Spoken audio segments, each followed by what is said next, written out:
All right, Vice President Murray, the attendees are here, the devices are recording, and the floor is yours. Fantastic, thank you.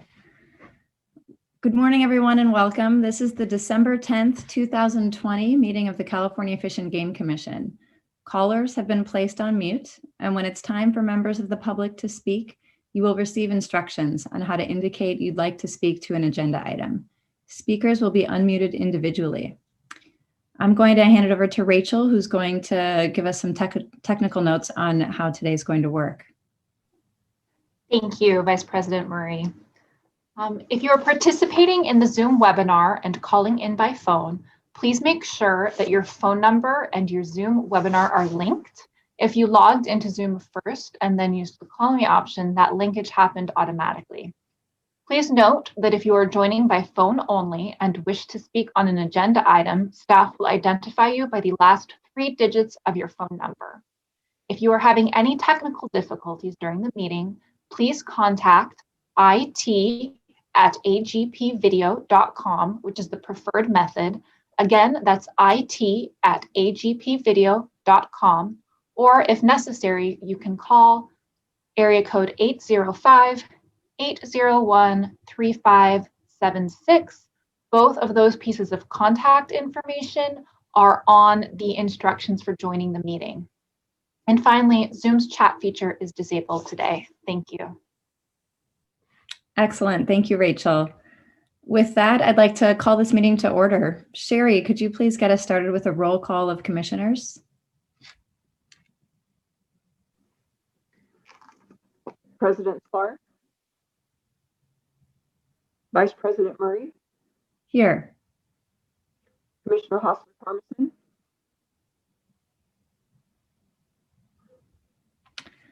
Ooh, it looks like Commissioner Hosser-Carmison, you are muted. Are you here with us?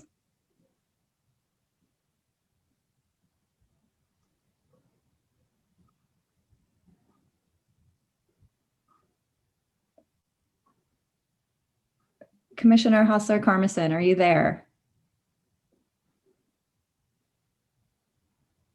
I'm here. Fantastic. I am here. Sorry. Commissioner Silva.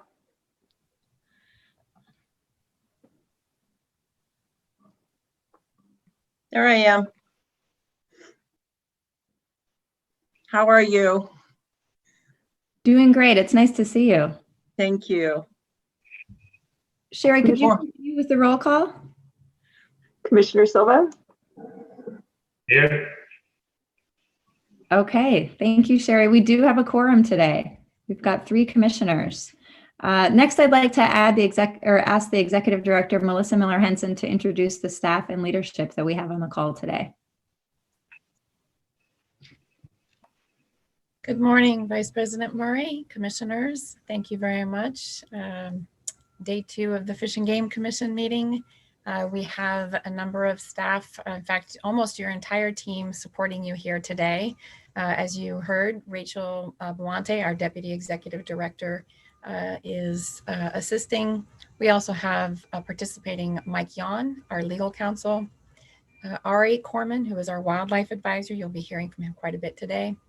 Susan Ashcraft, our marine advisor. She spoke mostly yesterday, but is assisting on the technical side today, along with David Thesel, our program manager, our 3 regulatory analysts, Sherry Von Buena, John Snellstrom, and Jen Greaves, and then our staff services analyst, Cynthia McKeith, and of course, our State Sea Grant Fellow, Rose Dodgen. So big thanks to the team. We also have with us today, of course, our partners from the California Department of Fish and Wildlife. We have Director Chuck Bonham. Good morning, Chuck. We also have Deputy Director Stafford Lair and Chief Bess. He's Chief of the Law Enforcement Division and a Deputy Director as well. And then I believe there are a number of other department staff who will be making presentations today or participating in the conversations that one of those 3 will introduce as we go through the day. With regard to today's meeting, I wanted to share with the public a few details. This year is 150 years. We celebrated in April 150 years of operation. It's a joint anniversary with the California Department of Fish and Wildlife, both originate from the same organization. And our goal is to preserve heritage and conserve natural resources through this informed decision-making at the Commission. These meetings are vital in achieving that goal, and in that spirit, we provide the following information to be as effective and efficient toward that end. We do operate under the Bagley-Keene Open Meeting Act, and these proceedings are being recorded and broadcast. Items may be heard in any order pursuant to the determination of the presiding commissioner, which today is Vice President Murray. And the amount of time for each agenda item may be adjusted based on the time available and the number of speakers. We will ask how many speakers we have before taking public comment, so please be prepared and listen closely for your name or phone number to be called. When you speak, please state your name and any affiliation. Be respectful and note that disruptions will not be tolerated. Time is precious. We do have a busy agenda today, so please try to be as concise as possible. If you don't already and you would like to receive meeting agendas or regulatory notices about the work of the Commission that is of interest to you, please visit our website at www.fgc.ca.gov. And in the top right corner, you'll see a link to our electronic mailing list, and you can join any or all. If today you also are interested in asking the Commission to make a regulation change, please note that we do need to receive that information in writing, and it must be submitted on the authorized petition form. You can find that form on our website, and if for any reason you can't locate it, please feel free to contact staff and we'll send you a copy. Thank you very much, Vice President Murray. Thank you for that, Melissa. I appreciate it. So before we move to the first agenda item for the day, I'd ask that any elected officials and tribal council members or their representatives raise your hand using the Zoom raise hand feature. Or if you're on the phone, please press *9 one time. Again, this is just for folks who are elected officials or tribal council members. We're not going to the general public comment period just yet. Sherry, please allow any elected officials who have raised their hands or tribal representatives to have raised their hands to introduce themselves one at a time. And let us, and sorry, just to clarify, please do let us know what agenda item you're here to talk about so we can make a note of that. Lawrence for us. Go ahead.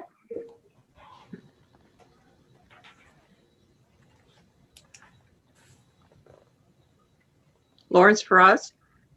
Yes. Hello. Can you hear me? Hi, Yes. Lawrence. Are you an elected official or a tribal representative? I am not. I pressed that hand earlier. I don't know. I'm a rookie. Let me unpress it. Okay. Thank you, Lawrence. Sorry. We look forward to hearing from you later in the agenda. Okay. Terry Red Owl. Hi, good morning. Manahui Nanene, Terry Red Owl. I'm the Executive Director of the Owens Valley Indian Water Commission, and I represent tribes here in the Payahinatu, also known as the Owens Valley. So thank you for the meeting today, and I'll be speaking just during the general public comment for an item not on the agenda. Fantastic. Thank you so much, Terry. San Bernardino County. Good morning, Commissioners. Josh Candelaria, the County of San Bernardino's Governmental Legislative Director. I'm just commenting on item 27. On behalf of the County of San Bernardino, thank you for your consideration of the item. The County of San Bernardino has worked collaboratively with the departments. Josh, sorry, we will actually, we're happy to know that you're here and that you're going to speak on behalf of San Bernardino County, but we are going to ask you to hold off on your comment until we get to that agenda item. Of course. Thank you, Commissioner. Thank you so much. There are no more hounds raised. Fantastic. Thank you, Sherry. So that brings us to the first agenda item of our day. It's agenda item number 15, general public comments for items not on the agenda. So again, this is for giving comments on items that are not on our agenda today. And just want you to know that we cannot discuss or take action on comments given under this agenda item today because of the Bagley-Keene Open Meeting Act. Because these items, of course, have not been agendized. But we do want to hear from you. So if you would like to make a comment on agenda item number 15, general public comment, please use the raise hand feature on Zoom. And if you are participating on your phone, please press star 9. Please only press star 9 once. If you press it again, you will take yourself out of the queue. The moderator will unmute phone lines and Zoom lines one at a time when it's your turn. And when you are unmuted on the phone, you will hear that your line has been unmuted. You may also need to unmute yourself. So at this time, if you're speaking on this agenda item, please raise your hand on Zoom or press star 9 on the phone. And Sherry, it looks like we have a few folks who have raised their hand. So let's give folks 3 minutes.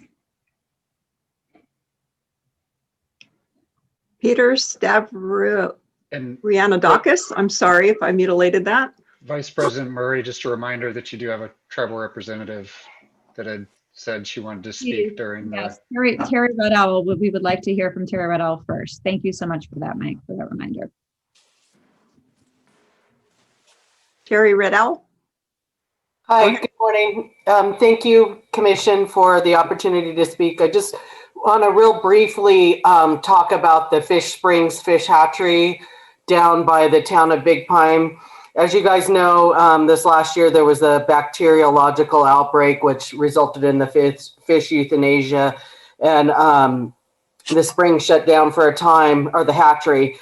And during that shutdown period, the water that the groundwater pumping that supplies that fish hatchery was significantly cut back.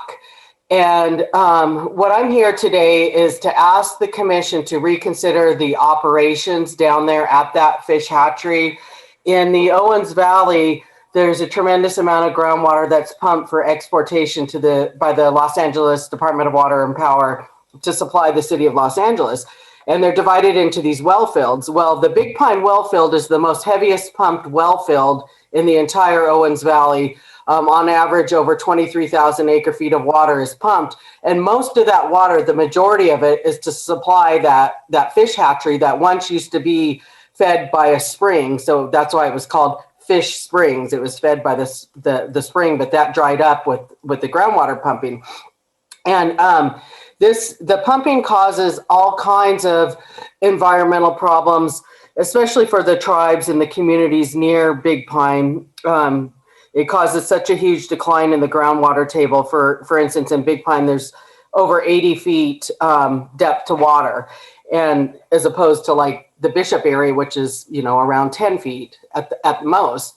And in 2017, that was our record snowpack and runoff. And DWP exported, or pumped, I should say, just over 50,000 acre feet of water that year. And of that, over 22,000 acre feet came from the Big Pine well field to supply the fish hatchery.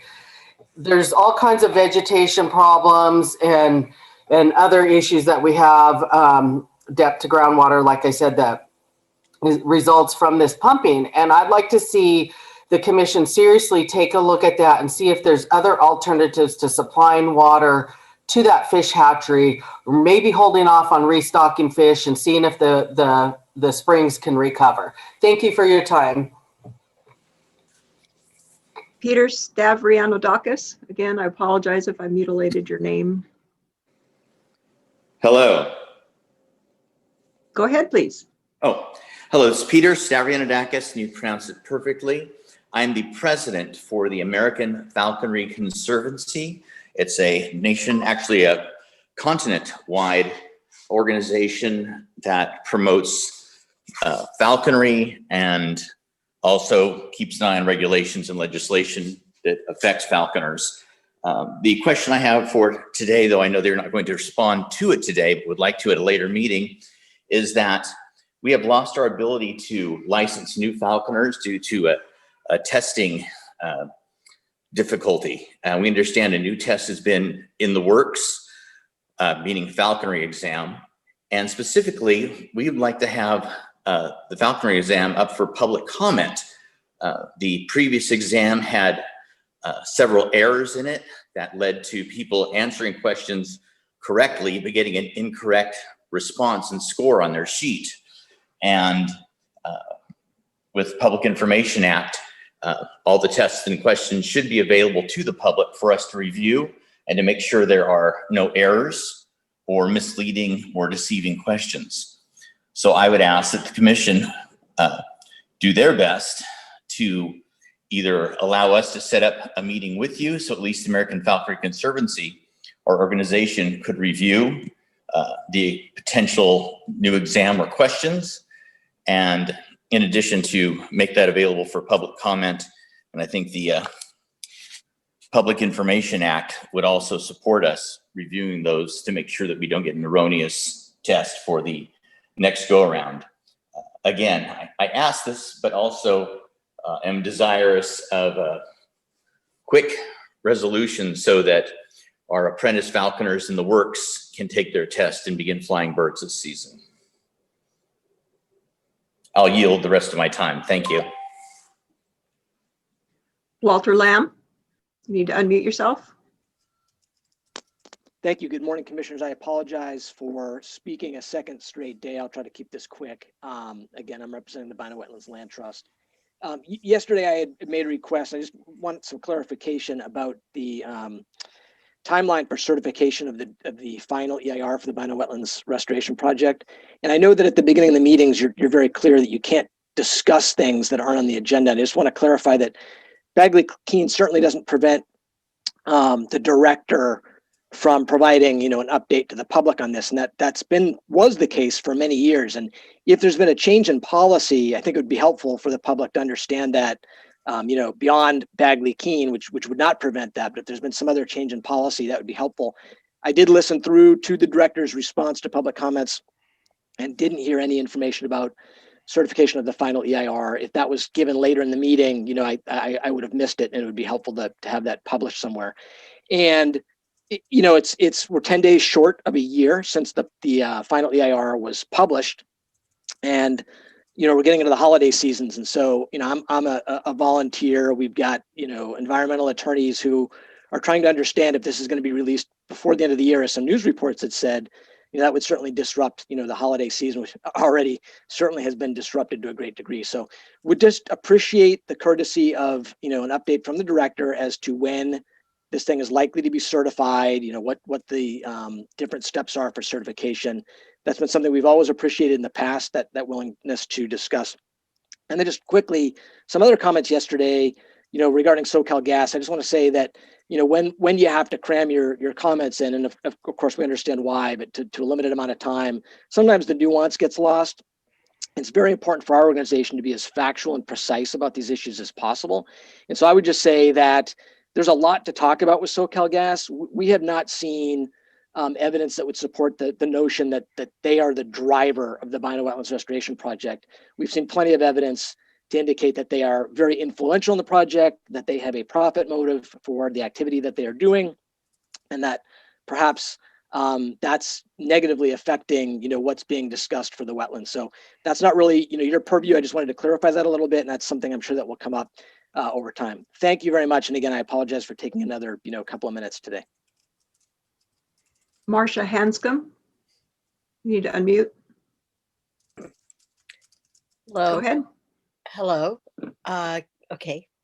Honorable Commissioners, Marcia Hanscom with the Bino Wetlands Institute.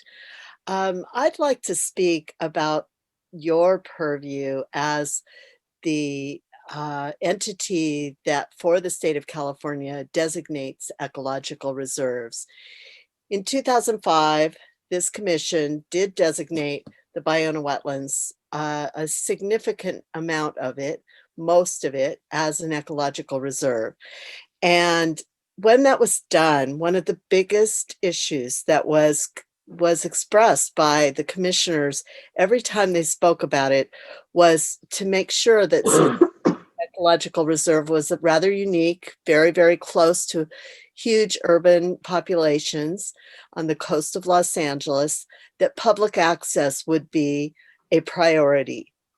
Well, since 2003, it has not been a priority. And in fact, the Bino Wetlands Ecological Reserve is not even listed on the department's website of ecological reserves as a place to visit. which is very unusual. Most of the other ecological reserves are listed, and thousands of dollars were spent by the State Coastal Conservancy to granted to the MRCA, Mountains Recreation Conservation Authority, to include amenities at the Ballona wetlands, and an entranceway on Fiji Way, where there's parking at Fisherman's Village, easily accessible to the public, and beautiful artistic gates were installed, benches, bike racks, signage. But guess who gets to go in? SoCal Gas. That's it.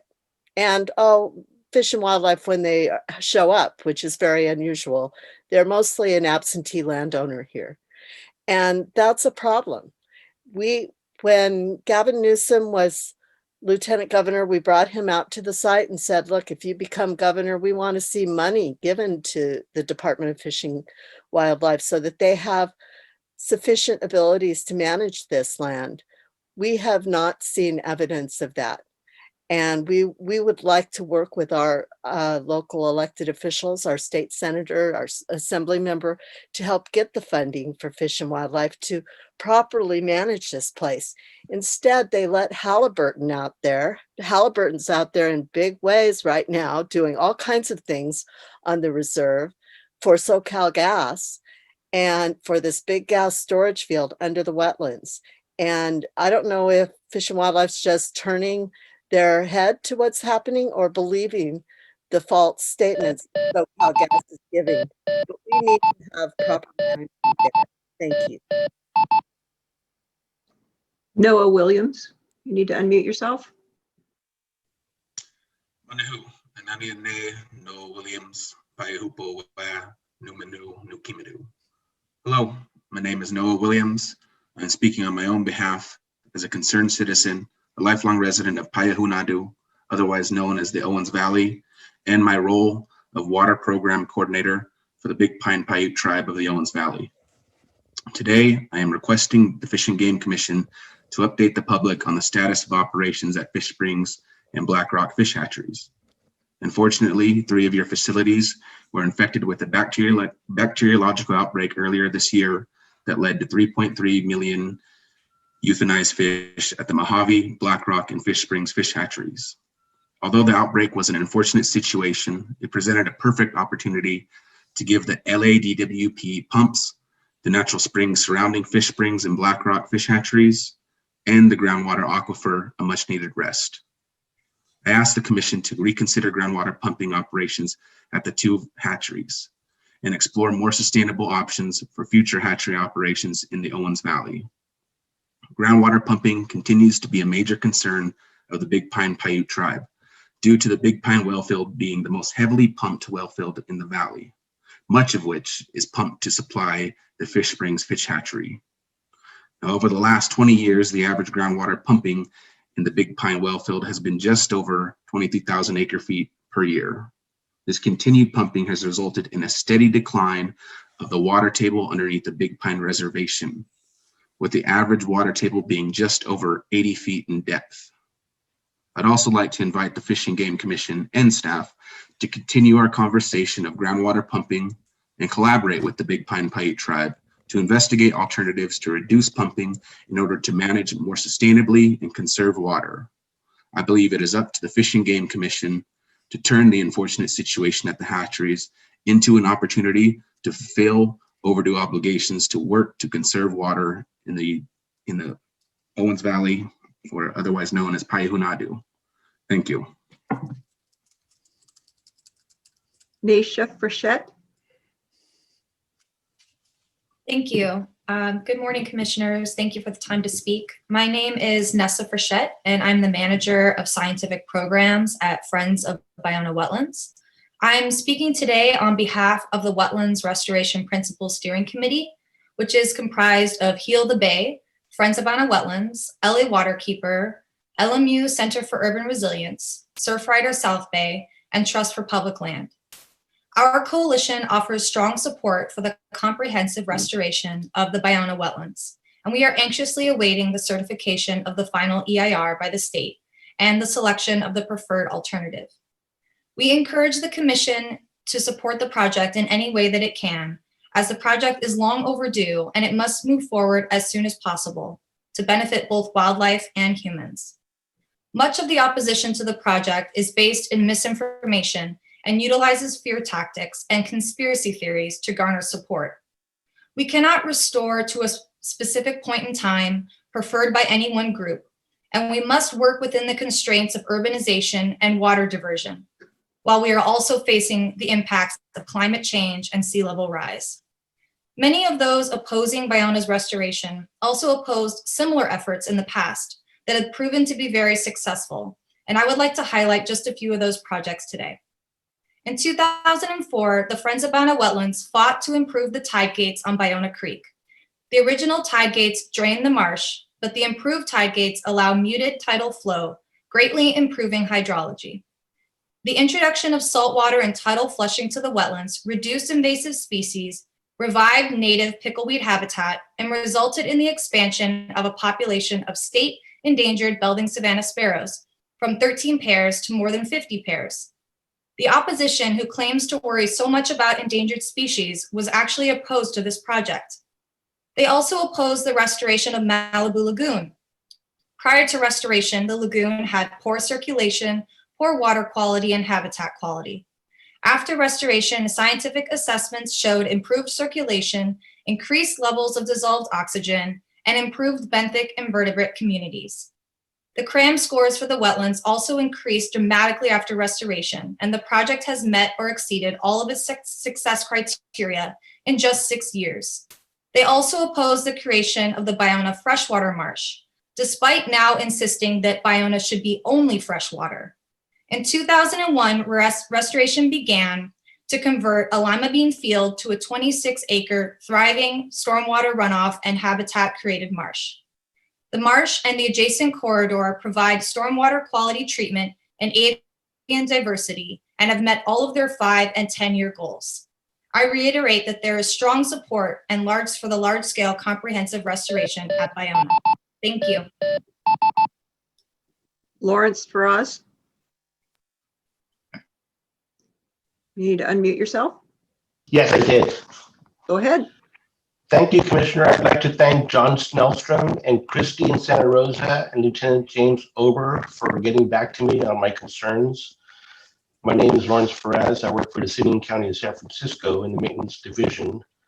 I'm a local fisherman here at Ocean Beach in San Francisco for decades, and fairly new to the beach is crab fishing with the loop traps. So my main concern is that the Dungeness crab are being taken at night along the beach in a need to waist-high waters by hand with a powerful flashlight or a headlight.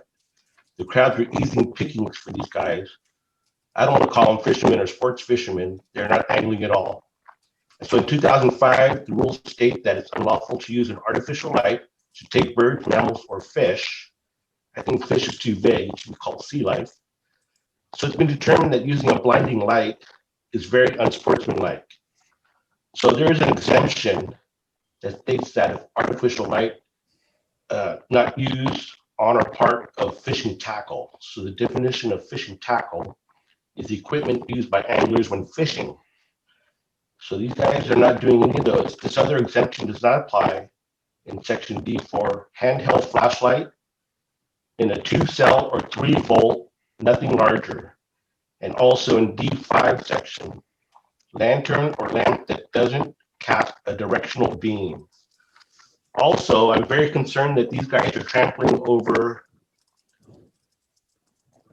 the breeding grounds of these Dungeness crabs, large females with eggs and baby crabs, and they're probably killing hundreds of them every night, perhaps thousands along the whole coastline of California. And I'm very concerned about that. They might hear a snap under their foot and think it was a sand dollar, and it could have been a baby crab. I don't know. So that's pretty much all I have to say about that. I think they're poaching.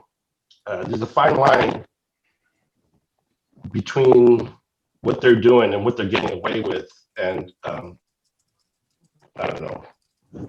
I hope that we can move forward with this, and I'll leave it at that. Thank you very much for your time. Vice President Murray,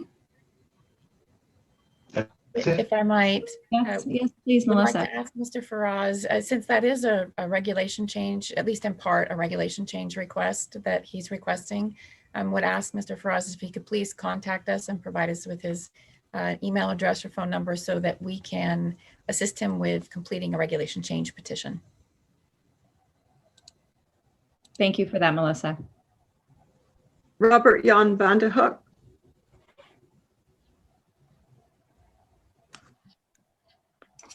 Go ahead, please. Hello and good morning. Can you hear me? Yes, go ahead, please. Great. My name is Robert Jan van de Hoek, and thank you for the very good pronunciation on my name. I wish to address a few different comments, somewhat supplementing some of the other people who've spoken this morning.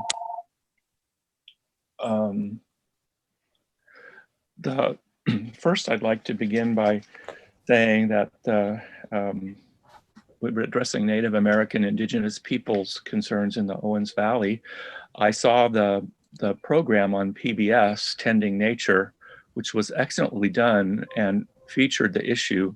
And I would like to see your Attorney General and your attorneys at the Commission explore the water rights issue again, because the Department of Water and Power and that century ago ignored that the Native American people had their own irrigation system that had been in place for hundreds or years prior to Euro-Americans coming there, and that was disregarded. So they have a legal right to the water there for their fishery and irrigation of meadows and that's and willows, woodlands, and the other kinds of habitat. It's very important for you to look into that further. Yesterday, I spoke on the San Diego Ecological Reserve with the name Hamul, but correctly pronounced more as He-Mu, as a human Indian name, and refers to foamy waters and lather waters of vernal pool type wetlands. And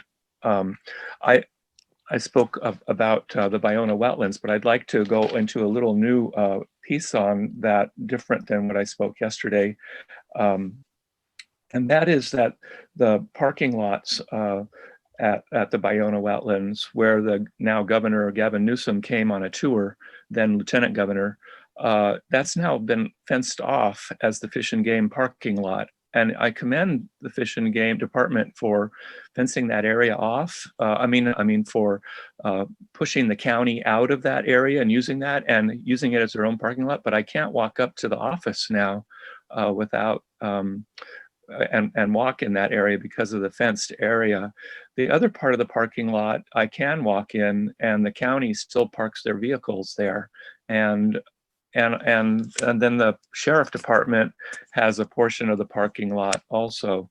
And another open area that's supposed to be for public access has 4 gas wells located on it. And I believe that might be what SEMPRA has secretly told internally the department. They don't want the public to have access there after it had been open for a year, and a lot of money spent improving the access. Thank you.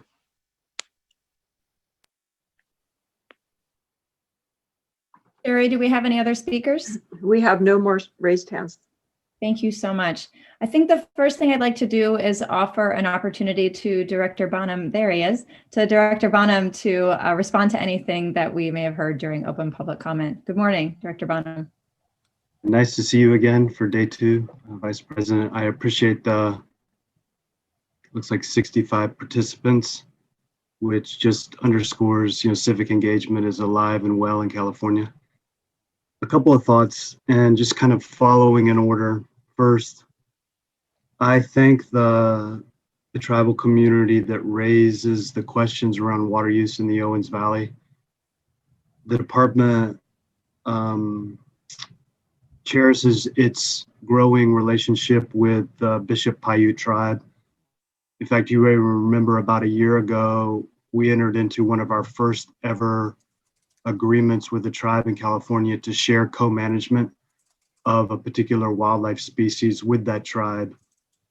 So I would also point out for those on this issue, the department has been very active more broadly in that part of the valley, engaged with Los Angeles Department of Water Power against kind of planning around water use relative to sage grouse conservation.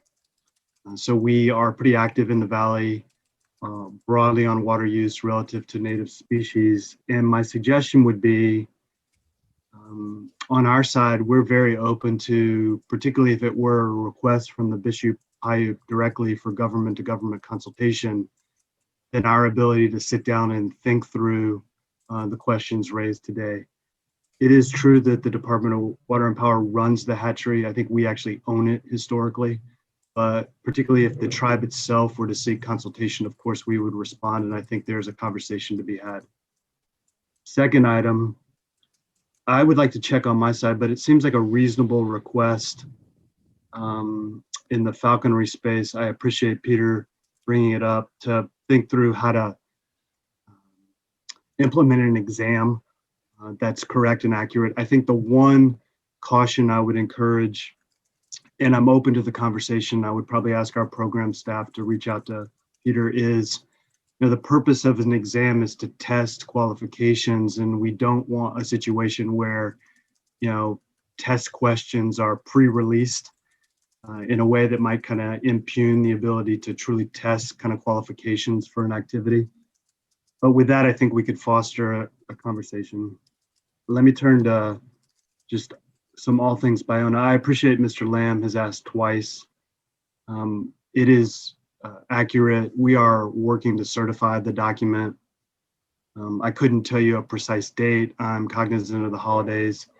I would just also note, Mr. Lamb, I think would concur, you know, he has basically indicated he will litigate on this question. So it's difficult to engage often under the threat of litigation. So I would just acknowledge that's out there.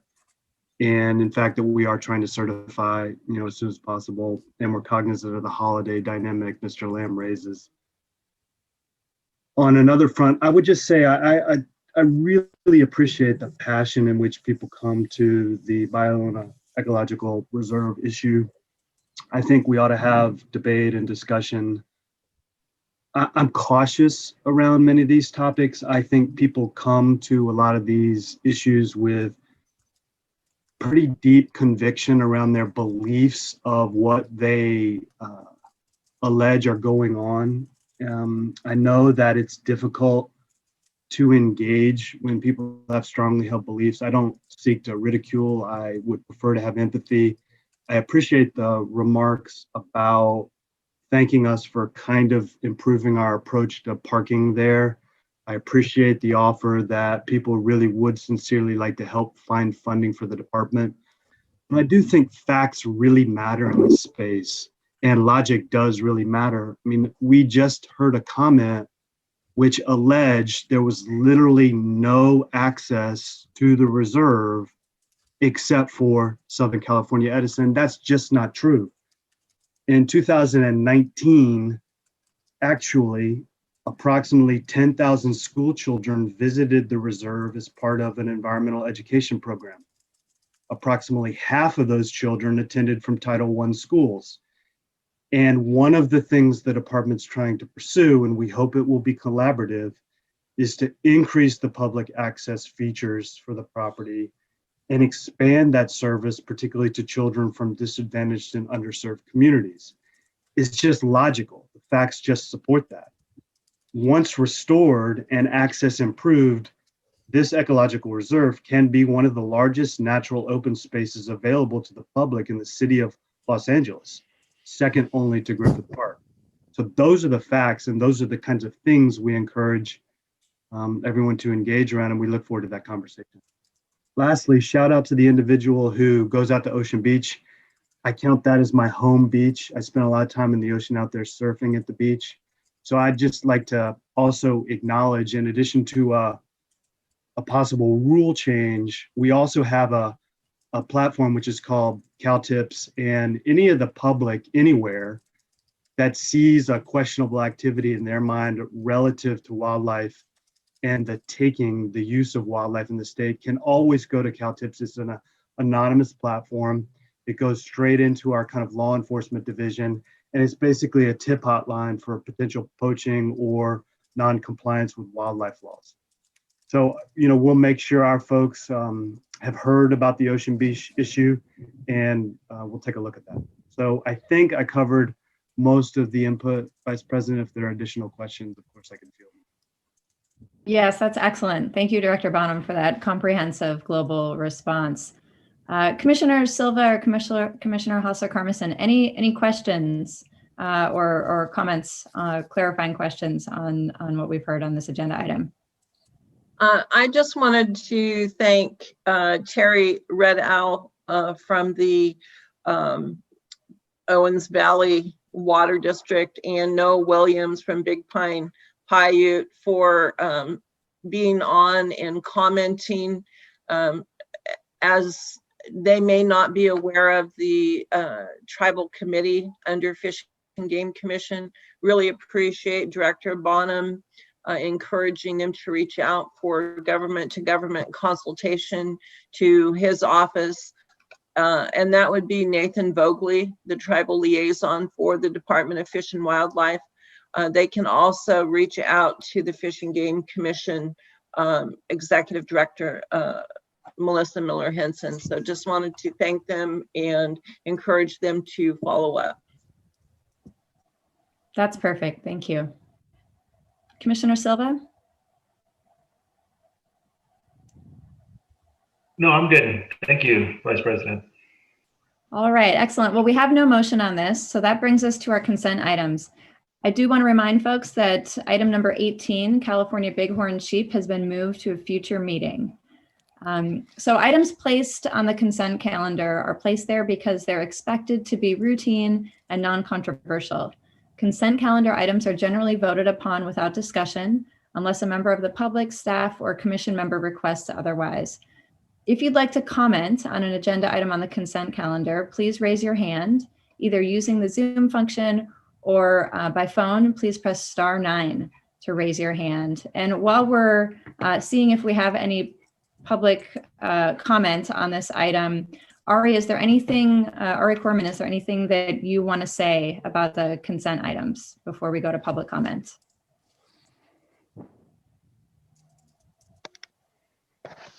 Thank you, President Murray. No, I don't think so. These are all relatively straightforward receipt of reports and documents from the department. So I think we should be okay for this one. Fantastic. All right, Sherry, if you could take us to our speakers for this item. I see we have 2 speakers, and let's put the clock at Vice Chair, if I could real quick, I think I have a responsibility to present one factual development relative to an item on the consent calendar. All right. Great. This is to item 16. I do not believe this factual update changes the posture of item 16. The department has sent to you its own 90-day evaluation report for a petition you are in receipt of to list the Keno checker spot butterfly. The department is fulfilling its statutory obligation to send that to you by a date certain. That report recommends that listing may be warranted. However, as you know, there is a parallel matter related to the listing of several species of bumblebees. That matter has moved into the courts around the commission and the department's jurisdiction over insects. As you know, we believe you do have that jurisdiction. We think it would be illogical not to support and protect a major part of the ecological web. Nonetheless, it's tied up in litigation. The outcome of that litigation, at the superior level, we've received an adverse ruling. But of course, you and I are thinking about appealing. How that may play out does relate to eventually, in your timeline, how you may address Keno's checker spot butterfly. But for today, I don't think there's any prohibition for you to receive it and hold it, which is just the next step in the process. So thank you. Fantastic. Thank you for that clarification. Sherry, if you could take us to the public comments. Robert Jan van de Hoek. You need to unmute. Okay. Hello. I just unmuted. Can you hear me? Yes, go ahead, please. Oh, thank you. Okay. Robert Jan van de Hoek. I didn't introduce myself in the public comment that I am a scientist in marine biology, botany, vertebrate zoology trained, Cal State Northridge, and also that I am trained academically and work professionally as an archaeologist in cultural resources management on the Modoc National Forest and the Bureau of Land Management in the United States on the Carrizo Plain, and 23 years as an environmental educator and supervisor in the LA County Parks Recreation Department, approaching 40 years of public service as a scientist and educator. I would like to thank you for the consent calendar removing the bighorn sheep at this time. And it brings me to the thinking about new views that need to happen with the bighorn sheep related to management, including hunting.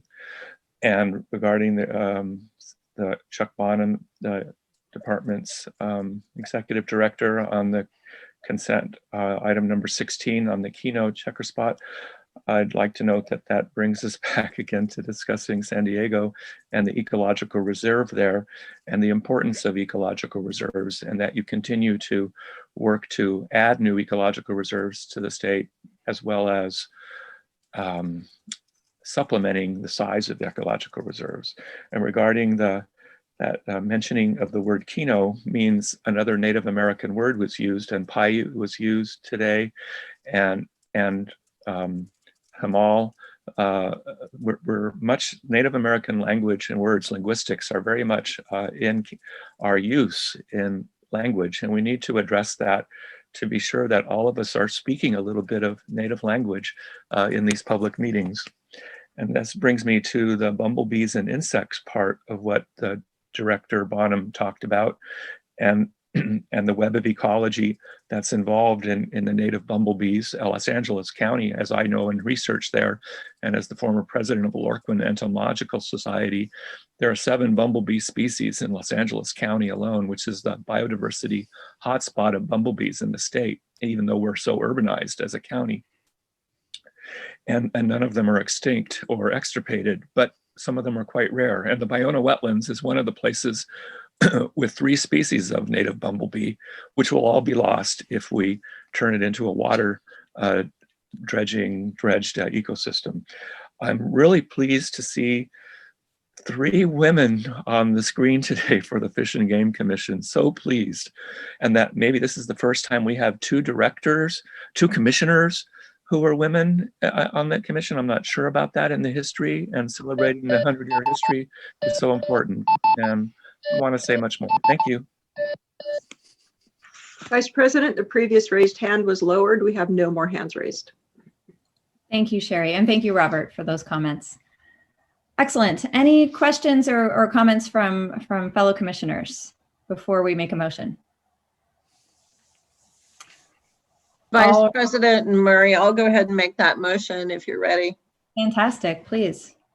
I move that the commission adopts the staff recommendations on the consent calendar, which would include items 16, 17, and 19. Second. All right, so the motion was made by Commissioner Hausler-Carmison and seconded by Commissioner Silva. Sherry, can we get a roll call, please? Commissioner Hausler-Carmison? Aye. Commissioner Silva? Aye. Vice President Murray? Aye. So the motion passes unanimously. That brings us to agenda item number 20, which is department informational items. And first up is Director Bonham. Totally. You're moving fast. Hey, I think I would repeat what I said yesterday, and I will do it more quickly. First, I would just begin by thanking everyone who's participating, thank our department staff, thank commissioners and commission staff. We have collectively as Californians gone through an unprecedented time with the global pandemic. I, for one, can attest to just being exhausted in many ways, including being off camera a moment ago with an 8-year-old who was kind of apoplectic about remote learning and math. So I know this is stressing so many of us for so many different reasons, but at the same time, you're continuing to do the business of wildlife management. I mentioned yesterday, we're back in a moment where if you're paying attention, the statistics are very grim. If you look at the color coding of the national map, we're moving back to a worse situation, arguably worse than last March. If you look at the hospitalization frequency, the ICU capacity, the incidences of positivity, which I can attest is occurring more frequently across our staff, we are at a moment where, again, as Californians, as hard as it is, we need people to wear a mask, stay home as much as possible, travel as little as possible.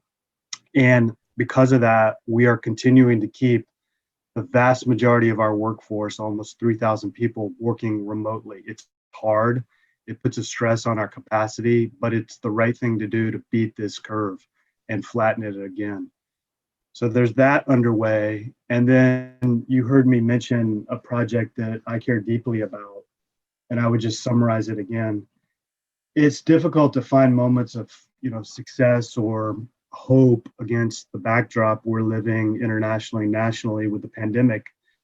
But the middle of November, around the 17th, the governor of Oregon, Cape Brown, Governor Newsom, California, the chair of the Karuk tribe, the chair of the Yurok tribe, which are California's two biggest kind of membership tribes, along with the corporate leadership of Berkshire Hathaway, announced the next set of commitments to complete what will be the largest dam removal project in United States history on the Klamath River, which, as many know, is a bi-state river flowing from Oregon down to the estuary in California. So that project will remove 4 dams. The only other comparable large project in the nation was on the Elwha River up in Washington State on the Olympic Peninsula. There they removed 2 dams. This is a project here on the Klamath for 4. It is also the largest river restoration project contemplated in the continental United States because it will open up access to at least 400 miles of historical habitat for salmon, steelhead, and lamprey, which exist above the dams. It's also, as both governors said, restorative justice. It won't fix everything that's been done historically. That's wrong for tribes in California, but it will be a step forward. Think about this. The Klamath tribes in Oregon have lost salmon coming home for 100 years because these dams block migratory access. And for our tribes in California, Karuk and Yurok, diabetes and other health diseases are skyrocketing because of the diet change in the absence of salmon. One of the hardest things I've done as director is ask those tribes not to catch fish for ceremonial purposes because there's so few fish. This project is also climate resiliency. If you give a highly migratory species access to cold water, which exists beneath the reservoirs and tributaries above the dams, you're creating a climate resilient future for those species. It's also an economic development project. The state of the Klamath salmon runs affect commercial fishing from San Francisco to Coos Bay, Oregon. And our analysis indicates that by doing this restoration, we'll see an 80% increase in the production of Chinook salmon, which translates into 453 new permanent commercial fishing jobs along our kind of rural landscape and coastline in Northern California. There are a lot of reasons. There's work ahead of us. I'm just thrilled that 2 governors, 2 tribal chairs of sovereign nations, Mr. Buffett at Berkshire Hathaway agree this is the right thing to do. I know there's a lot of work we have with the rural communities, the agricultural communities in Oregon and California about a broader picture around water management and habitat restoration. We remain committed to that. So I know it was a repeat of my presentation from yesterday, but yesterday it had a connection to the marine, and today it has a connection to topics you have on the agenda just about managing the fisheries in the Klamath. So with that, let me go off video and get out of the way for the other updates. Thank you, Director Bonham, for that update. When it's good news, I don't mind hearing it twice. So, Commissioner Hassa, Carmison, or Silva, anything you want to ask or comment on related to Chuck's update? No. Maybe No, thank you. move on. All right, then that takes us to agenda item 20B, which is Wildlife and Fisheries Division update from Deputy Director Stafford Lair. Good morning, Stafford. Good morning, Vice President Murray, Commissioners. Got several items I want to touch on today.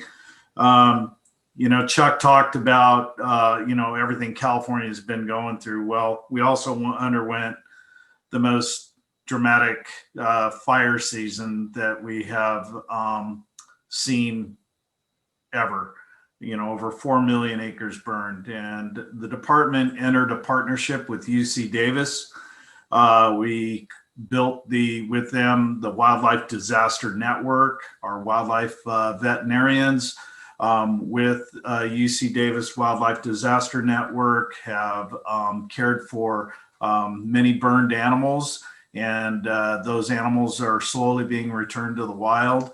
So, it's a good feel-good story, good news. And as the department's expertise collaborating with UC Davis, will be continuing the care for burned wildlife. I'd like to touch upon some other topics related to initiatives the department embarked upon this year.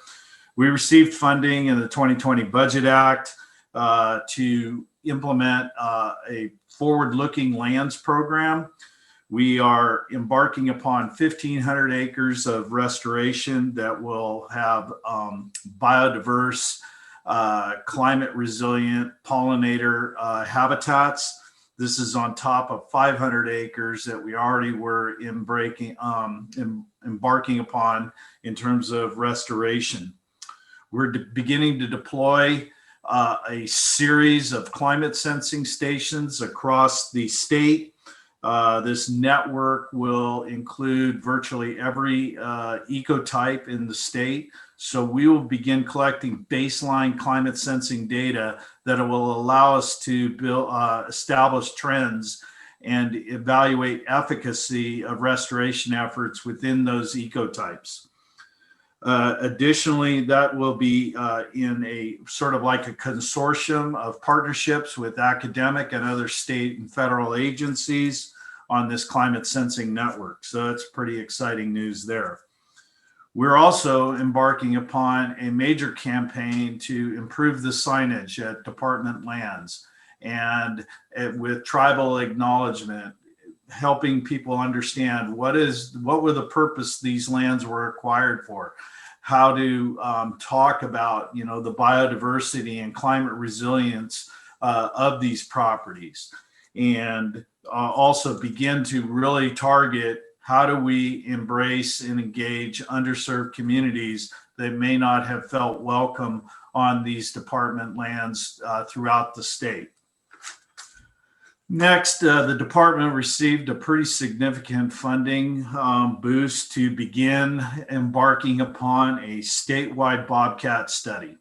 And this is tearing off of actions the commission took several years ago on the prohibition of bobcat hunting, and also legislative action that prohibited the recreational hunting of bobcats. So we have stood up a statewide team that will undertake a 2-year study of bobcats across the state.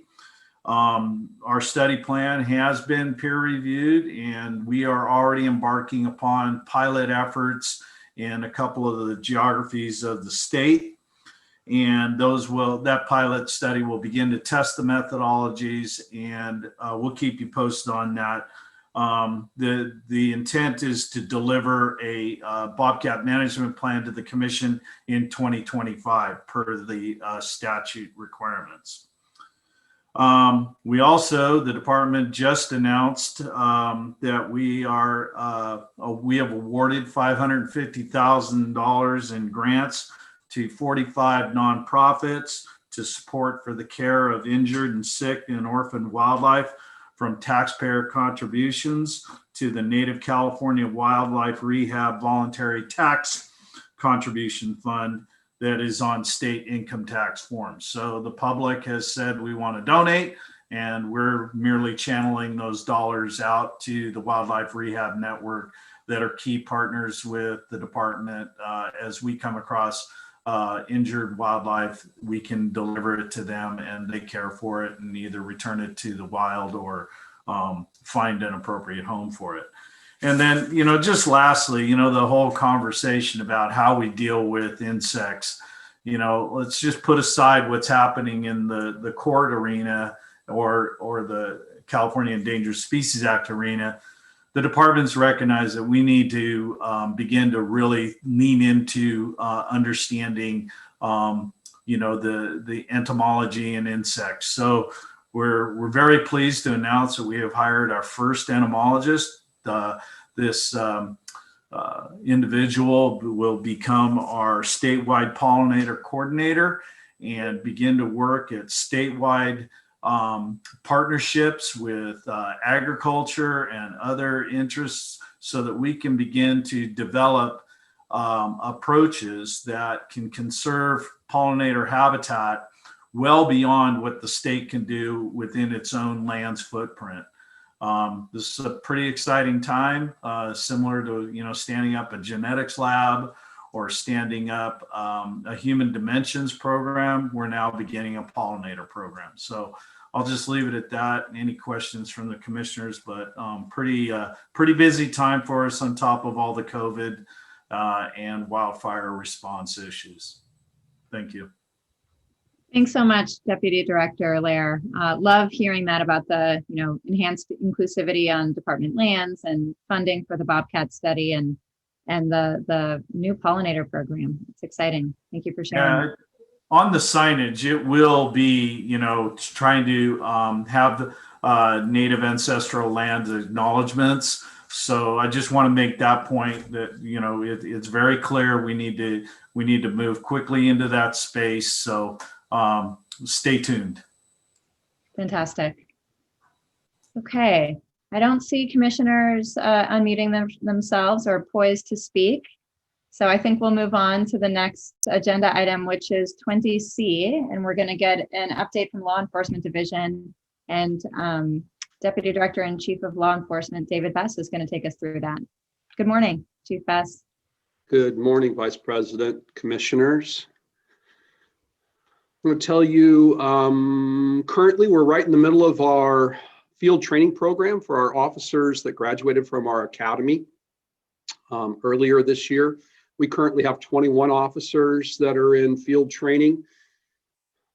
Essentially, we take an officer when they graduate from the academy and put them on a 3-month tour of duty with field training officers. They're in the vehicle for 3 consecutive months with 3 different officers, putting all that knowledge that we crammed into their heads in 7 months to use out in the field, and then transitioning that to actual tactical field experience. So we have that currently going on. We're looking forward to those folks being successful in that program and showing up ready to perform their tour of duty at their assigned station sometime in March, hopefully. And it couldn't be more timely. This year, by the a couple of weeks, by the end of the year, we will have 25 wildlife officers retire this year. That's approximately 750 years of experience the Law Enforcement Division will lose this year through those retirements, from the ranks of assistant chief all the way down to warden rank in the field. So happy to have those new folks coming on. In addition to that, we're also going through the end of our 2nd year of our standard training cycle, just for everyone in the Law Enforcement Division, all 465 officers. We are required to participate in post-mandated continuous professional training. It includes basic things like first aid, CPR, driver awareness training, but there's also scenario-based training where we will duplicate high-stress contacts, where we take role players and put them as armed subjects in scenario field contacts, and have officers run through those drills in an effort to keep ourselves up to date with the most recent and fresh training available to law enforcement in California, and also keep ourselves in compliance with recent legislative changes related to use of force. CalTIP, earlier the director mentioned folks being able to call in and report suspicious activity or something that they see that they think is amiss. CalTIP, I guess it could be a good or bad, good story, bad story, is on pace to create a record, to have a record set this year for the amount of tips that we received, almost 6,000 this year in 2020. So that's evident that there's still some poaching going on out there, and officers are responding to those CalTIPs and taking appropriate action. The vast majority of those come from sportsmen and sportswomen, as well as the conservation community and people just out enjoying the resources. And we appreciate those folks calling in and giving us that information. We got 3 quick examples of cases that were made by our officers because of folks calling into CalTIP. Warden Morton received a CalTIP from a striped bass angler who stated another angler nearby was taking an over limit of striped bass. The subject was able to give us an excellent location and description of the subject. We located him and found him in possession of an over limit of short stripers, and Warden Morton was able to issue him a citation for that violation. Warden Wolvack responded to a CalTIP in Sonoma County on a subject who the caller described was taking a buck out of season. She responded, and upon an interview, determined that he did in fact shoot a buck out of season, used lead ammunition, and had no hunting license or deer tag. She was able to recover the meat and antlers from the suspect, seizing it as evidence, and then wrote a citation for the violations. Wildlife Officer Ryan McCoy responded to a CalTIP of unlawful fish sales occurring out of a van in a warehouse near Hayward. He arrived in the area and found a line of customers waiting to buy fish. Upon inspection, he discovered the suspect was illegally selling live swamp eels with no importation permit and live American eels, a restricted species. A separate report came in of a subject importing Chinese mitten crabs via FedEx. McCoy followed up and determined both subjects acknowledged that they were unlawfully importing the crabs from New York via the internet. The state spent a lot of money over the past few years dealing with release of restricted species into our waterways, such as Chinese mitten crabs. So investigations of this nature help at stopping that problem at the source. And then on the pollution side of CalTIP, got a really great story. Now that we're on the latter side of salmon spawning season, Wildlife Officer Justin Gaorian reports a significant improvement at 2 of the major fishing access points along a dedicated salmon spawning section of the Merced River. Over the past few years, there's been a noticeable increase of illegal encampments, photos of abandoned vehicles, massive garbage dumps, human waste, enough to convince anyone of the illegal campers' disregard for the fishery, despite its importance to the salmon. So 3 civilians decided they wanted to put themselves into action and try to deal with this problem. Damius Diaz, Elva Counts, and Horacio Gutierrez of Merced County have all worked tirelessly to clean up and maintain the area on their own personal time. They used the CalTIP line to report some of the more acute problems that they saw before they could harm the fishery. Over time, our wardens solicited multi-agency cooperation with the Sheriff's Office, Merced County Public Works, and Railway Enforcement, just to mention a few. Mr. Diaz pushed for the fire marshal to install concrete barriers along the illegal vehicle access points and now has Public Works out on a biweekly trash pickup schedule. And, without the work of these concerned citizens calling into CalTIP, working collaboratively with our warden and the other agencies, there's no way we would have attained this level of success on this problem. So CalTIP's an integral part of our effort to protect California's fish and wildlife, and happy to acknowledge those folks and their engagement in that program. That's it for this morning. Thank you. Thank you for that, Chief Bess, and agree. Thanks to all the folks watching, all the citizens and folks living in California who do use CalTIP. It is such an important tool, and I love hearing stories about it being used successfully. We don't have a motion on this, but before we move on, anything Commissioner Silva, Commissioner Hauser-Carmison you'd like to add?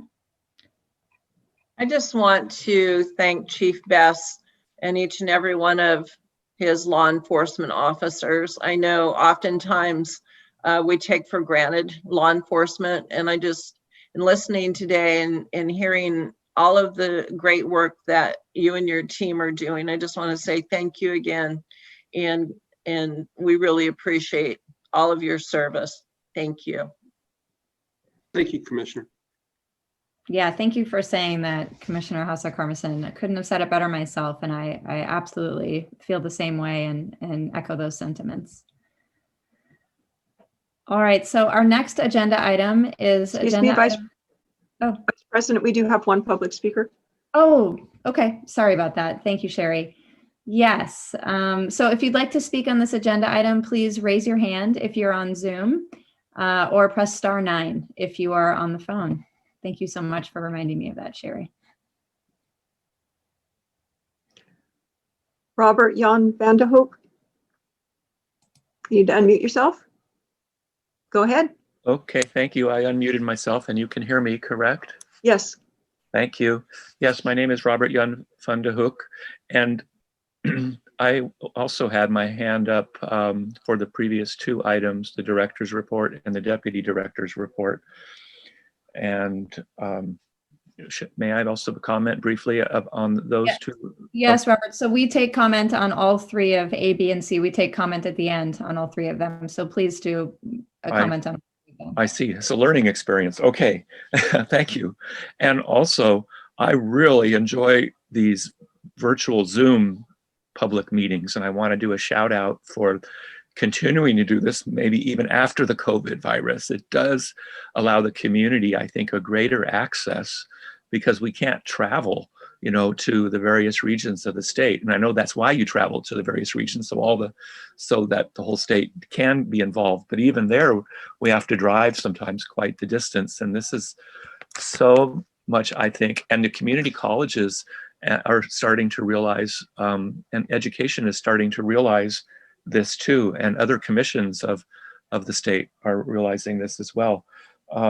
Okay, so now that I'm going to speak on all three, I just want to start by saying that the department's executive director, Chuck Bonham, is just really great in the sensitivity that's coming from him as a man about his son, 8-year-old child, and the COVID virus, and talking about the Klamath 4 dams being removed. And I focus on the lamprey because that's generally not a hunted species, but Native Americans peoples did hunt the lamprey. And the lamprey used to be a fish of Los Angeles County on Bayona Creek. And it could come back again, and at Malibu as well, without any restoration needed. So I also wanted to point out that the director, Chuck, mentioned use two Native American words, more Native American words, and Karuk and Yurok tribal people's names.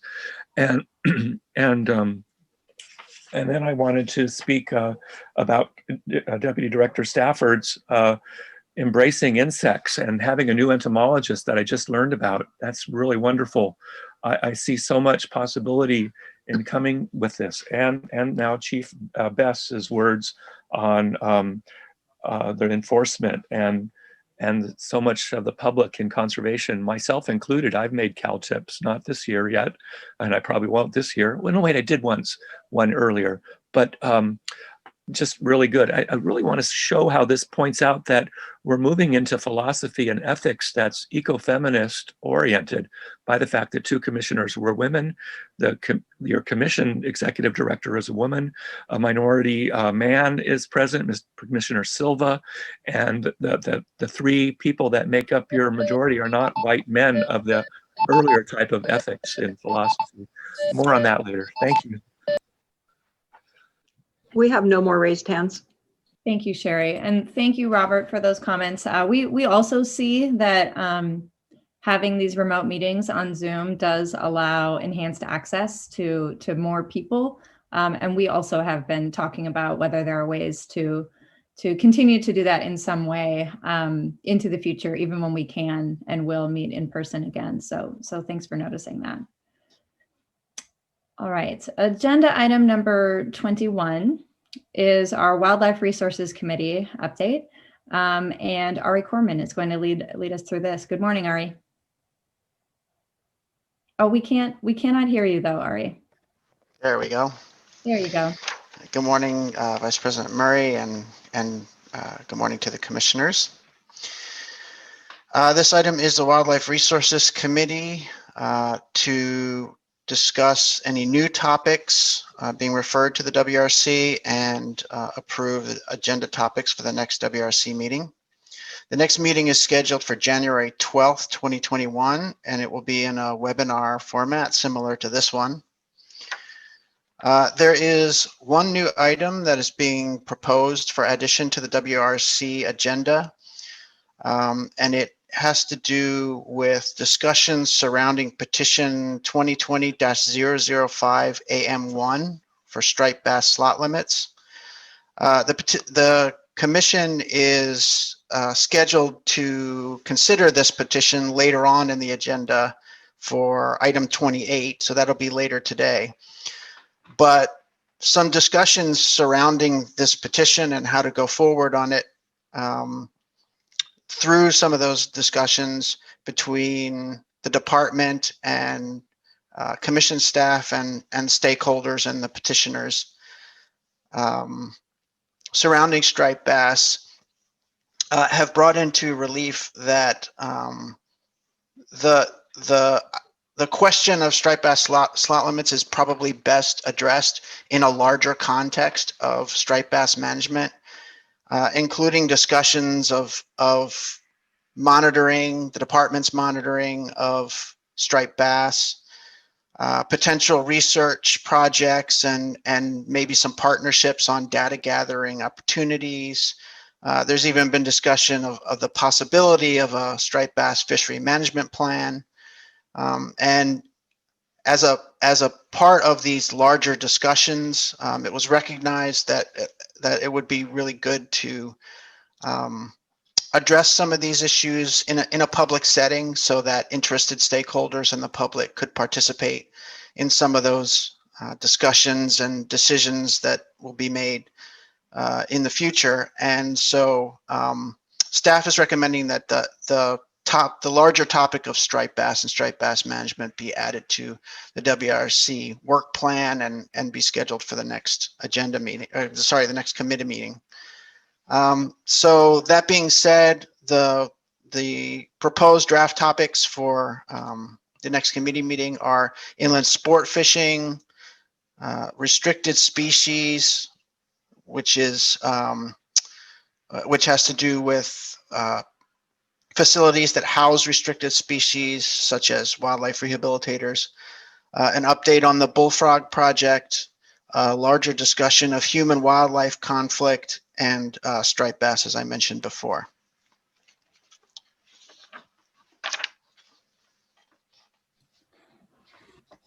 Thank you for that, Ari. If folks would like to give comment on the Wildlife Resources Committee report, now is the time to raise your hand, either using the Zoom function or if by phone, please press *9 to raise your hand. And in the meantime, while we're waiting for folks to raise their hand on this, Any questions for Ari, Commissioner Hassa Carmison or Silva? All right, seeing none, let's go to public comment. We have 4 speakers. So Sherry, if you could set the clock at 3 minutes and begin reading names. Teresa Hugh, you need to unmute yourself. Teresa Hugh. There we go. Can you hear me now? Yes, go ahead, Oh, please. good. Sorry about that. Okay. So I'm glad that you're including human-wildlife conflict in the January 12th agenda, because down here in Southern California, we're seeing more aggressive activity with the urban coyotes. Since I spoke with you in September at your meeting, we've had more encounters with humans. Right here in the city of Long Beach, we had children who were approached across from a golf course at 6 p.m. in the evening with parents nearby, and no one was bit, but this is very aggressive. And they're coming from across the street from a golf course, and that's just one incident. And fortunately, the children weren't bit, but there is no action being taken because our city prefers to wait till a human is attacked before they do anything. Our beach cities are seeing an increase in sightings. On the Sand, Seal Beach, seeing coyotes midday near their pier, near a children's playground. So that's just unacceptable and unheard of. So we don't know the reason for why they're becoming more aggressive, but usually by this time of year, you know, with summer being over and the pups being raised, the activity starts to slack off a bit, but we're not seeing that at all. We're seeing more and more cities in Southern California having more activity. So we really appreciate being on the agenda, and I would like to see a separate meeting held just for the urban coyote, a virtual, you know, another Zoom meeting just on the urban coyote problem, where you bring in your wildlife biologists and we really get it all out on the table. Because the format of us calling in, you know, for your commission meetings, it's just not getting us where we need to be at all. So thank you for adding it for the January 12th meeting. And that's all I have to say. Phone caller with number ending in 319. You may need to unmute yourself using *6.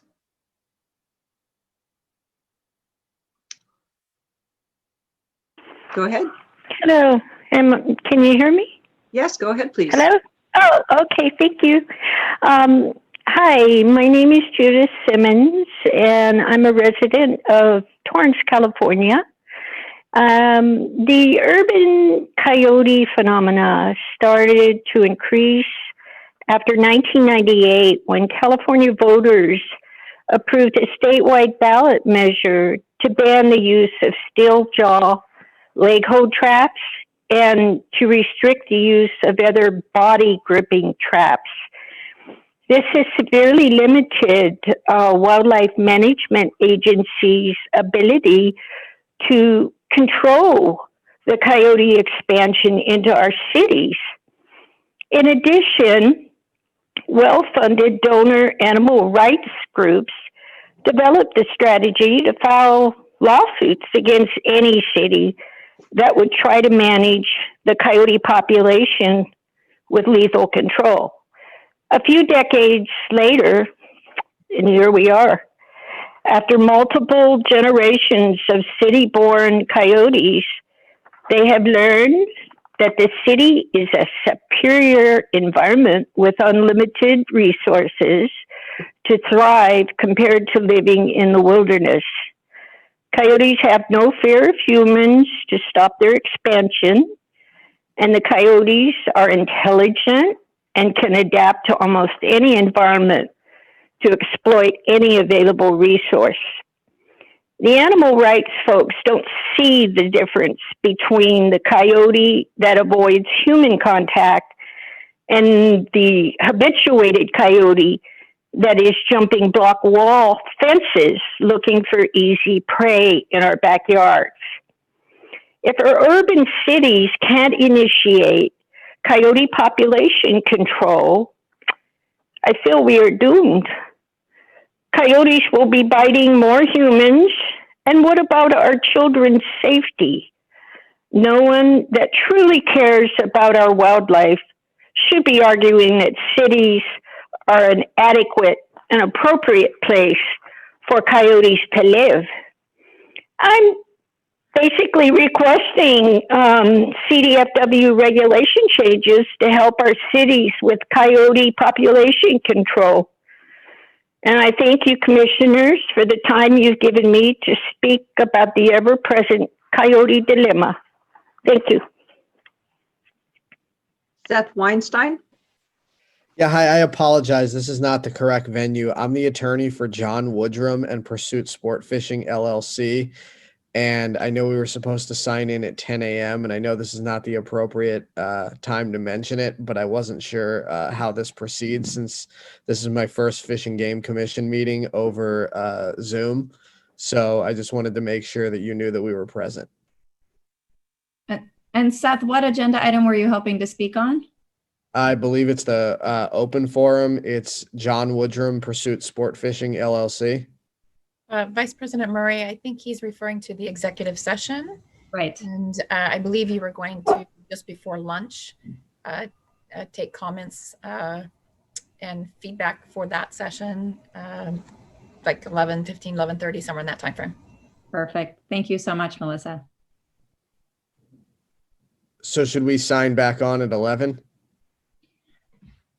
I would encourage you to maybe just keep it on in the background, or yeah, sign back on around 11 or 11:30 or so. Okay, so that'll be the executive session. Well, the executive session is a closed session, but we are going to, as Melissa mentioned, we'll take some comment before we go to lunch, it sounds like. Okay, so I'll just leave it on. Thank you. Thank you. Robert Jan van der Hoek. Good morning again, and thank you. Robert Jan van der Hoek, and I was going to be very, very short and just say that I hope to attend all of the meetings for Ari, that in his presentation, Ari Kornman on the Wildlife Resource Committee. I do want to be involved in that, and thank you for having that as a Zoom meeting too. And that's where I was going to wrap up. But after hearing a couple of other speakers on, and also I'm interested in the human-wildlife conflict and was interested to hear more about what that might be. And then two members of the public with valid concerns from a human safety and children perspective both spoke, and I felt inclined to do that too as an environmental educator. And I don't think it's about coyote management that we need to be thinking about. It's more about people management. We have to do an education program that employs the cities, with the cities asking the State Fish and Game Commission and the department for involvement. I had really good experiences with a warden in saving great blue heron nesting sites in trees in urban Marina del Rey. And what I learned there from the captain, lieutenant, and the biologist who came together to save the herons was that when the government asks for participation from the Fish and Game Department, it opens up a whole new way of communication and participation. And we're not seeing the cities asking publicly, positively, for help with an education program. So as much as we could, I can't say universally that all cities aren't asking for help, but I mean this in a positive way so that coyotes can be amongst us on the golf courses, and still they are still wary of us, and they won't be interested in us if we're not entertaining them to become close to us. And we do share this planet, and the Native American people, who were 300,000 a population estimate in California before contact with Euro-Americans, lived in harmony with the coyote and revered the coyote. So this also comes into play from the Native American indigenous peoples perspective.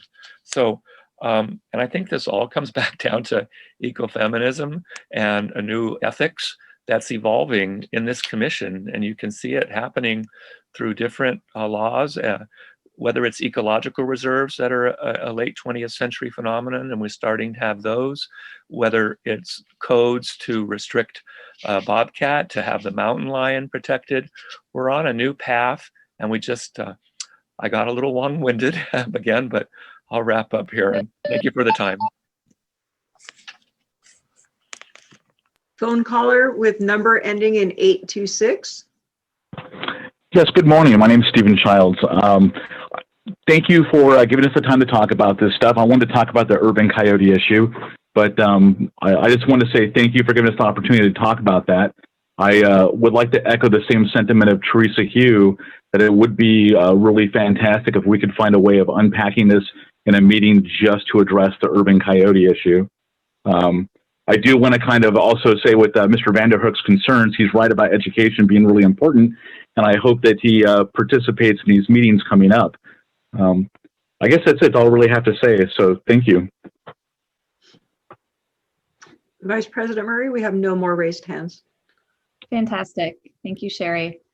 I did want to give maybe somebody from the department, I don't know if it's Deputy Director Lair or Director Bonham, an opportunity to, is there anything that you might want to say about the urban wildlife issue that we've heard come up a few times? Yeah, I would say a couple of things. Ask Stafford to correct any error. Look, we acknowledge this challenge across the state of California. We are engaged in it beyond just coyotes. Fact of the matter is, Californians, we collectively have basically built into what is wildlife habitat. And our interface with wildlife is what produces, this challenge. I think it's credible to say a big part of this is kind of outreach and education and people management. I think it's very also credible for the individuals in the cities to say we have a serious public health problem here. We feel pulled into the middle of that often. What are we going to do about it? Well, the first thing I'd say is some of the comments were really about underlying state law, which we are not going to change. The types of traps you can use are very restricted in California. There are reasons for that.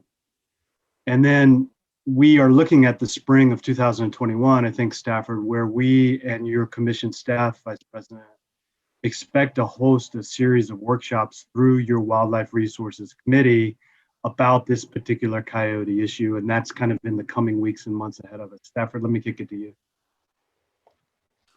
No, that's right, Chuck. Thank you. So it's a very complex problem, as you've heard. You've got municipalities, you've got the public, you've got different agencies involved, and the dynamic, as we heard in some of the conversations in the last WRC, this is no easily solved problem. And it is not just in California and not just in our urban areas, it's occurring across the nation. So we had we had several presentations in the WRC that talked about some of the complexities. And really the only way we feel we can actually begin to move the needle is begin to collectively address this through a series of workshops in 2021 that can begin to lay out options and build partnerships and collaboration. Just in the world of human wildlife conflict, the department this past year has responded to over 6,500 individual incidents. And our bandwidth is very limited in this space, but we're committed to trying to work through the issue. It's going to take everybody leaning into it. It's not just the department rolling up on a scene and having a whole toolbox worth of options. It's a whole suite of things. And I would ask Ari if he has anything further to add on that. Yeah, thank you for that, Stafford. That's an extraordinary amount of incidents and responses, and that really does sort of put it into context. So I appreciate you clarifying that. And Ari, would love to hear your thoughts as well.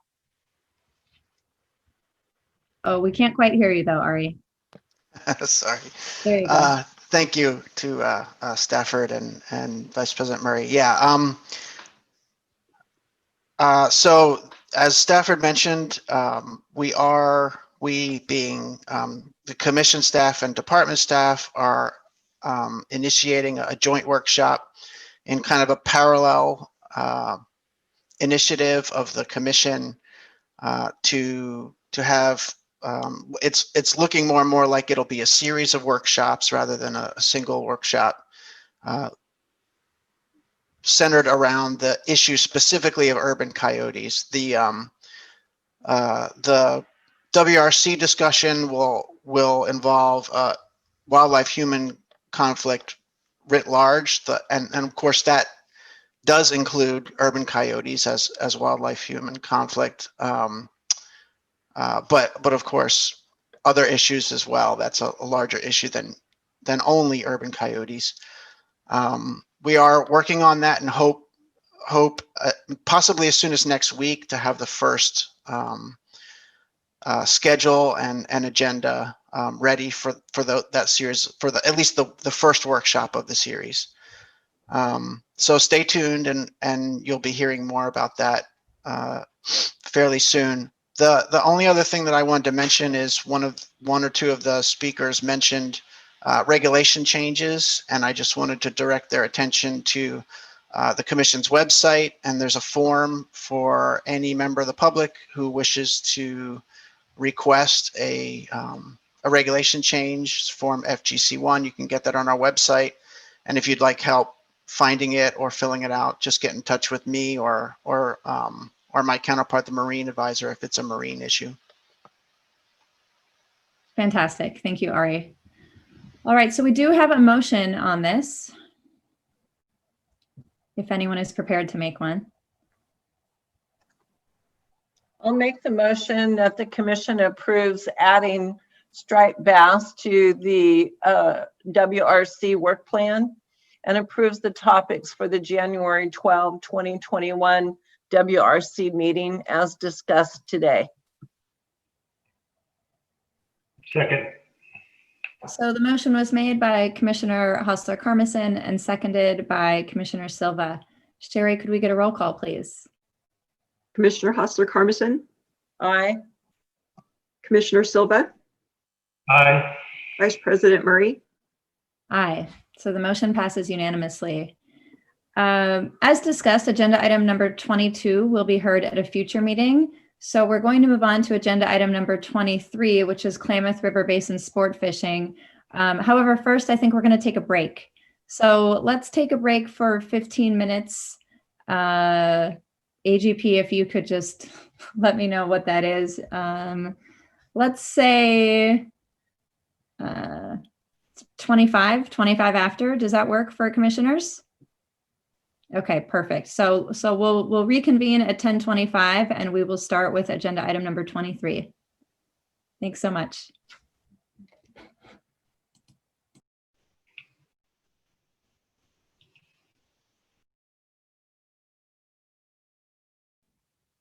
Commissioner Silva, Commissioner Hostler-Carmison, are you there?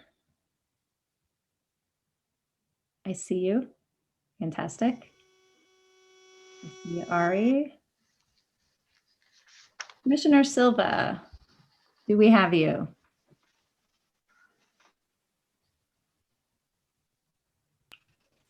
I'm here, but it says they've stopped my video.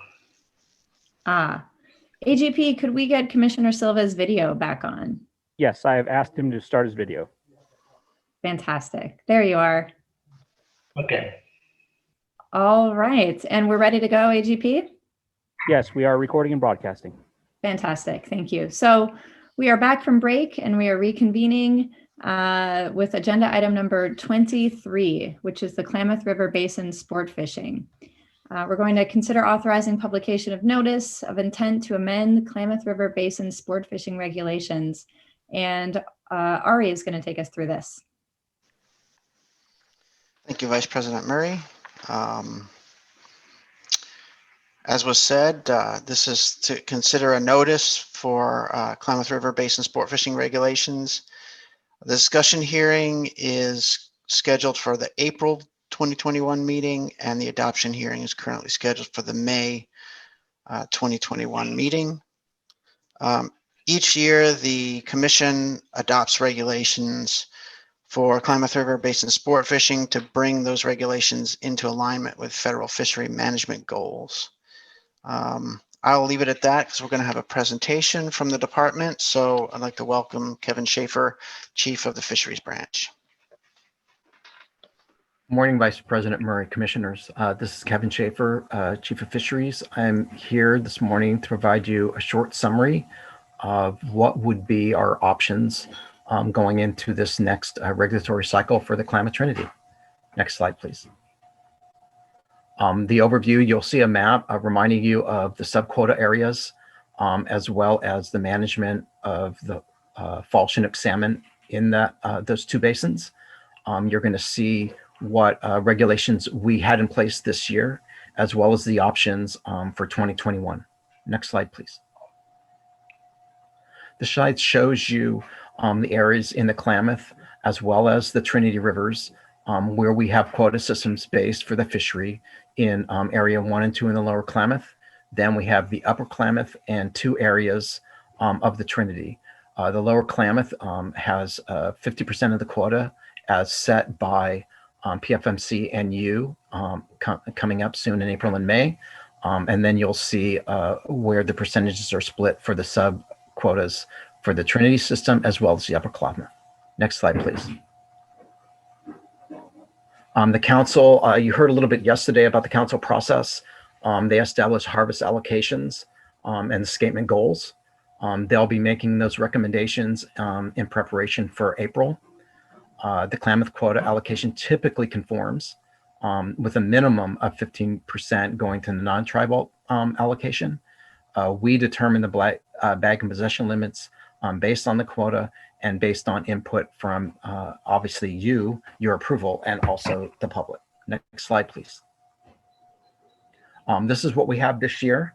The quota was a little over 1,200 adult salmon over 23 inches. The bag limit was 2 fish, no more than 1 adult over 23 inches. Possession was 6 fish, no more than 3 over 23 inches. You can see the seasons where the season starts in the Klamath and then moves into the Trinity, and they both would be ending like this year at the end of the year. Next slide. So basically, we don't know exactly what projections we will get from PFMC. So within the regulatory package that we're asking to post, we have a quota set from 0 to a maximum of just over 67,000 fish. The bag limit is 0 to 4 over 23 inches, possession limit 0 to 12, and the seasons to be the same. Next slide. And with that, if you have any questions, I'm here to answer them.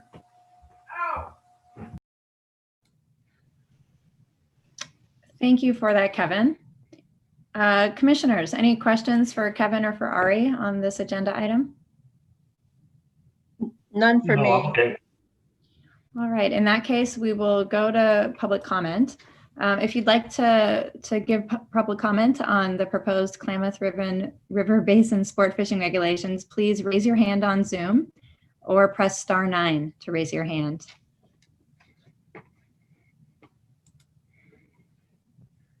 Mark Smith? Yeah, hi. Can you guys hear me? Yes, go ahead, please. Vice President Murray and other commissioners, thank you for the opportunity to make comment. Ari, Kevin, as usual, oh, by the way, making comments on behalf of the Northern California Guides and Sportsmen's Association this morning. As usual, appreciate your engagement with us on both the Klamath, and we'll speak to the Central Valley coming up. We did submit a letter to the commission on these two topics. We continue to request that the department be flexible in terms of its assessment of the size of jacks. 23 inches was where we ended up last year. We do appreciate that. We are looking for a mixture of take of both adults and jacks that are returning to the system early. We recognize as well that we are still a ways off from determining what the actual take will be able to be for the 2021 season. And then finally, I'll say it now and say it again at Central Valley. We have appreciated the commission working with us to move the adoption date for the season regulations to a special telephonic conference that takes place in May. We hope that the commission will continue to do that this year in 2021. We believe that that gives us the additional time necessary to make informed decisions. And with that, I'll wrap up my comments. Thank you. Robert Jan Vanderhoek. Okay, hello, Robert Jan van der Hoek. And as a scientist, environmental scientist, I would like to inquire, I don't think we have any historical information that the brown bear, that we sometimes like to call our California grizzly, but isn't really a different species. It's the brown bear, the same brown bear species that's in Alaska, that does hunt and prey on salmon on the rivers that we see in all of our movie or documentaries when we look at beautiful Alaska. I just don't know if we know if the brown bear was doing this on the Klamath River or some of our other rivers, but it seems likely that, but we don't have the brown bear in California right now, but we could in the future. And I'm wondering if if these salmon fishery plannings are taking into account the wildlife usage of both historically and currently, like osprey and bald eagles. And that brings me to the thought that I'm trying to conceptualize and find compromise here, that we have commercial fisheries, we have sports fisheries, Native American indigenous people fisheries, and we have poachers. I don't fit in any of those groups. And we have scientists that take salmon for study, education and science. And then we have the non-consumptive users of the salmon, which is to observe them, like bird watchers that may not be watching for salmon particularly, but are linked into it tangentially, because they will watch osprey and bald eagle, and the great blue heron eats small, and some of the ardeid species will eat small fish on their way back to the sea. Not back to the sea, but on the way to the sea, excluding the steelhead salmon, trout. But I think that I'd like to understand, I'm definitely a fan of sports fisheries, and I'd like to, but not commercial fisheries. I have that delicate balance of over harvesting, and I know you're regulating and doing the best you can there, and I appreciate that. But I'd like to understand also people who are hunting salmon for subsistence. And I know Native American people are doing it for subsistence, but also for spiritual and tradition. But I mean, I guess this refers to the Anglo-Americans who might be fishing not from a sports because they have money or equipment, but is there a small portion of the American Anglo public that is subsistence fishing on salmon, and how are they fitting into the story? I just haven't done enough research to know all that. Just questions. Thank you. Vice President Murray, we have no more raised hands. Fantastic. Thank you, Sherry. I just want to say thanks to Kevin and Ari and the whole team for their work on this. The quota range and bag limit range and possession limit range proposed makes sense to me. So I don't have any further thoughts on that. Commissioner Silva or Commissioner Hausler-Carmison, do you have any thoughts on this? Otherwise, we do have a motion. No, I have no comments. This is pretty straightforward as normal. Thank you. Thank you, Kevin and Ari. Yeah, thanks to staff. And I'll go ahead and move that the commission authorize publication of a notice of its intent to amend subsection 7.40 B50 related to Klamath River Basin sport fishing regulations. I will second. Oh, go ahead. No, go ahead. I'm happy to second it, just to change it up a little bit. Yeah. So the motion was made by Commissioner Silva and seconded by Vice President Murray. Sherry, can we get a roll call, please? Commissioner Silva? Aye. Vice President Murray? Aye. Commissioner Hostler-Carmison. Aye. All right, so the motion passes unanimously. Next, we're going to move on to agenda item number 24, which is Central Valley Sport Fishing. And once again, we've got Ari Corman, who's going to take us through this agenda item. This item is to consider authorizing publication of a notice for Central Valley Sport Fishing regulations. The discussion hearing is scheduled for the April 2021 meeting, and the adoption hearing for this one as well is currently scheduled for the May 2021 meeting. Each year, the Commission adopts regulations to bring Central Valley Sport Fishing regulations into alignment with federal fishery management goals from the PFMC. And again, I think I'll just leave it there because we're going to get another presentation from Kevin Schaefer of the department.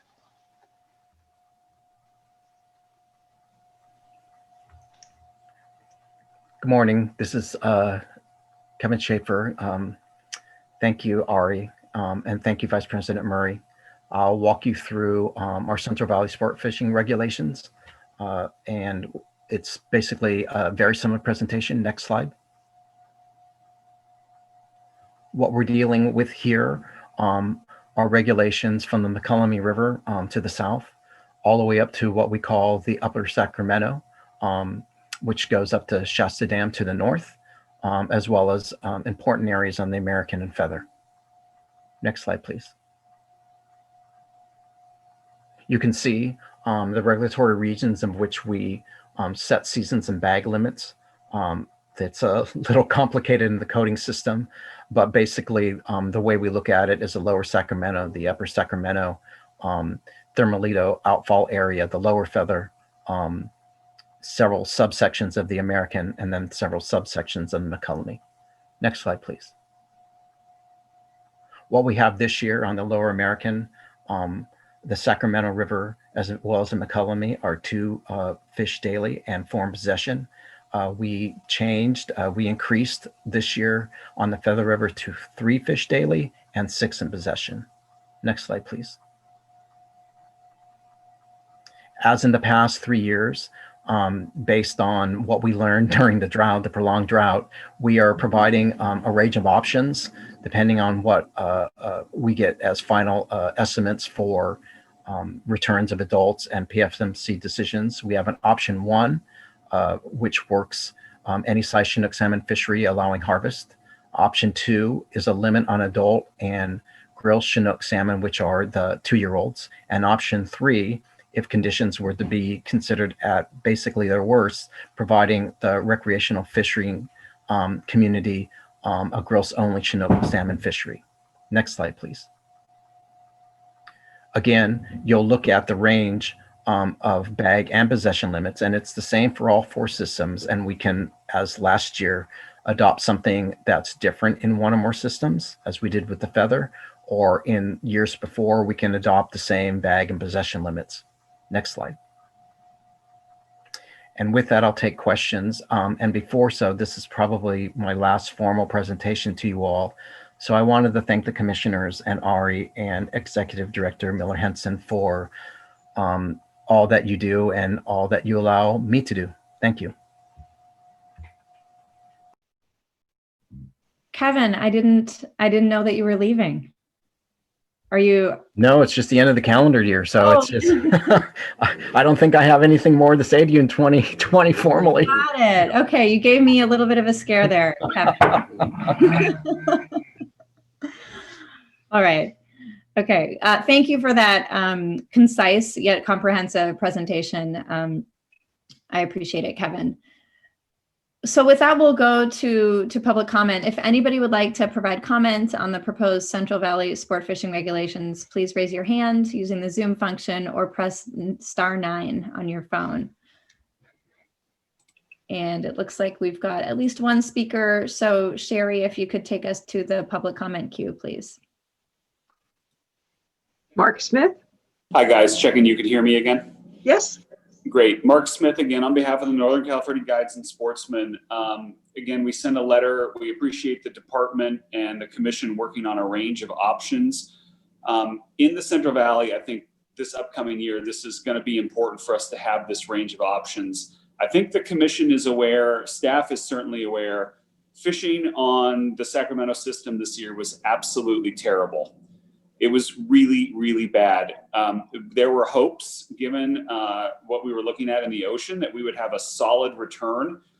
That did not materialize. And the department and staff can speak to some of these challenges if the commission wishes to ask them or if they wish to make additional comments. But this has now been a number of years in a row where the fishing, the inland fishing, just has been absolutely terrible for the guiding community and for recreational anglers in general. As an illustrative example, in one of the areas, we appreciated the commission moving the bag limit to 3 on the Feather River, but flows of water were so low that you couldn't get a boat into most places on the river. And so angler opportunity was severely curtailed due to water management decisions and other challenges on the Feather. And on the Sacramento, we had so few fish come through that angler opportunity, while it was present, just resulted in a terrible season. And a lot of the guides gave up early and a lot of folks didn't even come. This is all part of the larger conversation about the number of angling licenses that are, our sales of licenses that are declining over time, missed opportunities for recreational anglers. With no fish, there's not going to be any demand. The challenges are great. We have good partners in you and the department to work on these issues, but the challenges definitely exist. And this year illustrated some of those in pretty stark terms. So thank you. We look forward to a continued discussion on what the season will look like in 2021, but please be aware that not everything in the system right now is great. Thank you. Vice President Murray, we have no more raised hands.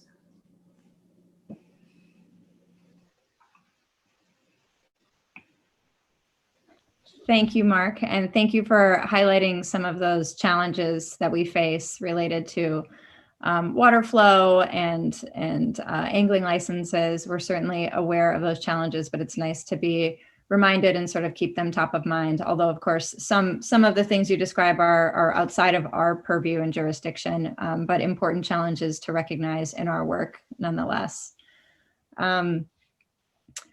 All right, so the options presented for consideration in the staff memo make sense to me. So I feel at ease with the recommendation that we have in our staff memo, and unless there are any thoughts or question or discussion from my fellow commissioners, I think we have a motion. I'll move that the commission authorizes publication of a notice of its intent to amend subsection 7.40 pren B pren 4 et al. Related to Central Valley sport fishing regulations. Second. All right, so the motion was made by Commissioner Hassler-Carmison and seconded by Commissioner Silva. Sherry, can we please get a roll call? Commissioner Hassler-Carmison? Aye. Commissioner Silva? Aye. Vice President Murray? Aye. So the motion passes unanimously, which brings us to agenda item number 25, which is waterfowl hunting. And Ari is going to lead us through that agenda item. And you are muted. There we go. There you go. This item is to consider authorizing a publication of notice to amend waterfowl regulations. The discussion hearing is scheduled for the February 2021 meeting, and the adoption hearing is scheduled for the April 2021 meeting. This year, proposed changes include potential changes to the duck season, to certain goose seasons, and to the falconry only season. And next we'll go to Melanie Weaver with the department. She's the waterfowl program leader. Thank you, Ari. Melanie Weaver here. Good morning at the California Department of Fish and Wildlife Waterfowl Program.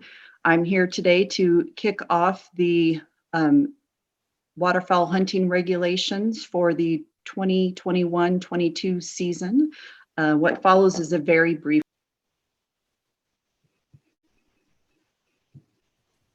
Oh, Melanie, we can no longer hear you. You've been muted. Interesting. I unmuted myself, so someone must have muted me again. Maybe that means I don't have to give the presentation? Oh, we still want to hear the presentation. All right, I'm not sure what you got, but Melanie Weaver of the California Department of Fish and Wildlife Waterfowl Program here today to kick off the start of the rule changing process for the waterfowl hunting regulations for next season. And what follows is a very brief presentation. Next slide, please. Next bullet. So real brief, the federal frameworks were established in late October. Next bullet, please. The package for ducks is a liberal package, which means no change from the previous season. Next bullet, please. That means 107-day seasons, 7 ducks per day for most species. Next bullet. Geese, there are no change. We set goose regulations a little bit differently. It's not the same modeling framework as ducks, and they are unchanged as well. Next bullet. The department's recommendation, next bullet, is to maintain the January 30th closure. It was enacted a couple of years ago with public input and direction of the commission. And in order to maintain the closure of January 30th for most ducks in most zones in California, that means we have to annually modify the season length because that has to do with what day of the week that January 30th closes on. So with that, our seasons, next bullet, are going to be 101 days in most zones. And because we're adjusting the season length in ducks, we have to adjust the season length in falconry. So we would be looking at a 3-day season for falconry only in most zones. Next bullet. Here you have it. Next slide, please. And a bullet. So I provided the frameworks and the department's recommendation, and I said that those frameworks were developed on modeling that we've all agreed on the approach and with input from the flyway councils. That said, there's no survey data from this past spring or summer to inform it. Unfortunately, we're able to predict what population levels for most would be this year. We're not able to do it for the next season if we don't have any surveys, but unfortunately we were left not being able to conduct any of our surveys just because it involves being in a plane with 2 other observers for extended periods of time. So not in the cards this year. Next bullet, please. With that, though, the good news is most duck populations at the continental level remain well above the long-term average. Next bullet, please. Except pintail and scopped, and we maintain restrictive regulations on those species for that reason, because they're not doing as well as most other duck populations. Next bullet, please. And all but 2 goose populations are over objective, which is also good news. For those goose populations that remain under objective, we also have restrictive regulations continuing for those 2 groups, and that would be the Thule white-fronted goose and brant populations. Next bullet, please. And with that, I can take questions.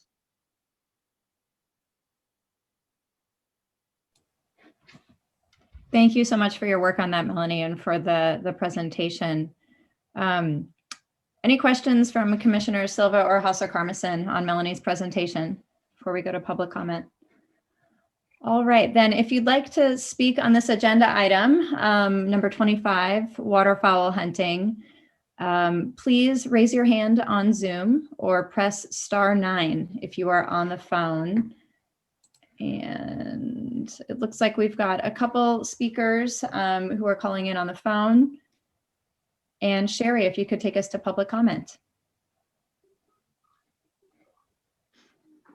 Phone caller with number ending in 515. You may need to unmute yourself using *6.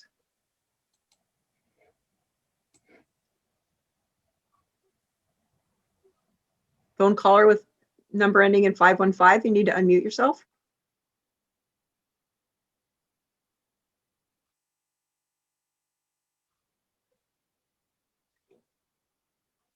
We're going to move to the next caller, phone number ending in 230. Phone caller ending in 230, you need to unmute yourself using *6 on your phone. Hi, can you hear me? Yes, go ahead, please. Great. Hello, Vice President Murray, Commissioners, Director Bonham, and staff. It's Mark Henley with California Waterfowl. We understand why the department is proposing only minor modifications to the waterfowl regs. We totally get the reasoning behind that. We do support the proposal to add 2 new falconry days to several zones. This is in addition to the new veteran days that were approved for falconers this coming February, so that's good. One other thing, we previously talked with the department about shifting 2 hunt days from the early Canada goose season and adding them on to the late goose season. While we're disappointed that that can't be done for the 2021-22 season, we do look forward to working with the department to getting it approved for the following season. So thank you.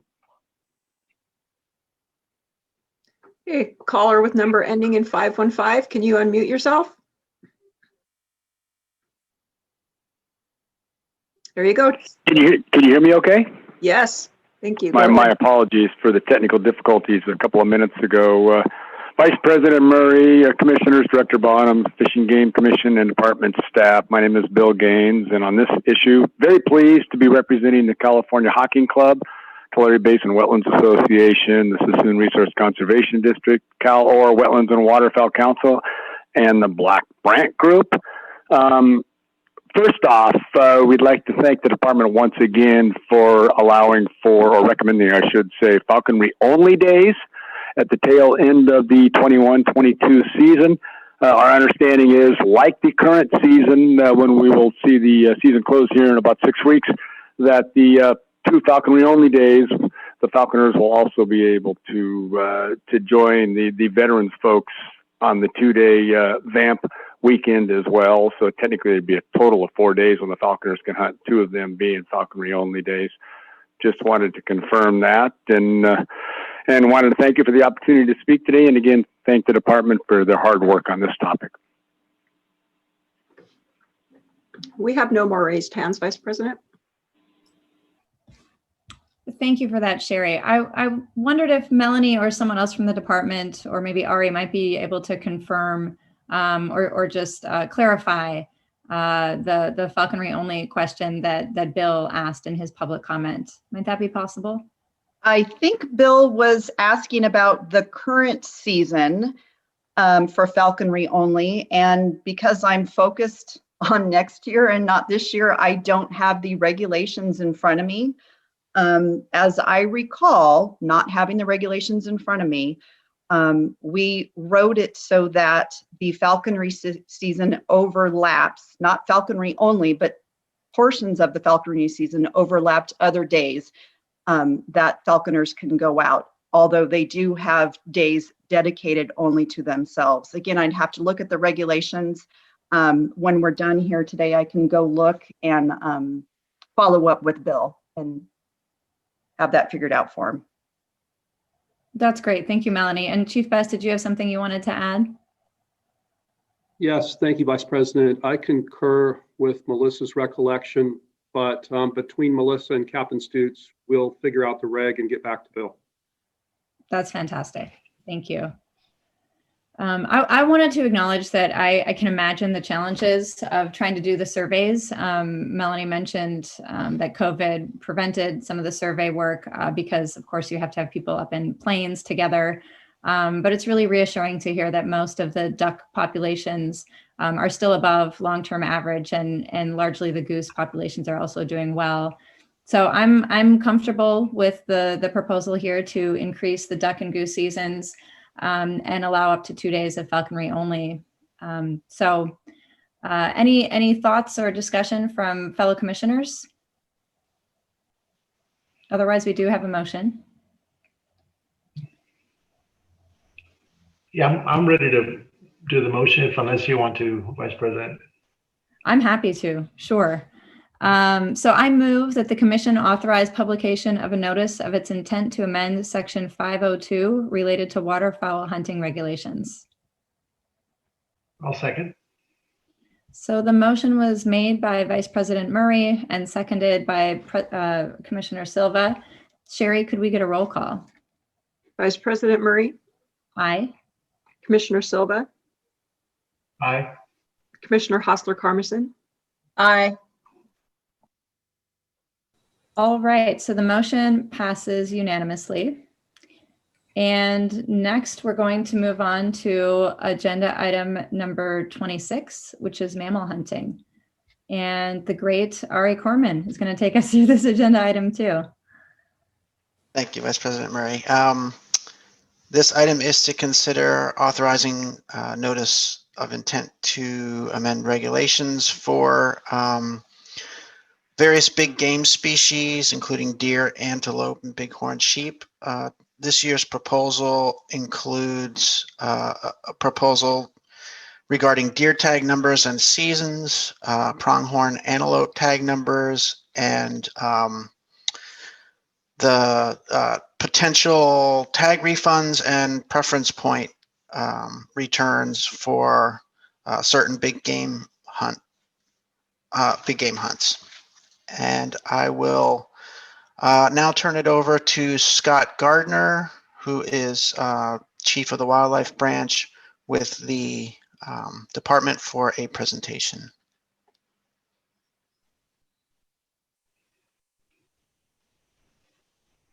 Yes, Vice President Murray, Commissioners, I am Scott Gardner, Chief of the Wildlife Branch. And we wanted to clear up I think there was an inaccuracy in the previous presentation that said that season closed on January 30th, when it's in fact January 31st. So we just want to put that in the record. Thank you, Scott, for that clarification. So the season actually closes on the 31st of January for the previous agenda item. Yes. Thank you.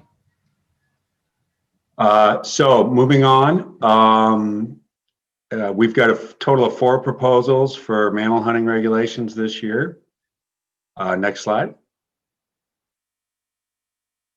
So first, our 2 proposals for deer. The first one is a really simple adjustment of regulatory language for military base hunts G8 and J10 for hunter-legged antlerless deer and apprentice either sex hunt, and that's to account for an annual calendar shift.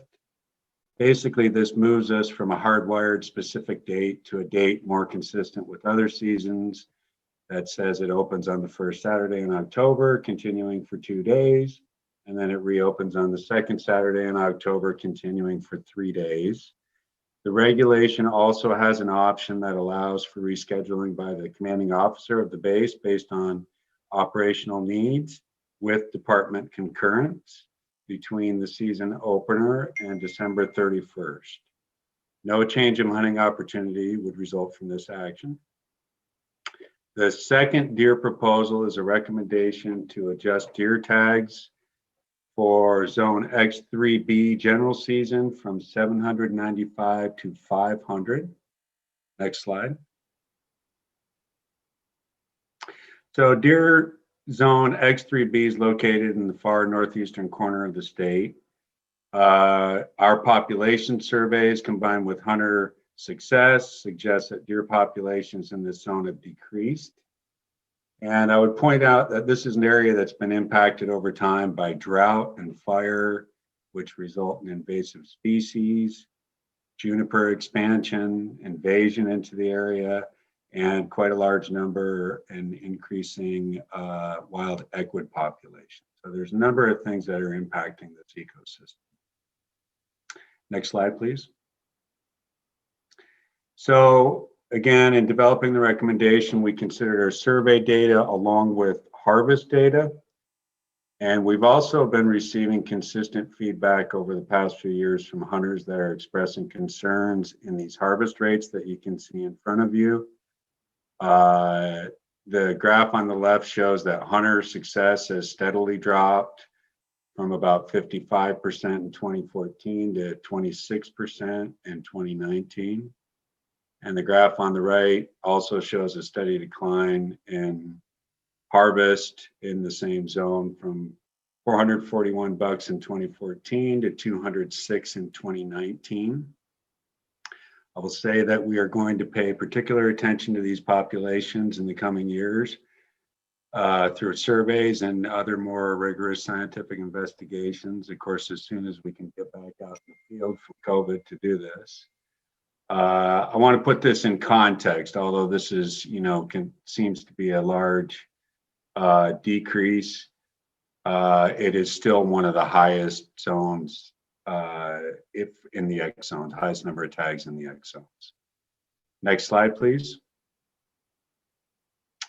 In about the same area, we're also recommending a decrease in pronghorn tags, specifically for zone 3 likely tables for the period 1 and period 2 hunts. The recommendation is for a reduction from 45 to 25 bucks in each period. Next slide. You can see here our population numbers, our minimum counts, the minimum number that we've counted. And these zones have been surveyed in alternate years in the Northeastern California since 2003. The last time tag quotas were modified for pronghorn was in 2016, following a particular good count. At the time, a minimum of 1,406 pronghorn were counted, and tag quotas of 45 bucks were established in the 2 hunt periods. Weather really hampered the surveys in 2018, which produced an unreliable count. But we did get repeated surveys earlier this year, and the minimum counts had declined to approximately 50% of the high in 2016. I'd also note here that this decline appears to have started really with the beginning of the drought in 2012 and large-scale wildfires throughout that part of the state. Next slide, please. Additionally, again, with hunter success, it's fallen in this zone. Since 2000, average hunter success for the first and second period hunts averaged 84% and 85%. In 2019, hunt success in period 1 was 64%, and period 2 was 48%. So based on these factors, we're recommending the general tag quotas for the zone be decreased from 45 to 25 in 2021. These proposed levels of harvest are still within the ranges established in our environmental document. I also want to put this one in context too. These 2 hunts are currently among the highest allocations for pronghorn now and would remain at among the highest level with this decrease. That said, this is a very conservative adjustment, and I just want to reiterate, similar to the deer, that we're going to get out there when we can and pay particular attention to this population as well, and we may revisit this regulation in the future. Next slide, please. So this one we discussed with the WRC considerably earlier this year, right around the time of the wildfires. And the department is recommending that the commission consider a proposal to provide refunds for certain big game tags and related preference points that were significantly impacted by the statewide closures on all national forests and other lands in the area due to the unprecedented wildfires in September of 2020. Remind you that all the national forests were closed, including to hunting in the state from September 9 to the 21st, with the small exception for the Humboldt-Tiobe, which reopened earlier, but largely a statewide closure during that time. This is the first statewide closure on all forest lands in response to wildfire. And as I mentioned earlier, several other public lands were also closed. This closure occurred either right before or during several big game seasons, resulting in significant loss of opportunity for the tag holders.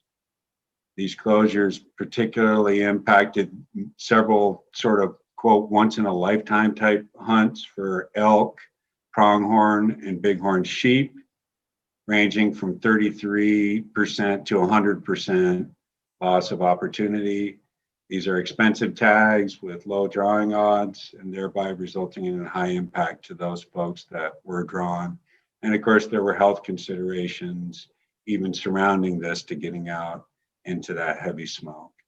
So we're recommending a new section 708.19 to allow hunters with these tags to return them and request reinstatement of their preference points, plus an additional preference point for the current license year, and a refund due to these statewide closures. This regulation would be temporary, allow hunters to seek refunds of tags and points, and that would expire in June 30th of 2021 before the next license year. You'd have to return your unused tags, so I'd have to keep a hold of that. And of course, several hunters did actually harvest animals during this period and would not be eligible for a refund. So next slide. Just give you a look at the specific hunts that we're talking about. There are 14 elk hunts, 2 pronghorn hunts, and 1 bighorn hunt that would be eligible for refund under the proposal. We did not include any deer hunts in this at the time because the impact was low to these hunts during the closure, and the cost of these hunts is relatively low. Again, these are the ones that we would call once in a lifetime type hunts. Hunters would have to pay a $30.90 non-refundable big game tag return processing fee already specified in section 702, and it would result in at the most $35,000 loss in revenue or refunds, I should say. I'll also say, because there's been discussion in the WRC and surrounding this, that we did consider other options, including reissuing these tags, but we aren't recommending that because there was some opportunity for most of these hunts, and hunters have historically been impacted by fire without this option. We need to keep our tags at the recommended allocation levels. We couldn't really add to those going forward by reissuing the tag. And of course, we want to continue to provide that opportunity going forward. Next slide. So those are our proposals. And with that, I'd be happy to take any questions.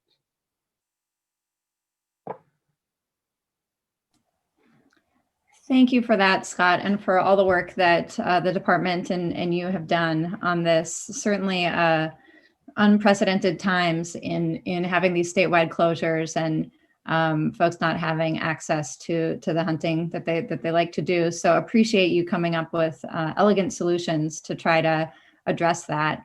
I did have a question. I know at least one of the letters we received asked about, so you mentioned tag refunds and reinstatement of preference points, but did you consider auto issuance of tags for future seasons? I know we saw that in at least some of the comments that we got. So I just thought maybe you could speak to that.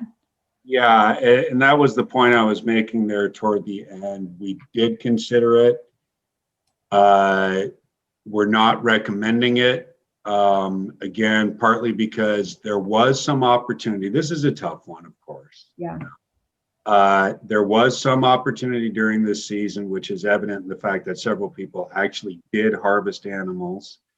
Historically, this hasn't been an option, so we're already really getting into new territory here. And, we've got to do that cautiously, especially going forward. And, we couldn't just reissue it on top of the allocations that we already had for next year, because those quotas are established, biologically for a reason. So we would have had to get into changing those quotas as well. So we just, again, difficult situation. And of course, everybody impacted had an individual case. And we just felt like we should keep it at this simple proposal.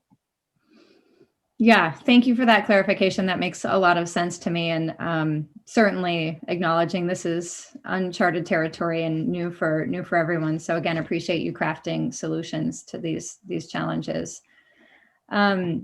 We'll go next to members of the public. If you'd like to speak on this agenda item, which is agenda item 26, mammal hunting, please raise your hand on Zoom or press *9 if you're on the phone. And I see Sean Campbell has raised his hand. Sean, we are going to, after this agenda item, we're going to go to hearing the arguments from folks for the executive session. So I think you may be raising your hand for the next item, although maybe you want to speak on this too. So Sherry, if you could take us to public comment, please. Phone caller with number ending in 515. You need to unmute yourself. Go ahead. Yeah, can you hear me? Yes, please go ahead. Thank you very much. Vice President Murray, Commissioners, Director Bonham, Commission and Department staff. My name is Bill Gaines. Very pleased to testify on this item on behalf of the Rocky Mountain Elk Foundation. Simply wanted to thank the department, Director Bonham, Deputy Director Lair, and Wildlife Branch Chief Gardner for the effort they put forth on somewhat of an emergency basis a few months back to make sure that the tag refund and the restoration of preference points was brought forward to the WRC and then forwarded as a recommendation to the commission. We're very, very pleased that the department and the commission are taking a look at this. It just makes a lot of sense, and wanted to thank the department and the commission for their work in this area. Thank you very much. Marilyn Jasper. Thank you. Can you hear me? Yes, go ahead, please. Okay, Marilyn Jasper, Public Interest Coalition. We urge a no vote and a more complete eyesore analysis of this tag fee refund proposal. Although fire closed national forest lands, the eyesore does not acknowledge or analyze any private lands where hunt opportunities remained, nor does it define, quote, significant, unquote, in context when claiming significant opportunity losses. The tags were still usable, but just not on specific public lands. CDFW acted in good faith in drawing and issuing big game tags, but it should not be financially responsible for events over which it has no control or authority, such as federal agency decisions or natural disasters such as wildfires or other quote unquote acts of God. In the future, will tag refunds be made to those who claim lost hunt opportunities because they complied with pandemic stay-at-home or lockdown orders, for example? This refund proposal is a slippery slope, and it sets unacceptable precedent. We urge denial and/or further vetting. Thank you so much. Sean Campbell.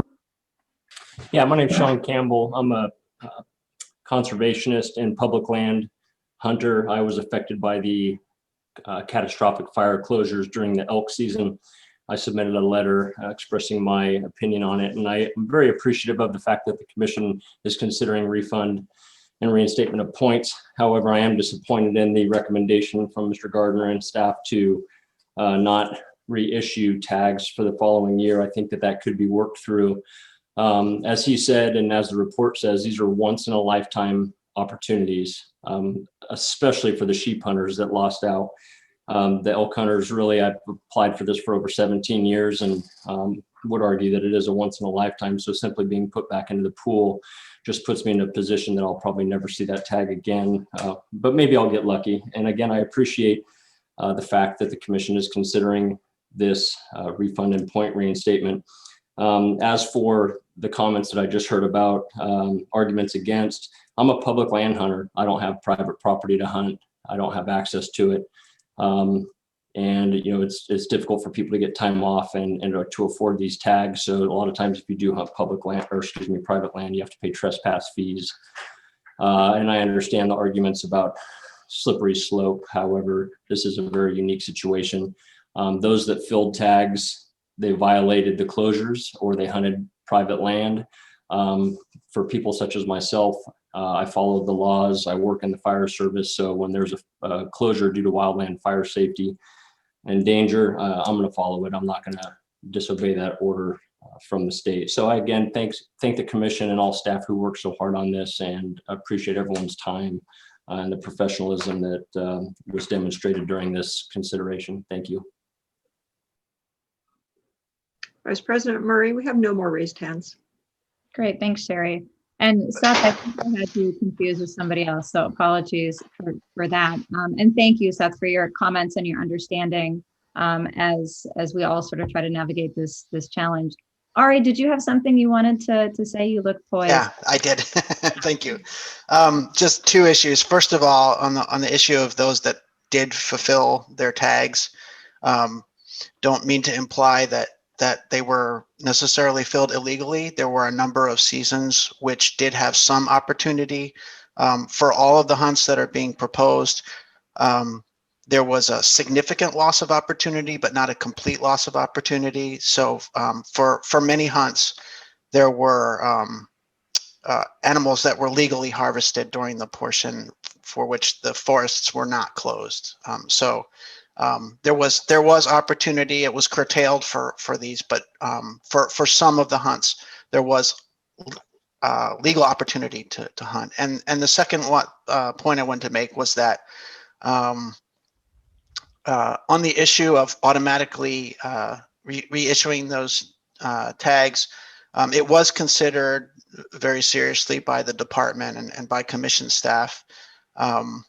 Ultimately, it was decided not to put that forward for a proposal for this year. There is a discussion in the eyesore that's in the meeting materials that goes into more detail about why that option was considered but not put forward. If the public would like to read that and get more information on why. There was talk in the WRC about a future rulemaking to make this authority for the department of refunding tags a permanent authority, and that may or may not go forward depending on whether the commission is interested in a larger rulemaking. And during that rulemaking, it could potentially be explored in a little more detail. And perhaps going forward on a permanent basis, something like that might be able to be worked out. It's just sort of depends on how that rulemaking or potential rulemaking proceeds. But it is a possibility for that. But it was decided, especially given the time constraints in getting this regulation finished before the next drawing and make sure that people get their preference points on time before the next drawing so that they can participate in that. It was decided not to put that forward for a proposal. Thank you for that follow-up and clarification, Ari. Commissioners. Hi, Vice President Murray. I do have some thoughts and possibly a question for Scott Gardner. You know, I'm really struggling with the fact that our previous stakeholder commenting, Sean Campbell, that, you know, he hadn't been drawn for 17 years. And in reading his letter, it indicated that he was drawn for the Marble Mountain bull elk tag. And I don't think there was any opportunity there whatsoever. Is that a correct statement, Scott, or am I incorrect? No, I hate to say that I don't know for sure. We would certainly take his word at that because I just don't have it right at my finger. Yeah, I'm really struggling with that. Being married to a hunter, and he did get a cow tag maybe 5 years ago, and it was the first time in his life, you know, so to me that it kind of drives it home. And so I'm feeling like I would really like to see how many folks actually drew a tag in an area where they just could not get out there to hunt. I don't think it's fair to put them back into that tag lottery with no hope of ever getting a tag again, unless, you know, they're lucky. So I'm kind of struggling with that. Yeah, well, I could say that I certainly see it, and you know, can't argue with that. You know, I think this is the only, and I don't mean to minimize it, I think this is the only of this type of comment that we've received. And again, like I said, you know, everybody's got a story going into this, so I'm not arguing against that. And you know, it's just a matter of framing up the regulation. And certainly you have the opportunity to do that. It looks like Director Bonham wants to speak. I appreciate that. I mean, I agree with Scott, Commissioner, in that it is, at least through the lens of that individual's story, you know, significant, and it's personal. Someone has sought to do something for a long time, and for events outside our control, can't. But I would just make one observation to express caution. This idea of these draws are a complicated way to balance supply and demand. And there are a lot of people who have been involved in them for a long time. And I do think kind of the effect of unintended consequences is out there if one were to try to revisit the entire program and the approach based on, you know, facts which may never emerge again because of the uniqueness. So that's the one caution I would have, because there are many other people that are likely going to raise, you know, equity and fairness issues, depending on how you might revisit kind of the draw situation. So I'm not opposed to the suggestion. I'm just offering caution when you think about a system that's about, you know, approving privilege for an action against a pool of people who are seeking that same privileged approval. So. Thank you, Director Bonham. I totally understand it can't be done for just one person. I appreciate that, but I just don't, personally, I don't know how many actual hunters that were drawn hadn't been drawn over a 20-year period, and who may never get drawn again, who actually, because of the fire, could not use the tag. And maybe that's way too much effort and work, and I appreciate the work already done. I'm just seeing if there's any possibility of reconsideration. Yes, thank you for that, Commissioner Hassler-Carmison. At the risk of, you know, asking a question I don't know the answer to, which is always a little bit dangerous, what would the repercussions be of moving forward with the motion on deer tag numbers and season adjustments and pronghorn antelope tag numbers as well, but potentially taking a bit more time on the elk, bighorn, sheep, and pronghorn preference points and tag refunds? Vice President Murray, I think our concern is that we need to get an approved regulation by the Office of Administrative Law in a timely manner in order to be able to restore the points, so that they could enter the draw the first week of June. That's kind of the time pressure we're under. And to Commissioner Hassler-Carmison's questions, we could get that answer, but I think what we're up against is we don't have a lot of time here, and the conversation of, and I'll just put it into hypothetical terms. If we had 100 tags that are up for lottery this next June, and we have 36,000 applicants for those 100 tags. And the number of applicants is pretty close, but the number of tags, I'm just making that number up.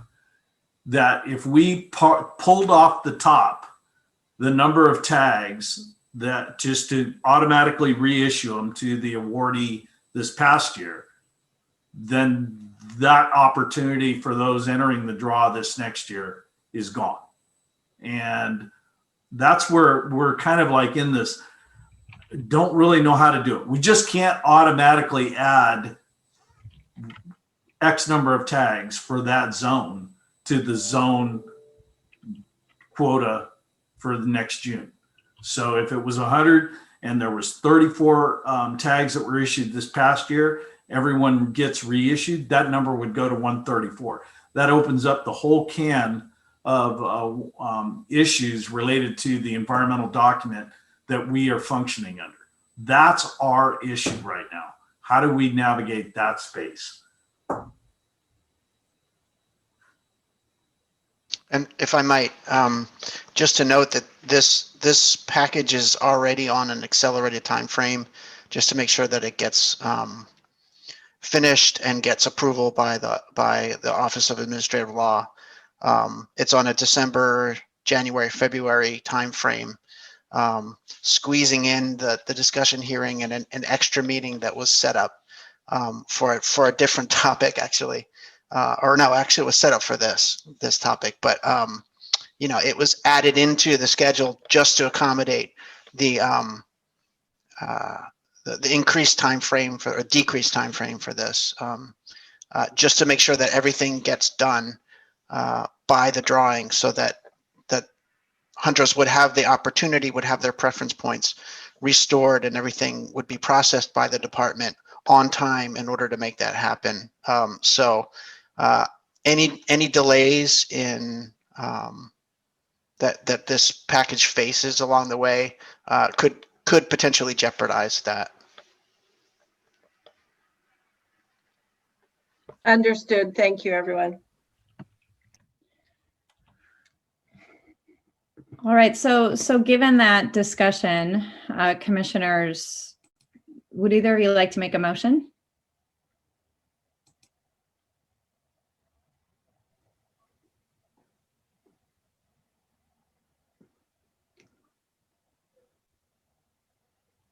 Yeah, I guess I'm ready to move the most, that the commission authorize publication of a notice of its intent to amend sections 360 and 363 and add section 708.19 related to mammal hunting regulations.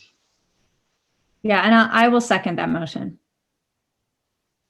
So the motion was made by Commissioner Silva and seconded by Vice President Murray. Sherry, could we get a roll call, please? Commissioner Silva, Aye. Vice President Murray, Aye. Commissioner Hostler-Carmison. Aye. All right, so the motion passes unanimously. We are going to move next to taking some statements from statements related to the closed session that we're going to be doing during lunch. We have some parties that have particular rights and will be giving statements, but we are going to take a 5-minute break first, just because I think that those statements are going to take a little bit of time, and I want to give everybody a chance to take 5 minutes. So for those who are on the call who are who are one of the parties for our closed session and want to give comments, we're going to take 5 minutes. We'll be back around 11:35, 11:36 to do that. Thank you so much.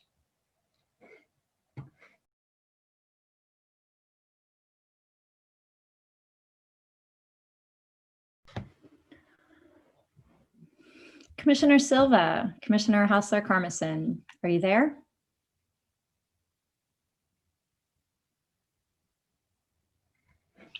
I am present. I see you. And Commissioner Hostler-Carmison, do we have you?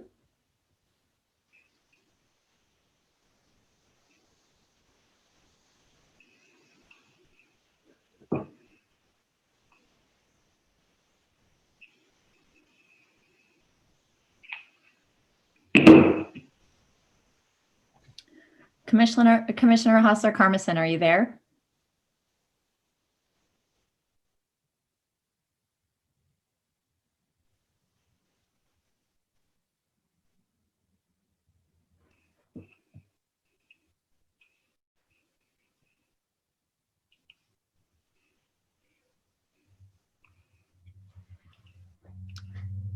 Hello, Commissioner Hostler-Carmison. Are you there? Yes, I'm here. Excellent. Welcome back. Thank you. All right, so for this next item, I am going to hand it over to Michael Yon, our attorney, to sort of talk about what we're doing next before lunch when we're going to go into our closed session. So Mike. Thank you, Vice President Murray. Commissioners, just a little bit of orientation because this is out of the norm for the commission. The commission is about to recess into closed session and deliberate on items on the executive session agenda, which are items Bagley-Keene accepts from the open meeting requirement. The subset of those items, which are under agenda item D, are administrative cases where the commission acts in a quasi-adjudicatory capacity. These are items from closed session that relate to particular parties' rights and cannot be addressed based on general public comment. As such, while the parties are given an opportunity to address the commission, the general public is generally not allowed to do so. Of those, there are 4 cases on that item D. I know that two of those cases, there are parties that are interested in addressing the commission. And sorry about that. Dogs are wanting to participate in the meeting. There are 2 of the cases that I'm not sure they do, although I do note that I see either parties or representatives from the parties on the item. So my suggestion is you take it up in order. First, the 2 that they've indicated an interest, and in particular, take up the Singh case, the Singh petition for reinstatement first. The commission has already set the time for the Singh case at 15 minutes per side. And I recommend 7 minutes per side for each of the other cases. The next case I'd suggest taking up, because I do know there's interest in addressing the commission, is the Woodrum/pursuit accusation. And then after you hear from those parties, I would suggest that if anybody for the Newman accusation and potentially the Gutierrez accusation wants to address, that you also give 7 minutes.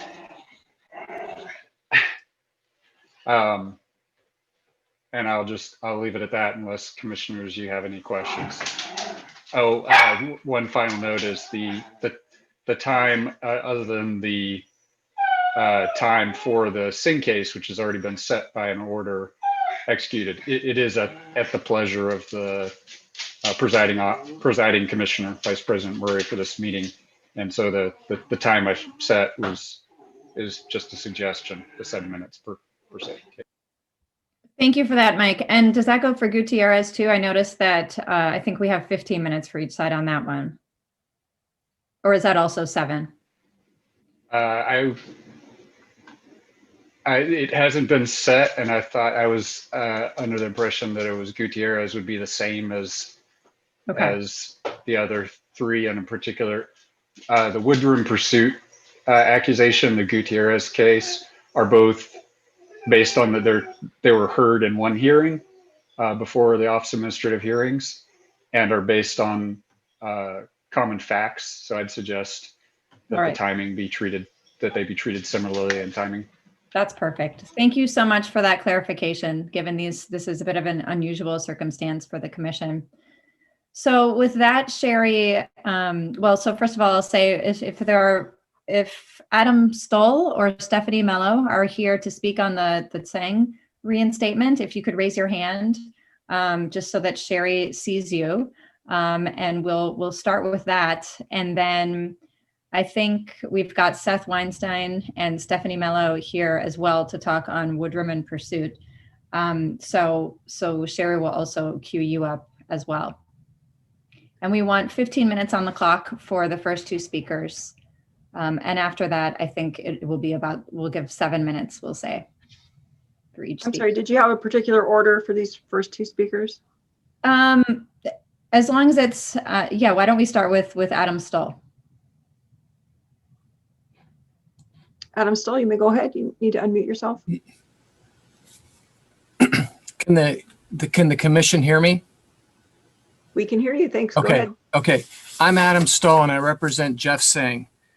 In this particular case, we went and had a hearing before the judge. Last year it was a trial, and the administrative court judge ruled that Mr. Singh should get his fishing license reinstated. She heard the hearing, she heard the evidence, and she ruled that his fishing license should be reinstated. The conviction that was the conviction that took away his license is no longer a conviction. He's not convicted of that anymore. The case was dismissed. And so I wanted to know from the commission what issue they had with not giving him his license back so I could address that specific issue, because at this point, the administrative judge ruled that his license should be reinstated. And I'm not sure what the argument is because of what the administrative law judge said. Could I ask Ms. Vice President Murray if you could explain to me so I could address that issue, please?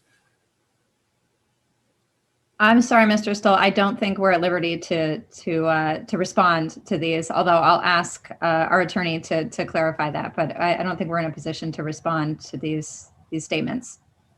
Okay, then can Yeah. I go ahead, Mr. Vice Miller. President Murray, if I can interrupt, I would suggest normally that, an instance like this is not an opportunity for a dialogue. However, there is an easy answer for Mr. Stoll. Thank you. I'm totally blanking on your name. Apologize. No, that's Mr. right. Stoll's question.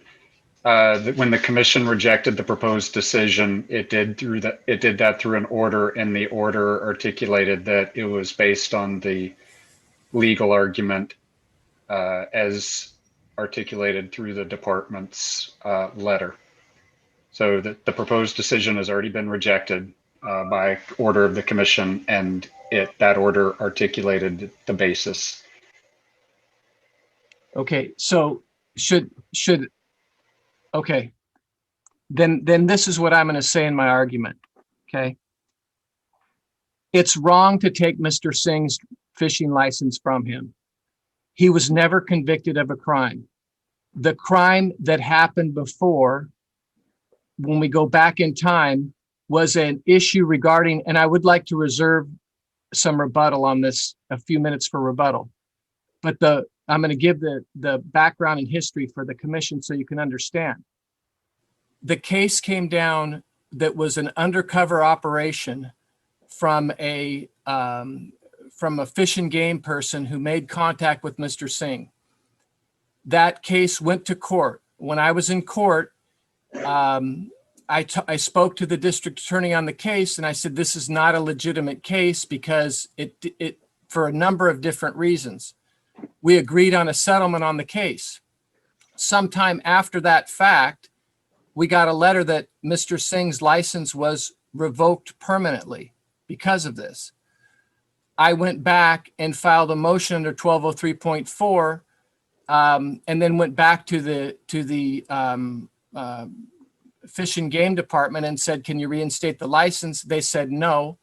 I went back to the district attorney and explained to him that he's getting a lifetime suspension for this case when, in fact, there's legal issues that were wrong with the case. It wasn't legally correct.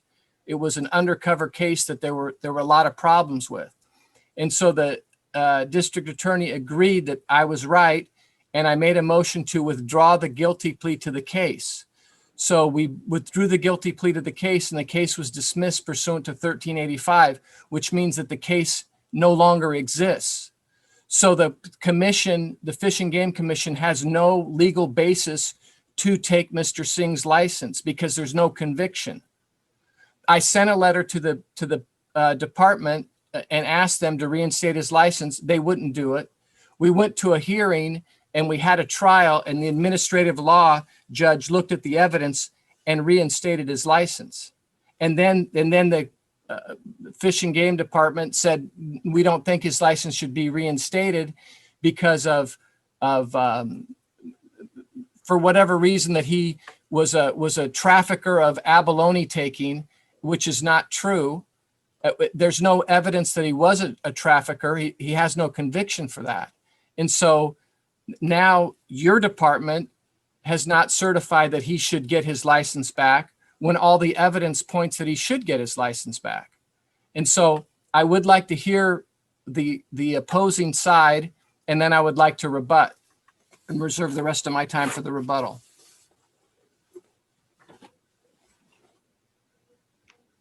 And Mike, I would ask you to clarify just whether rebuttals are, this is a venue where we're doing rebuttals or not, just so that our speaker Adam knows whether he should be reserving time or not.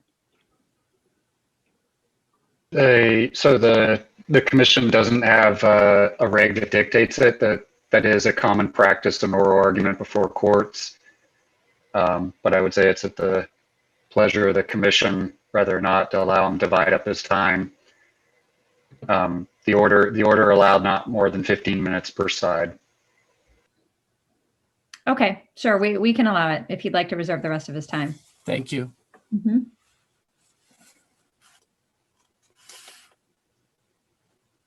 Stephanie Mello? Hi, can you hear me? Yes, go ahead, please. Excellent. Thank you. Stephanie Mello on behalf of the Department of Fish and Wildlife.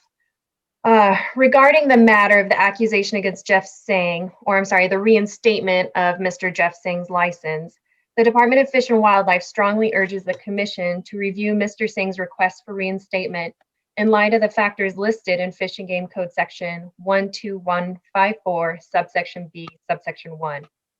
The code states that the Commission shall consider at least the nature, circumstances, extent, and gravity of the person's violations, the person's culpability for the violations, and the injury to natural resources by the violations. First, I would like to speak to the nature, circumstances, extent, and gravity of Mr. Singh's violations. On June 12, 2012, Mr. Singh purchased 10 abalone for $600 from an undercover Fish and Wildlife officer. Immediately following the purchase, Jeff Singh went to 3 separate individuals offering the abalone for sale. Jeff Singh was observed as selling abalone to 2 different people. On January 12, 2013, the undercover officer sold Mr. Singh 30 abalone in exchange for $2,400. After that final transaction, Mr. Singh continued to call the undercover officer to purchase more abalone. As the Commission knows, trafficking is one of the most serious violations to natural resources. Trafficking commercializes the species, which fosters a black market and incentivizes poaching. In total, Mr. Singh, the owner of a high-end rod and reel company that profits from the sport fishing community, spent $3,000 to buy and sell 40 abalone. Second, the Commission shall consider the person's culpability for the violations. Mr. Singh was charged with 4 counts of Fish and Game Code section 7121. Mr. Singh pled no contest to a single count of Fish and Game Code section 7121. Mr. Singh took ownership of his crime, as he should have. Mr. Singh initially solicited the informant to sell him recreationally caught abalone. Mr. Singh acted alone. During the undercover investigation, Mr. Singh made statements that indicated he knew that what he was doing was illegal. He is unquestionably culpable. Lastly, the Commission must consider the injury to natural resources by the violation. The Commission closed the abalone fishery on April 1st, 2018 because of its depletion. CDFW's expert testified at the hearing that it was assumed that poaching constituted half of the annual take of abalone, much of it due to black market trafficking, just as we see here. As a black market trafficker of abalone, Mr. Singh contributed to this fishery's demise, jeopardizing the resources and depriving law-abiding divers of fishing opportunities. These are the factors that the Commission must consider pursuant to Section 12154. Yet the proposed decision addresses none of these factors. Moreover, the proposed decision would unnecessarily constrain the Commission's authority to weigh relevant factors when considering a reinstatement request. Instead, this proposed decision would narrowly require the Commission to only consider the subsequent changes in the requester's criminal record and ignore any other factor that the Commission deems relevant or any other factor that the Commission is statutorily required to consider. As the California Supreme Court dictated over 100 years ago in Palladini v. Superior Court of San Francisco, a sport fishing license is a privilege, not a right. Mr. Singh's actions show that he is not capable of exercising that privilege in a manner consistent with the Commission's mission to manage California's diverse wildlife for the use and enjoyment by the people of the state of California. Thus, the Department requests that the Commission consider the factors that are required in Section 12154 and reject Mr. Singh's request for reinstatement. Thank you. Vice President Murray, do you want me to call the next speaker or go back to Adam Stull right now? You're muted. Please go back to Adam Stull, Sherry. Thank you. Adam Stull? I'd like to respond, Your Honor. Please. Respond, Ms. Vice President. Please. First of all, for Miss Mello to go back in and try to litigate a case that there was no conviction for is improper. Okay. First of all, Mr. Singh never ever went to Northern California, never caught abalone or anything like that. The undercover officer who sold Mr. Singh the abalones befriended Mr. Singh for a long time and was friends with him and looked in very, very bad shape. And so Mr. Singh gave him the money or purchased the abalones from him when he did that because he believed that he was like a drug user and needed money or needed help. Okay, so there was an entrapment or an unfair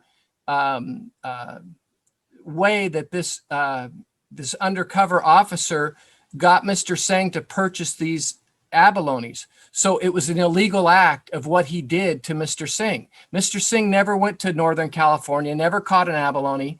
That's number one. Number two is the abalones that were used or supposedly sold, there was no foundation for when these abalones were ever purchased. So when Ms. Mello explains that this is a black market operation that depleted the population, both the officers that testified at the hearing both agreed that they caught way more abalones in their lifetime and depleted the population way more than Mr. Singh ever did. And there's no foundation that these abalones were ever caught because they were frozen at any time that depleted the population. They could have been 10, 20, 30 years old, and we don't know whether the abalones were from Northern California or not. So there was no foundation for that. The abalones that were the abalones that were in this case and that we're dealing with are subject to an entrapment by the Fish and Game Department for Mr. Singh. And so because of the entrapment, because it wasn't a proper case, the evidence of a conviction that is necessary to take somebody's license is not there. And when we go back and we look at this case, if I would have taken this case to trial and Mr. Singh would have been found not guilty, there would have been no way that the commission would have taken away Mr. Singh's license. So in essence, what happened was once this lifetime ban took place, we came back and showed the people that this was wrong. They agreed with that. that this case was not, it was an entrapment case and it was an illegal case. So Ms. Mello to argue that 30 abalones were taken and 10 abalones were taken illegally, she doesn't lay any foundation for any of that because she can't, because there's no case to prove that those abalones would have ever been admissible.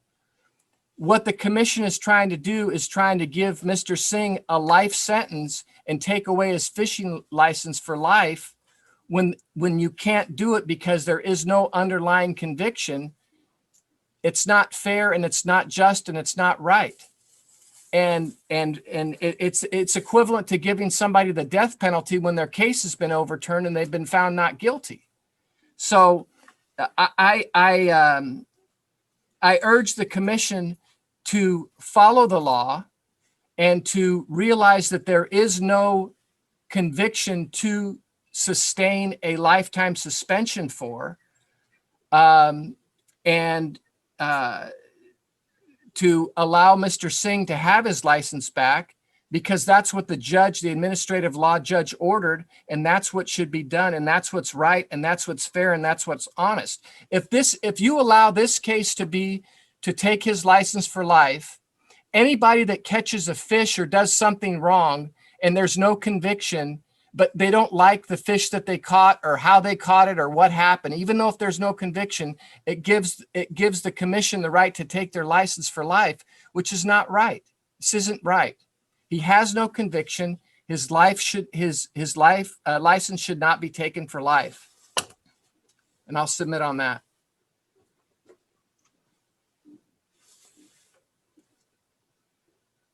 All right, and I see, Sherry, that Stephanie has her hand raised. She did not use all her time, so we'll give Stephanie one final chance to respond, and then we'll move on to the next case. Her line's already open. Thank you, Madam Vice President. Can you hear me? We can. Yes, go ahead. Excellent. I just wanted to point out one counterpoint to Mr. Stoll, is that at the time the department revoked Mr. Singh's license pursuant to 12154, he did have a conviction that stood. So the revocation was properly done. Now we're looking at reinstatement. So not to conflate the issues, it's solely an issue of reinstatement, which again, we look to 12154B1 because at the time we revoked, it was pursuant to 12154 subsection A. That is all. Thank you.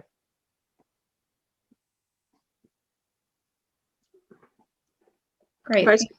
We do have one other hand raised. I'm not sure if it's actually for this case. Do you want me to call the speaker? I think for today, for this part of the agenda, we're just taking folks who are representing the parties for these cases. You can unmute Ruth, and we can just, if she's a member of the public, we're not taking public comment on this. Ruth Musser-Lopez. Thank you for noticing my hand up. I am Ruth Musser-Lopez, and I am the top dim with 95,000 votes for Senate District 16, of which Morongo Valley is part of. And I noticed that for this executive session, you are going to allow speakers for a couple of different subjects that pertain to litigation, but you didn't mention people, the public, being able to speak on some other items that are to be in executive session, which are two matters that pertain to the taking of Joshua trees.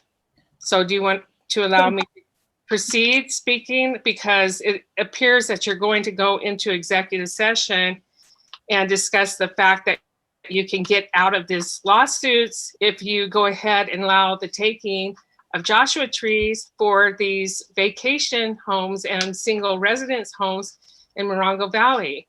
All right, Ruth, I'm going to have to interrupt you. Sorry about that. So Joshua trees are on our agenda item number 27, and we're going to talk about that when we come back from our lunch and executive session.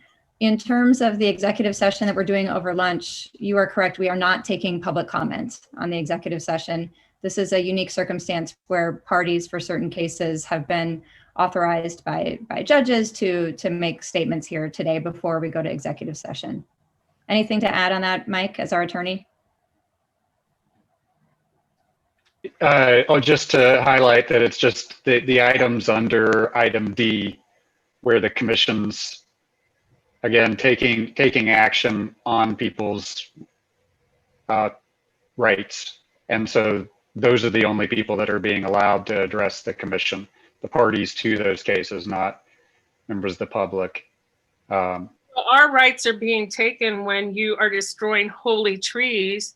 And it appears that only the rich people who have the money to develop land are being able to be heard. Because Ruth, I am going to have to cut you off. I'm sorry. We've got a packed agenda today.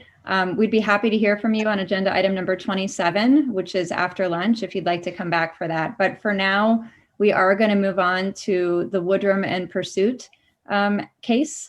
And I believe we have Seth Weinstein and Stephanie Mello, who will each get 7 minutes. Sherry. Seth Weinstein? Yes, I'm on. Can everybody hear me? We can hear you. Go ahead.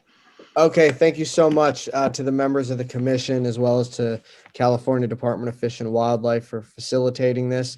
I represent John Woodrum, as well as Pursuit Sport Fishing LLC, which is also listed in documentation from the commission and the department as Pursuit Fishing LLC.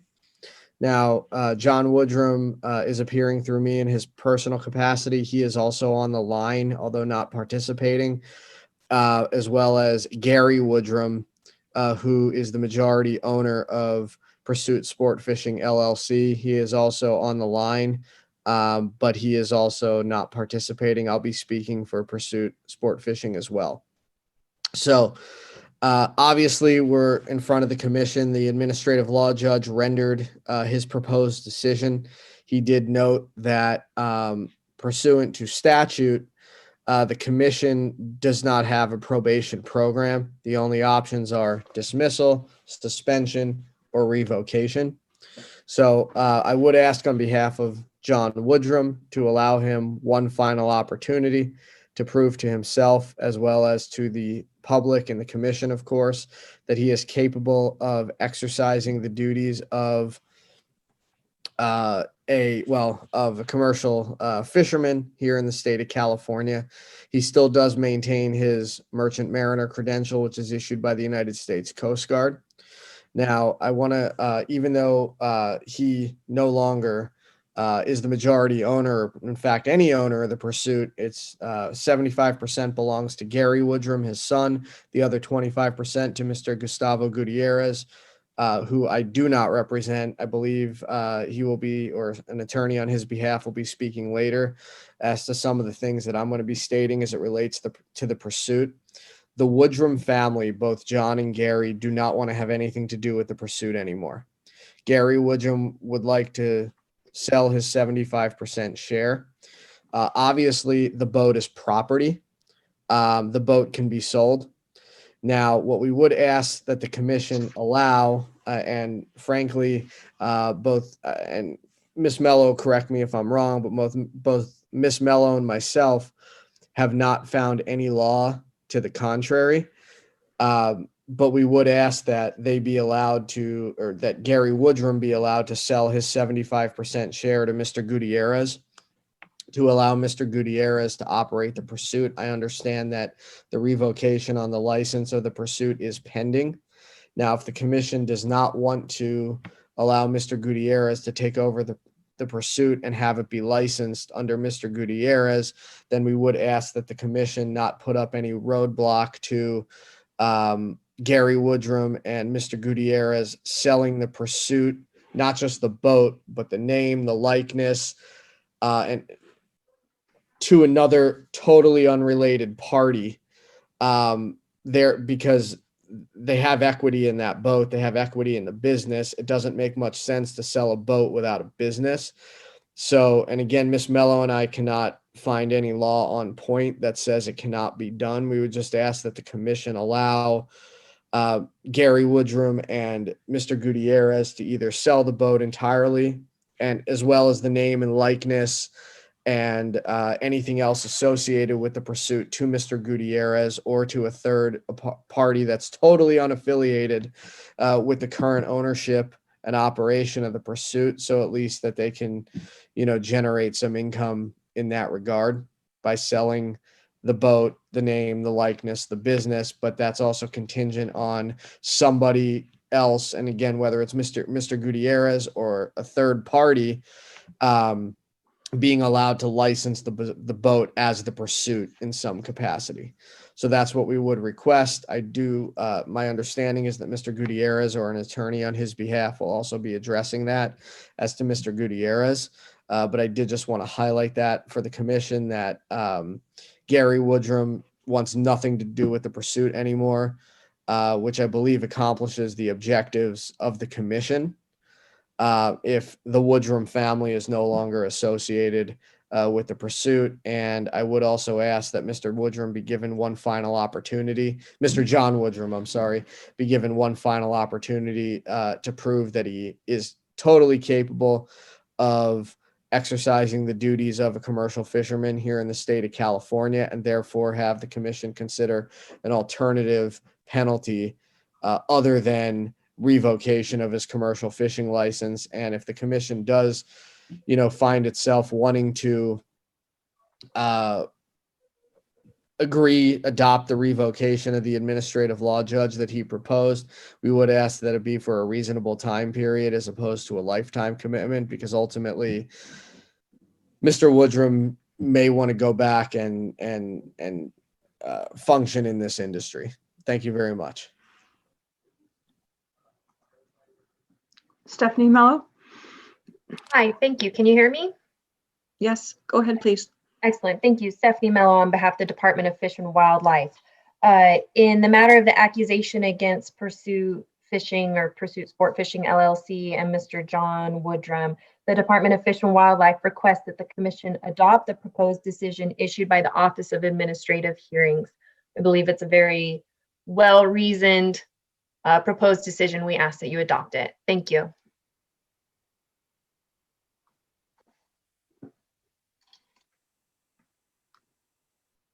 Thank you for that, Sherry. Next, I think we just want to see if there's somebody here representing Newman in the Newman case or representing the state. Those are the two parties that we would want to hear from. Is that right, Mike? Yeah, and just by coincidence, department has quite a number of attorneys that represent the department before the commission, but Ms. Mello is the attorney of record on each of these cases. I did see Mr. Newman has an attorney, and I did see his name in the list of participants. I don't know if he wants to address the commission. And we would also take the attorney for Gutierrez as well. As I understand that that there was reference to an attorney for Mr. Gutierrez. I believe at the hearing, Mr. Gutierrez represented himself. So I wouldn't know if he's now retained an attorney for this. I wouldn't know who that would be.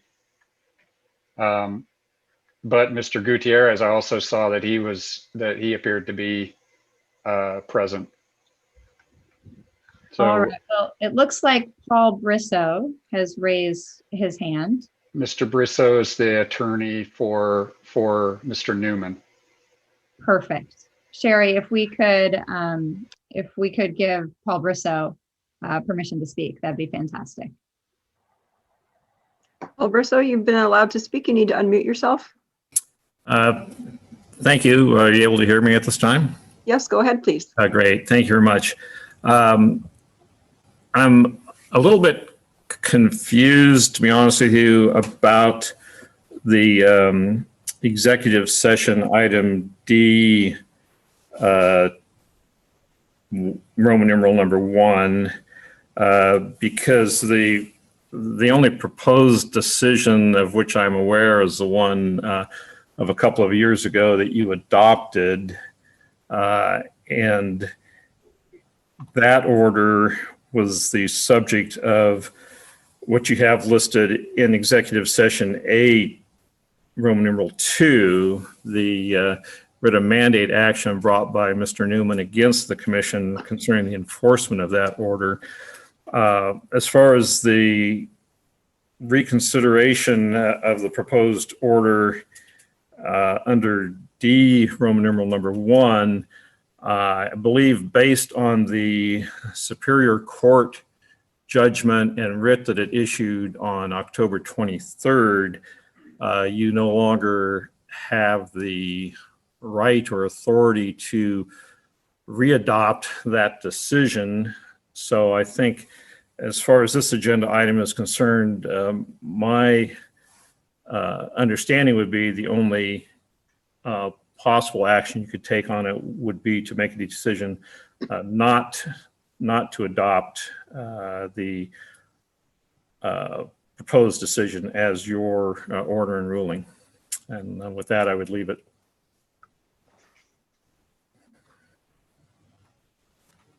Thank you. And Sherry, if we could unmute Stephanie. Her line's open. Yes, can you hear me? Yes, go ahead, please. Excellent. Thank you. Stephanie Mello on behalf of the Department of Fish and Wildlife. In the matter of the accusation against Aaron Lance Newman, the department requests that the commission follow the staff recommendation as described in the commission's meeting binder by referring this matter back to the Office of Administrative Hearings to either correct the administrative record or conduct a new hearing. Thank you.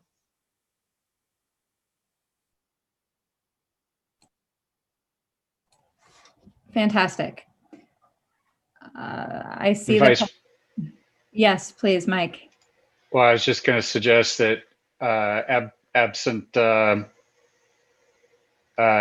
anybody else raising their hand, that you give Mr. Gutierrez an opportunity to speak, or either substantively or to if he wants to identify an attorney that's representing him. Sorry to interrupt, Mr. Yan. Mr. Falangetti had called me earlier this week, said he would likely be representing Mr. Gutierrez. So if you see a Mr. Falangetti in the queue, we do. That would be his attorney. We do, and he has raised his hand. Yes.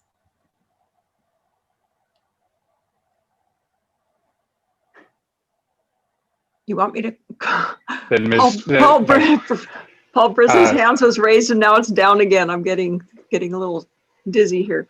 Vice President Murray, I just to close the loop, I suggest you allow Mr. Falangetti to address the commission on behalf of Mr. Gutierrez, and then give Ms. Mello an opportunity to respond.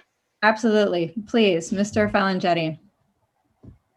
Mr. Falangetti, your line's been open. You need to. Thank you. Go ahead. Can you hear me? Yes, go ahead, please. Thank you so much to the commission for allowing me to speak on behalf of Mr. Gutierrez and giving me some time to address the issue. Mr. Gutierrez is before the commission because there are two causes for the suspension that were heard by the court or by the administrative law judge, and they involve him improperly filleting fish and not leaving enough skin on those fish. And there was about somewhere over 100 fish fillets that were improperly done on this one particular day.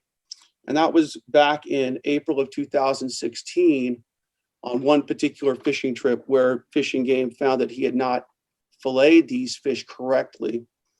In that matter, sometime later in May of 2017, when the case was before the criminal court, Mr. Gutierrez took responsibility for his conduct. He entered no contest pleas to the allegations, and he was punished for it. And the criminal courts convicted him of 2 misdemeanor violations. They placed him on probation and they made him pay fines. And he complied with those court orders as he was required to do. Now he's before the commission some years later, and the administrative law judge requested or suggested and ordered a 1-year suspension of his fishing license. And on behalf of Mr. Gutierrez, I respectfully request the commission to reconsider that and reinstate his fishing license and allow him to continue fishing. Mr. Gutierrez is a He's a 29-year-old man and a husband and a father, and he provides for his family. And in these economic times, coming out of 2020, to be prohibited from working in his industry for another year going into 2021 would be, a financial disaster, to put it plainly, for him and his family. And in light of that, he's hoping and respectfully requesting to avoid that punishment, that financial disaster, and be given a chance to continue fishing legally. As the administrative law court recognized in its opinion, Mr. Gutierrez has been fishing for some 15 years. And this one day with the violations are the basis for this license restriction. So, one violation in 15 years is the basis for it. So he's hoping that his time on probation before the court was taken into consideration as punishment, taken into consideration that in that time he's shown that he could fish legally and adequately follow the law. Now, I do think it's at some level that in evaluating Mr. Gutierrez's position, certainly the administrative law judge had in the background the violations by Mr. Woodrum, which were numerous.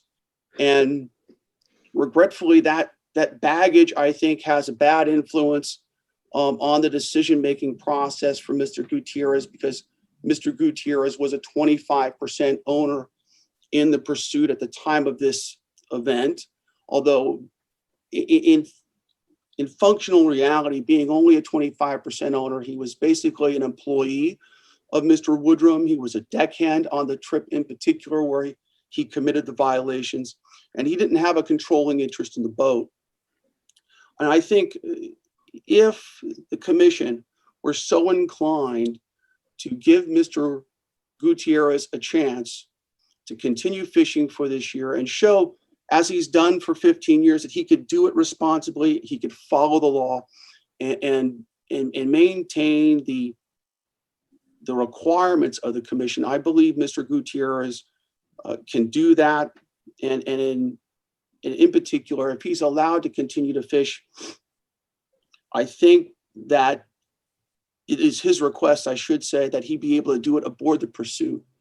And rather than having Mr. Woodrum or his son maintain a controlling interest in the pursuit and that boat, that Mr. Gutierrez be given an opportunity to buy the boat, to take 100% control of the boat, make it be his entire responsibility to fish legally and to fish in those areas where you're lawfully permitted to do so, and to make sure that if fish are being filleted on board the boat, they are done as the law requires.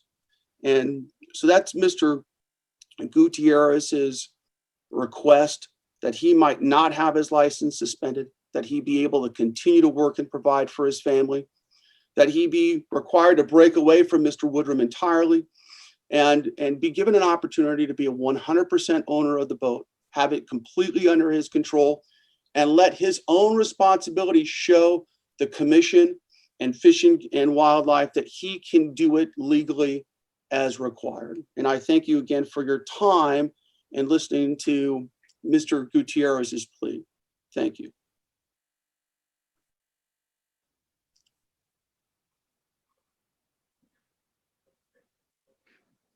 Stephanie Mello's line's already open.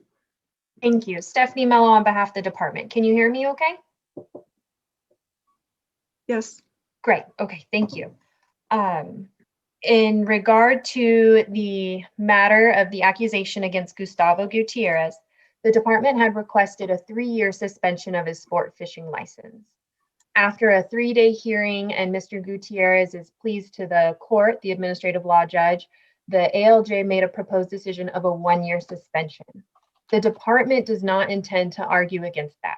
We would ask the commission to accept the proposed decision of the 1-year suspension, although it was less than what we had asked for, because we do feel it is appropriate in this matter.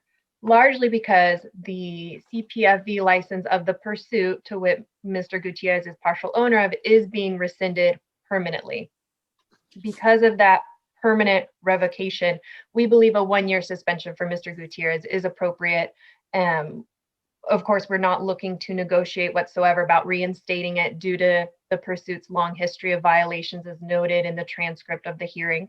So with that, the Department of Fish and Wildlife requests that the Commission adopt the proposed decision by the Office of Administrative Hearings as it is. Thank you.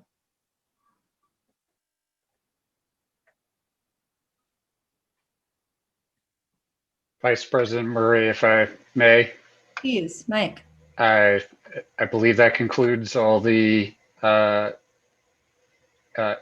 oral argument for the 4 administrative matters under item D. I suggest with that you're I guess in the proper procedural posture to recess into closed session and deliberate on the pending litigation and these cases. Yes, thank you for that. We do intend to now go recess into closed session where we will talk about these cases. We'll also have lunch and we need to take an hour and 15 minutes for that. So I believe that puts us at 2:40. No, 1:40. Sorry, if my math is correct. 25, 30, yes, 1:40 is when we'll reconvene. I think this executive session is going to take some time, so I've been advised that an hour and 15 minutes is appropriate. So we will be back at 1:40 and we will take up agenda item number 27. Vice President Murray, does that give us enough time to have lunch? Just a question. I'm going to ask Melissa to jump in on that. I was advised an hour and 15 minutes would be enough, would be appropriate. Thank you, Vice President Murray.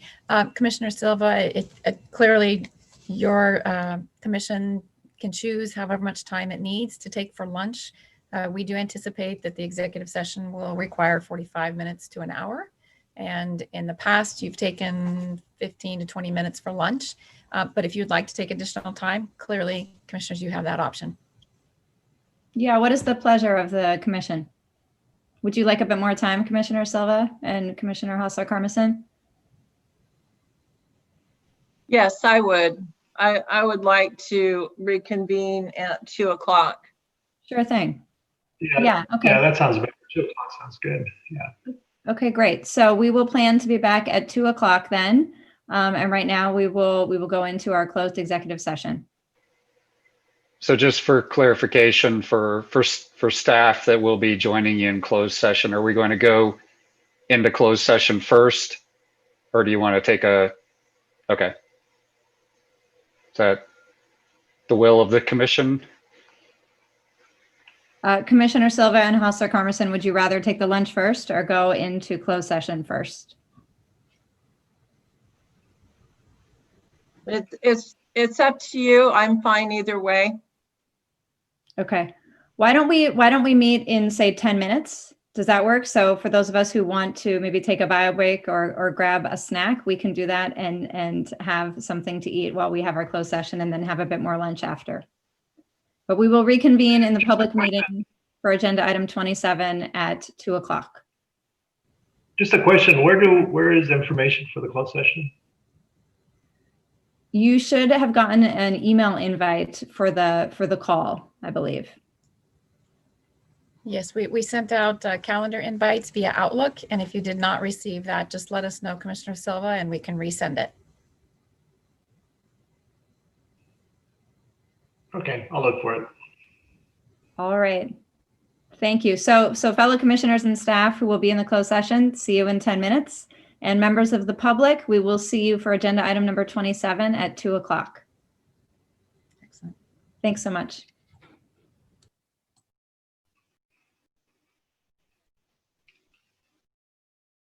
Commissioner Hassler-Carmison, I see you too. Are we ready? All right, and AGP, are we ready to go? Yes, Vice President Murray, we are recording and broadcasting. Fantastic. Thank you.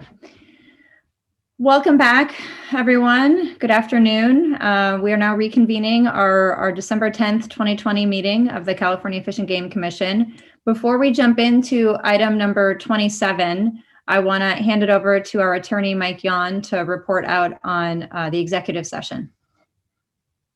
Thank you, Vice President Murray.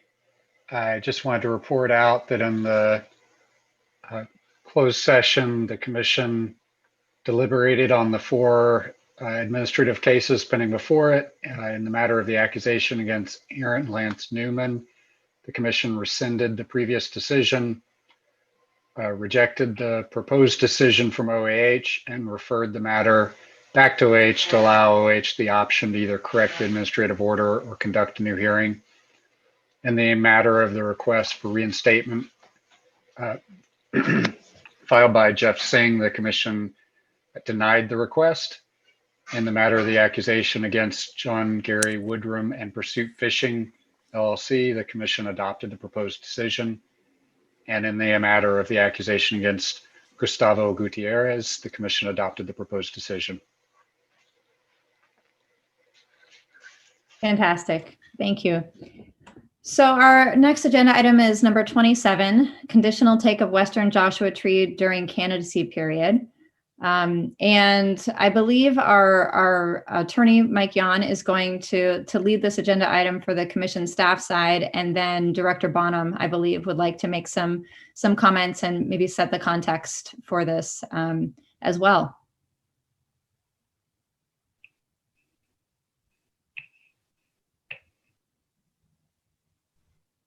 Thank you, Vice President Murray.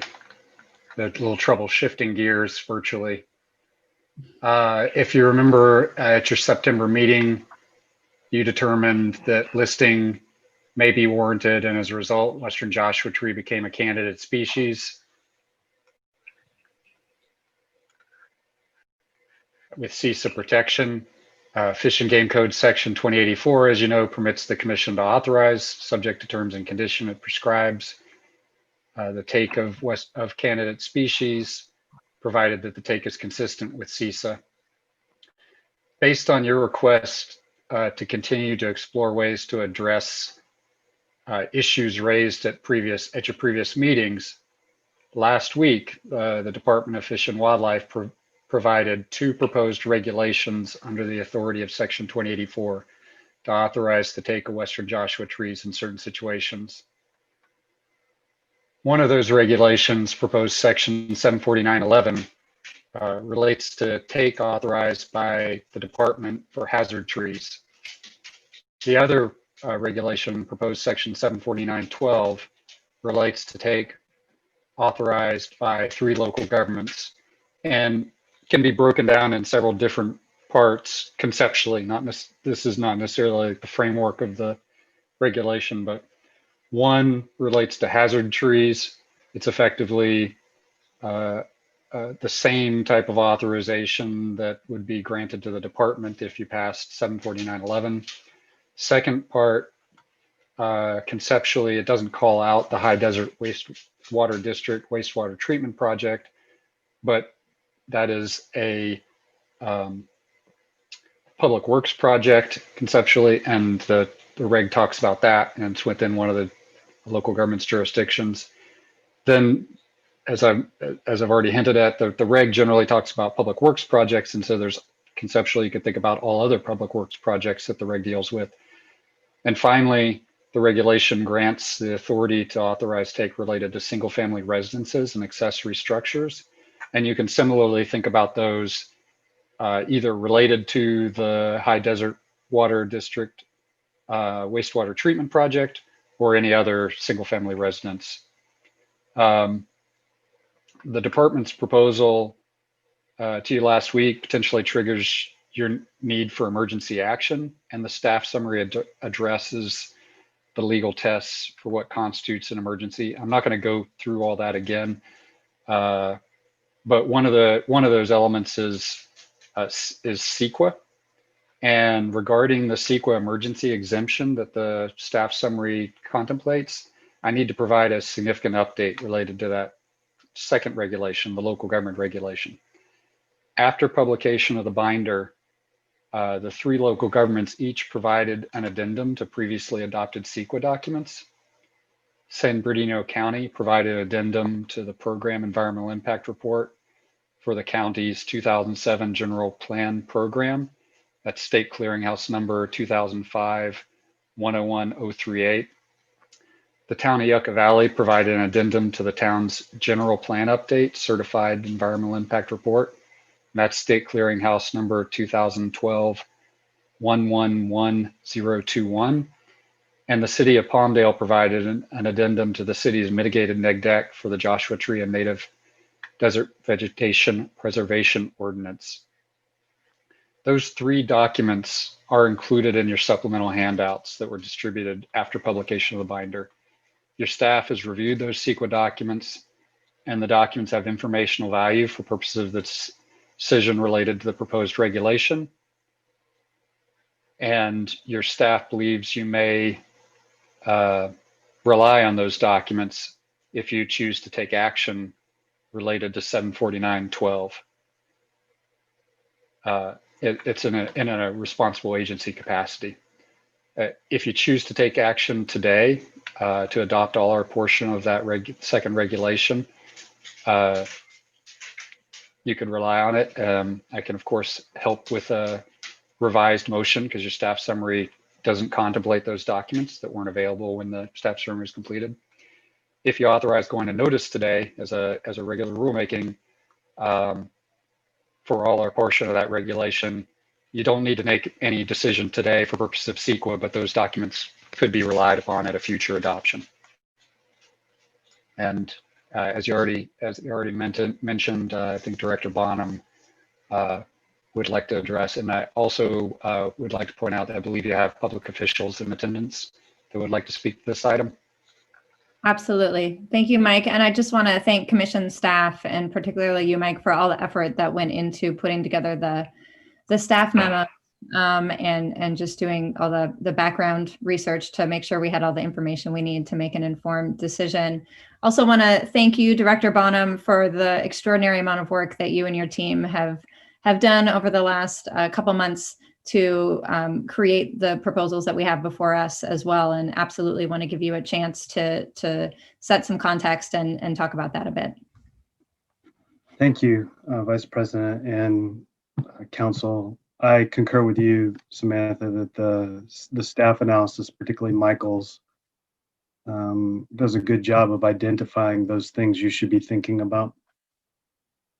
So just stepping back a touch, some of this will be a repeat of Mike's overview, but I want the attendees today to not forget this begins with the commission receiving a petition from the Center for Biological Diversity and then referring to our department.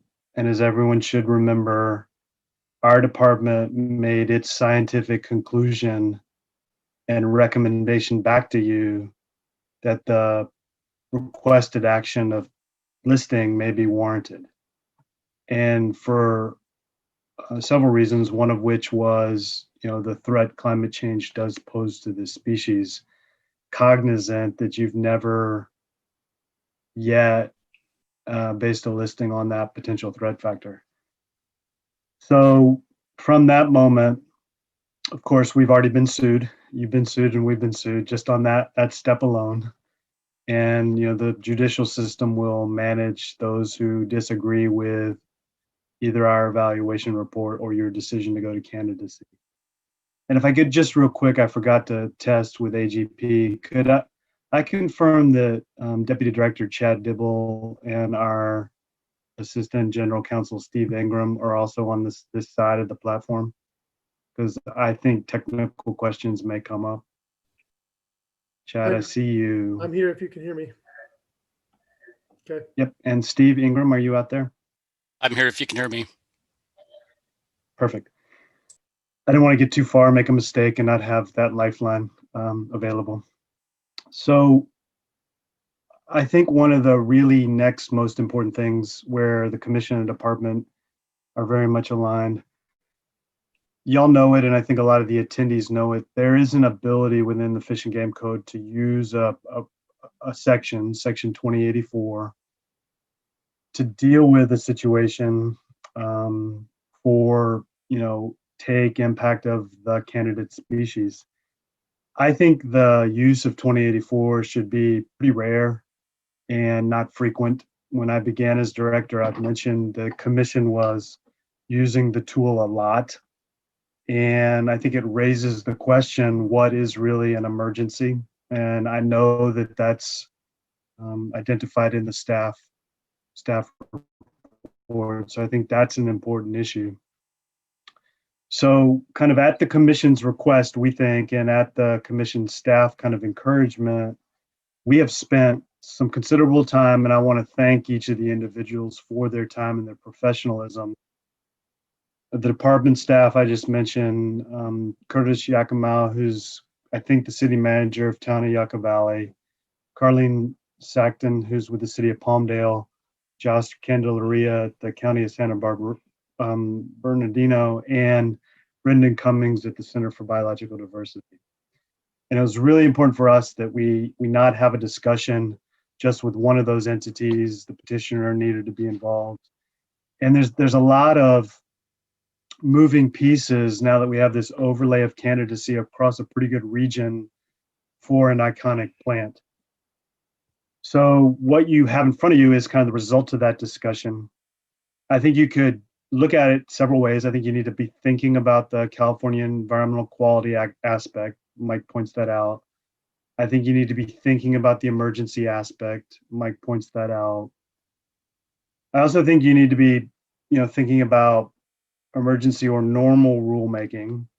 And then, of course, the department realizes in the long run, it's going to have a lot of permitting that will happen around Joshua Tree through our other authority under Section 2081 of the code, which gives us the ability to approve individual projects by permit.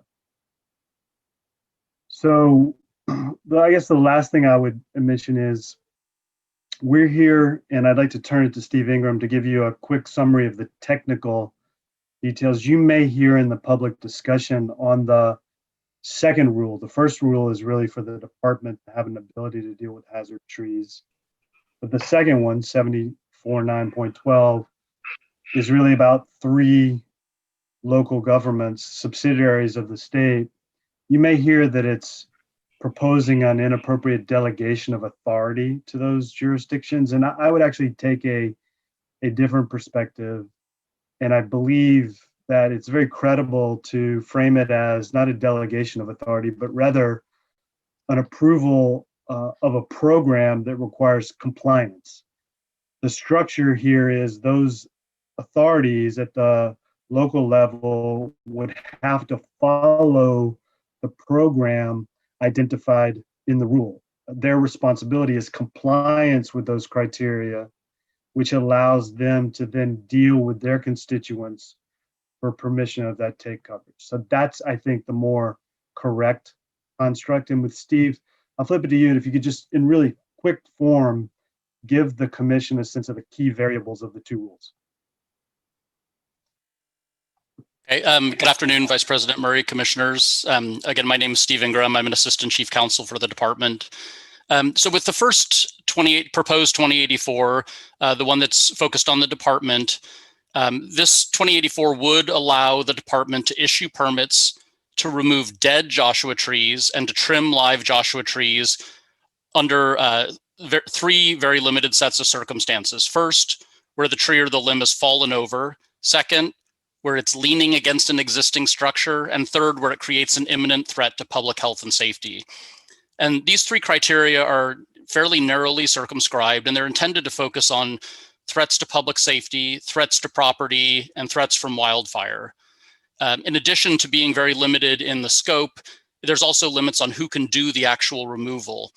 If the dead tree or the dead limb is actually detached, then the property owner or its agent would be able to remove the tree or limb on their own.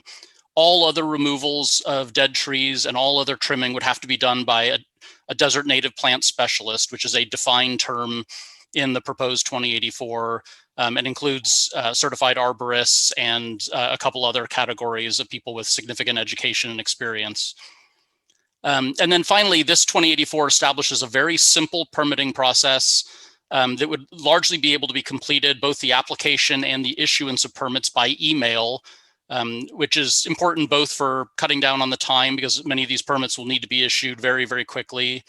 It also cuts down on staff contact with the public during COVID times.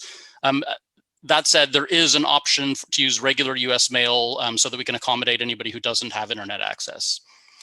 And that's pretty much it for the Department 2084, the 749.11. It's a very simple, straightforward ordinance that's just limited to dead tree removal and trimming of trees. The second 2084, the local government one, is a little more complicated. It as Director Bonham said, it does allow for 3 specific local agencies, and only those 3, the City of Palmdale, County of San Bernardino, and the Town of Yucca Valley, to issue permits for take of Joshua Tree under 2 sets of circumstances. The first is removal of dead trees and trimming of live trees subject to the exact same conditions as in the department's 2084. The only real difference here is that the 2084 would not actually establish a permitting process. It would allow the local governments to do that on their own so they could do it consistent with their existing permitting practices. But otherwise, the terms and conditions are otherwise identical between the two. And then the second category of permits would be for take of Joshua Tree relating to certain types of projects, subject to very specific criteria. And I think as the director just noted, with no discretionary authority by the local governments. The local governments would be acting in a ministerial capacity here, and they would only be able to issue the take authorization in strict compliance with the terms of the 2084. So there are 3 different types of projects that they could authorize under this part of the 2084. One is development of single-family residences. One is development of accessory structures to single-family residences. And the third is public works projects. All 3 of those are defined terms within the regulation. There would also be very strict limits on the number of trees that could be taken. And the limits come in 2 different forms. There is a limit that no individual project that could be approved could take more than 10 trees. And in addition to that, each of these 3 local agencies would have an overall take limit that would apply to all the projects they could approve during the candidacy period. And those take limits are 190 trees for Palmdale, 450 for San Bernardino, and 450 for Yucca Valley. And those take limits were negotiated between the parties that the director mentioned before, and are based in large part on past permitting activity in those 3 jurisdictions and their anticipation of what they would need in terms of permitting authority to get through the candidacy period. So the 2084 sets forward 2 sets of obligations. The first fall on the local agencies themselves. So each of them would have to adopt an ordinance that would require that any single family residence, accessory structure, or public works project that had Joshua trees on the site would have to, first of all, conduct a tree census where they would count and tag all the trees on site. And then that they would have to avoid, minimize, and mitigate for any take that would occur of Western Joshua Tree. And they would have to do that in accordance with the requirements in the 2084. In addition, each of these local agencies would have to deposit $10,000 to offset the costs of operating the Western Joshua Tree Mitigation Fund and acquiring mitigation land. So if you'll remember in the Renewable Energy 2084, one of the provisions there was the establishment of a Western Joshua Tree Mitigation Fund into which all of the mitigation fees would be paid. And then the department would use that money to go out and acquire mitigation land to help conserve Joshua Tree. The fees that would be collected under this 2084 would go into that same fund. And since we required each of the renewable energy companies to pay $10,000 to help with the operation of that fund and the acquisition process, each of the local governments has to contribute its fair share as well. In addition, each of the local agencies has to make bi-monthly deposits of all the mitigation fees that are collected. They have to submit bi-monthly reports on all the permits issued. And they also have to submit annual reports on the survival of all trees that are relocated pursuant to the 2084.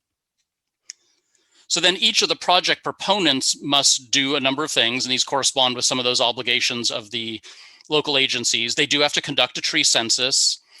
They also have to avoid take to the maximum extent practicable. If they cannot avoid, they need to try to minimize take, and there's a couple elements to that. They cannot engage in any significant ground disturbing activities within 10 feet of a tree.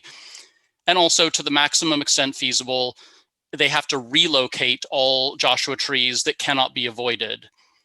And the 2084 also contains some guidelines and requirements for relocation. And then finally, if a tree cannot be avoided or relocated, then removal of, again, up to 10 trees per project is allowed, subject to the mitigation requirements. And for mitigation, a project proponent would have to pay a mitigation fee both for removal of a tree and for relocation of a tree, and they would pay those fees to the local agency that would then deposit them into the Western Joshua Tree Mitigation Fund. So the proposed 2084 does include a fee schedule, and it sets out different fees that are based on 3 different factors. The first is the size of the tree. So Western Joshua trees that are 4 meters or greater in height would pay a higher fee, whereas those under 4 meters would pay a lower fee. Trees that are removed or relocated on an undeveloped parcel will pay a higher fee, while those on a developed or already developed parcel would pay a lower fee. And finally, for trees that are going to be removed, they would pay a higher fee, and trees that are going to be relocated would pay a somewhat lower fee. And so, just to give you 2 examples of how it works, on the one end of the spectrum, if a project was going to remove a Western Joshua tree that was under 4 meters on a developed parcel that would be relocated, then they would fit into the lowest category of fees, because they'd be on the lower end of all 3 of those criteria, and they would pay a per tree fee of $175. On the other end of the spectrum, a tree that's over 4 meters that would be that's on an undeveloped parcel and that it's actually going to be removed and not relocated would pay the highest fee, that jumps up to $4,175. And then, depending on where you fall on those 3 criteria, the fee schedule ranges between those 2 numbers. So that's the essence of it. It's a permitting program. It does require avoidance, minimization, and mitigation. And I would note that relative to the renewable energy 2084 that you considered a few meetings ago, this one does contain a number of features that are significantly more restrictive and significantly stronger in their conservation orientation. One of them is the avoidance criteria there. In addition, the minimization and the relocation of trees, and some of those features. And then the fee schedule itself is actually a little more stringent than it was under the Renewable Energy 2084. And that's my summary. If you have any questions, I'd be happy to answer them.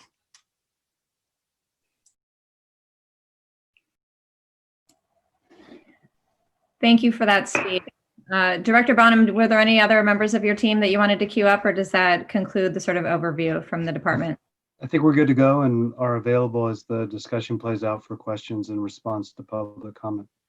Okay, Commissioner Silva and Commissioner Hassler-Carmison, before we go to, we're going to start with public comment with those folks who are elected officials and those who have gotten pre-approval to speak on this. So we're going to start with those folks first. But before we do that, do you have any clarifying questions or comments that you want to make before we go to public comment? I just have a general question. So I'm assuming that all these ordinances would be enforced by the agency that oversees development, I guess, or maintenance of whatever facilities would take a tree, right? I mean, yeah, Commissioner, I think the answer to that is for the second proposed rule, 74.9.12, each of those jurisdictions should be on the phone, the 2 cities and the county. And I encourage them, when they make remarks, to be direct in response to your question. What part of their government entity ensures compliance if you were to approve this approach to the rule. And just one quick question. So who administers the fund for the mitigation fund? Is that you? Is that the department? That's the department, correct, Steve? That is correct, yes. Thank you. Great, thank you. Commissioner Hassar-Carmison, any questions before we go to public comment? I'm going to reserve for after public comment. Thank you. Yeah, same. I have some thoughts as well, but I think first I'd like to hear from members of the public. So, Sherry, we have some folks who were pre-approved, Josh Colandaria, Terry Rawl, Brendan Cummings, and then I know we had at least one speaker who raised their hand in the beginning saying they were an elected official who wanted to speak on this. And you may know of some other elected officials. So we'd like to start with those folks. And then I'd ask anyone else who wants to speak on this agenda item, please raise your hand on Zoom or press *9 to raise your hand if you've called in on the phone. And I'm going to take I think first we'll go to the elected officials and the pre-approved folks. And then we'll see how many hands we have raised, and we'll see how much time we're able to offer for each speaker. And Vice President Murray, if we could ask folks to please, I think Sherry's going to lower all hands so that just elected officials can raise their hands first. And then we will go back to the general public. But Perfect. At the moment, we're looking for just those folks who are elected officials to raise their hands. And elected meaning elected or representatives of elected officials, including tribal governments. Great. Thank you for that clarification, Melissa.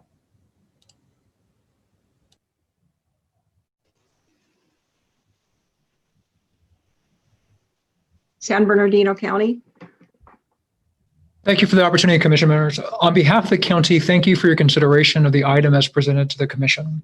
The county has worked extensively with the department, as well as many other stakeholders, including the petitioner, Mr. Cummings, to develop the framework of the emergency regulation before you. We appreciate the partnership during this process to establish a temporary solution during this study period. While we remain concerned about the potential listing, we greatly appreciate the collaborative approach has been demonstrated thus far. Lastly, I'd like to highlight the county shares the goals of conservation with the many diverse interests in our community, as well as the commissions. To the commissioner's question, we have two departments, Building Safety and Code Enforcement, that handles enforcement. Our Director of Land Use is available to answer any technical questions or speak to the necessity of the projects in our region, the importance of them moving forward if the commissioner have any questions. Thank you. Carlene Saxton.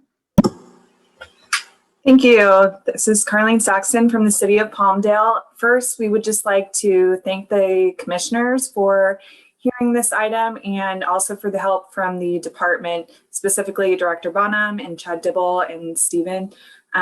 It's been wonderful working with the other jurisdictions. We're available for questions to respond to Commissioner Silva's question about enforcement. We have a code enforcement division within our city. Also, our acting director of planning is on the line, and they will be the ones who would be issuing these permits and keeping track of it and reporting back to the department going forward. We are available for any questions. Thank you so much.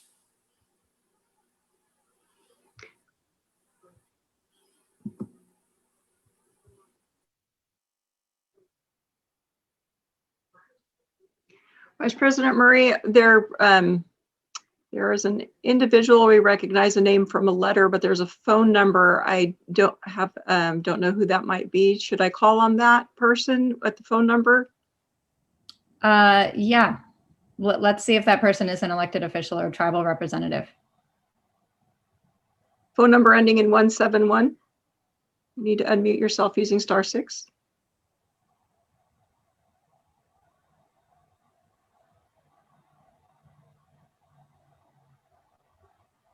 All right, we'll go on to Brendan Cummings.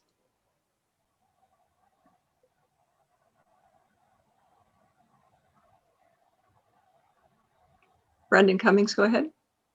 Good morning, Brendan Cummings, Center for Biological Diversity. I'd like to start by thanking department and commission staff who put so much effort into these proposals, as well as the staff from the local jurisdictions who are also involved. I also feel compelled to reiterate the purpose behind the petition. The goal was and remains to get climate-informed, landscape-level conservation planning for the Western Joshua tree. Such a planning effort will not just increase the odds of the tree surviving the very difficult decades ahead, but will also ideally ensure that any further development in its habitat is done more sustainably. In that context, whether it's via 2084 regulation, 2081 permit, or eventually an NCCP, some take of the species from construction activity is pretty much a given. The question is, what does it look like and how protective for the trees is it? First, the easy part. For the 2084, which is limited to dead trees and trimming of hazard trees, I have no real concerns.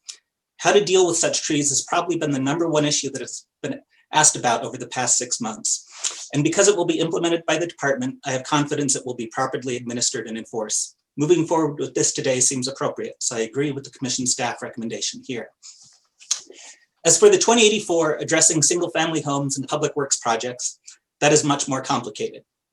Substantively, it is not the rule I would write if I were in charge, and I would certainly like to see more explicit conservation built into it.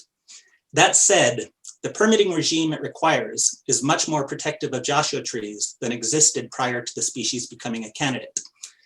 Given that this would be an interim authorization that would only apply during candidacy, and that it has caps on the number of trees impacted, ultimately, if the commission adopts it, I can live with that. However, procedurally, I agree with the commission staff conclusion that parts of the rule are hard to characterize as meeting the criteria for an emergency rulemaking. Moreover, given the complexity of the rule and the fact that rule language and supporting documents only became public in the last few days, effectively precluding written comments, I think as a matter of good policy, providing more opportunity for public engagement is wise. Therefore, noticing this as a proposed rulemaking rather than fully adopting it today makes sense to me.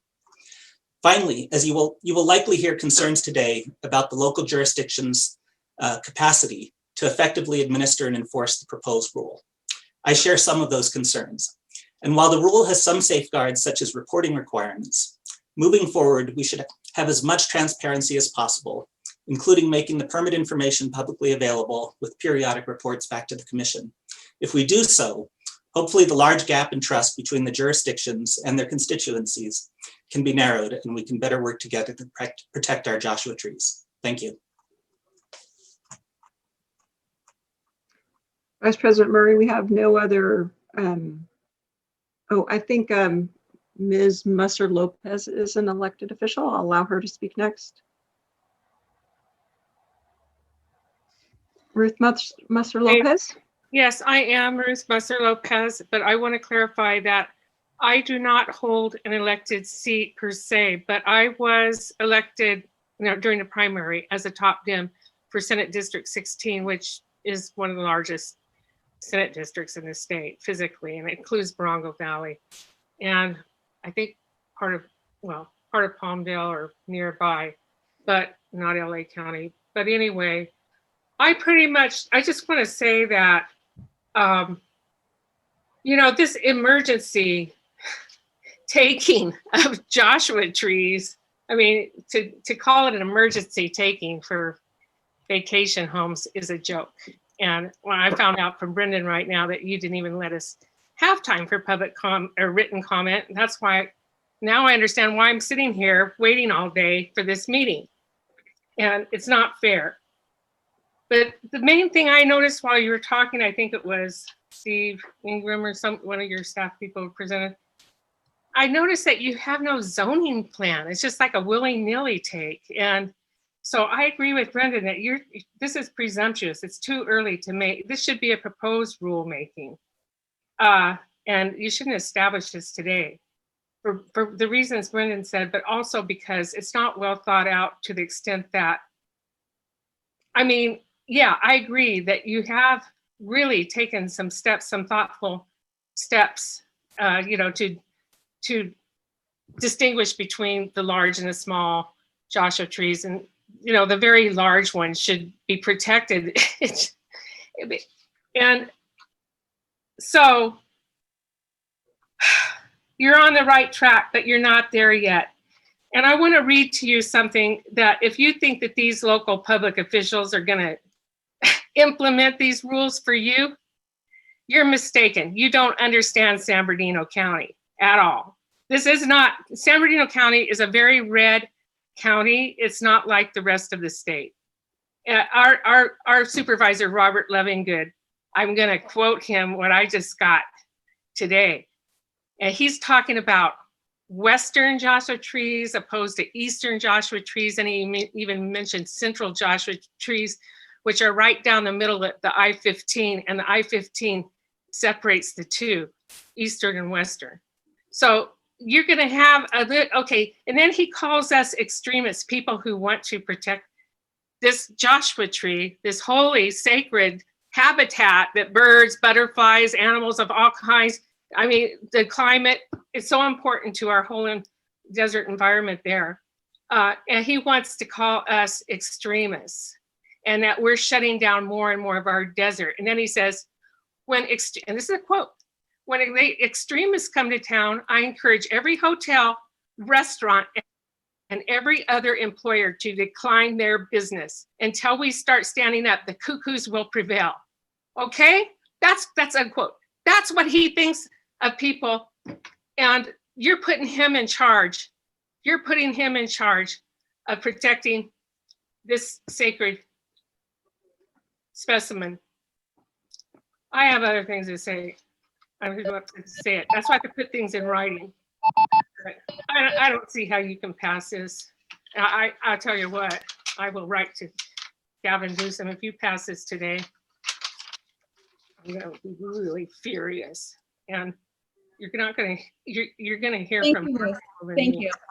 Thank you. So Sherry, I think we've got Curtis from the city of Yucca Valley. If you could allow him to speak. Curtis, your line's open. Go ahead, please. Good afternoon, Vice President Murray, Commission members. On behalf of the town of Yucca Valley, thank you for considering this item this afternoon. Over the past 6 weeks, the town of Yucca Valley, the city of Palmdale, the county of San Bernardino, and the Center for Biological Diversity worked collaboratively with the Department of Fish and Wildlife to develop a framework for the emergency regulation before you this afternoon. As you know, that process was challenging, but we believe all parties worked to support an interim solution during this candidacy period. We do want to thank the department for their technical expertise, for their collaboration and guidance as we work through this, and for the other parties. And we look forward to moving this draft regulation as it's developed through an implementing ordinance for our town council consideration for their potential consideration and approval. So just with respect to the question on enforcement, code enforcement, as you know, code enforcement is a critical function of local government. We will continue to be diligent and utilize any and all tools that we have in our toolbox for the enforcement of town regulations. Thank you again, and we'd be happy to answer questions as they come up this afternoon. Thank you. And with that, I think, Melissa, correct me if I'm wrong, but I think we haven't heard, I don't think, from Josh or Terry. I don't see their names, but I think that's all the elected officials that we have before we open it up more generally. Do I have that right, Melissa? You are muted, Melissa. I think you heard from Josh. Oh, we did hear from Josh. It was open for the county. Yeah, That's right. thank you. And Terry? I think he made reference to Terry being on the line and available for answering questions. Okay, thank you. So with that, we will open it up to general public comment. So please raise your hand or press *9 if you would like to give comment on this agenda item. I do want to take this opportunity to ask that folks keep their comments civil and respectful and professional. We understand this is an item that a lot of folks have much passion about, but it is, a formal public meeting, and I think we are well served by all working together collaboratively as a team on this versus pointing fingers. And so if we can keep it civil, I think it would serve all of us. All right, so seeing some hands go up, and I suspect we will have more. I think for this agenda item, we are going to do 1 minute just because we do have a lot of speakers and I suspect we're going to get even more. So Sherry, if you could set the clock to 1 minute and start going through the queue.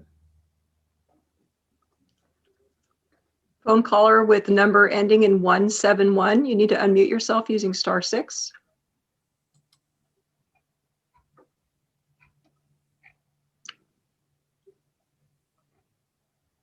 Okay, we'll move on to the next caller.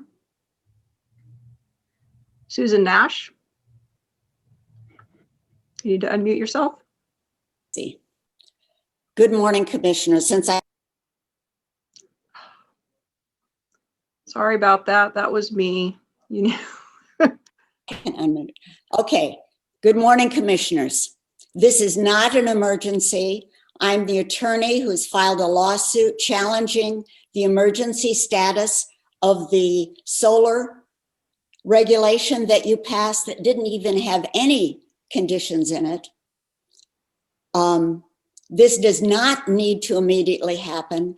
And what you have done is said, if we can come up with some kind of an emergency like climate change, then we never have to do CEQA for anything, let alone an endangered species. This is in violation of your supposedly integrity and transparency. I was just reading over your mission statement. I don't believe that any delegation of authority outside of an NCCP to allow the cities to issue take permits is legal. And I would ask you to take this off calendar, prepare a CEQA document, and put it back on calendar again. Thank you. Greg Vara. You need to unmute yourself. Go ahead. Yes, go ahead. Hi, good afternoon. My name is Greg Vara. I'm a homeowner and taxpayer in the town of Yucca Valley.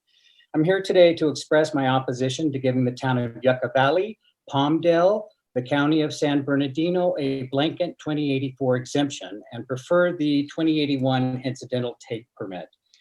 In a recent Yucca Valley Planning Commission meeting, November 16th of this year, a local developer presented an MPP plan for a single family home on a 1.7 acre parcel where there were 20 Western Joshua trees on the parcel. The proposed home was 2,435 square feet, and the developer's plan situated the home on the parcel without needing to take any of the Western Joshua trees. This is one of Yucca Valley's developers who was notorious for scraping and clearing raw land before building on it. My point is, bringing this up is to point out that developers can and will build around Western Joshua trees when it is mandated. Therefore, if Yucca Valley Township, I had, can you still hear me? Yeah, I had actually thought that we had 3 minutes, and so I had more. But I just wanted to point out that it can be done. And I also wanted to talk about Robert Lovingood, Supervisor Robin Lovingood's climate denying email that he sent out, and just basically calling us extremists and that, calling that the environmental fairy tales that the Western Joshua tree dying out is scientifically unsubstantiated hypothesis. And he, Thank you, Greg. Yeah, we can be a bit lenient, but we do have a lot of speakers. So if we could try to keep it to around 1 minute for speakers, we'd be most appreciative. Thank you, Vice President Berg. Thank you. Mm-hmm. Susie Boyd. Hi, can you hear me? Yes, go ahead, please.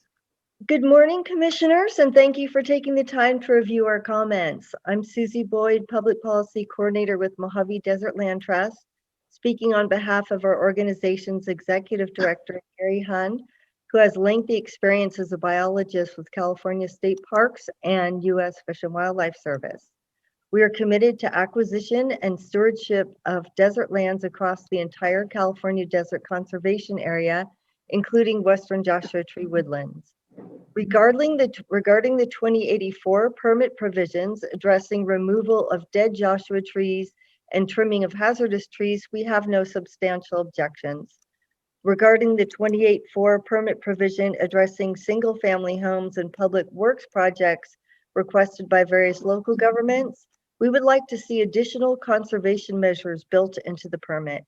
For example, areas that have been identified for conservation should be excluded from the permit, and consideration should be given to placing greater valuation on small trees, as they are the future of the species.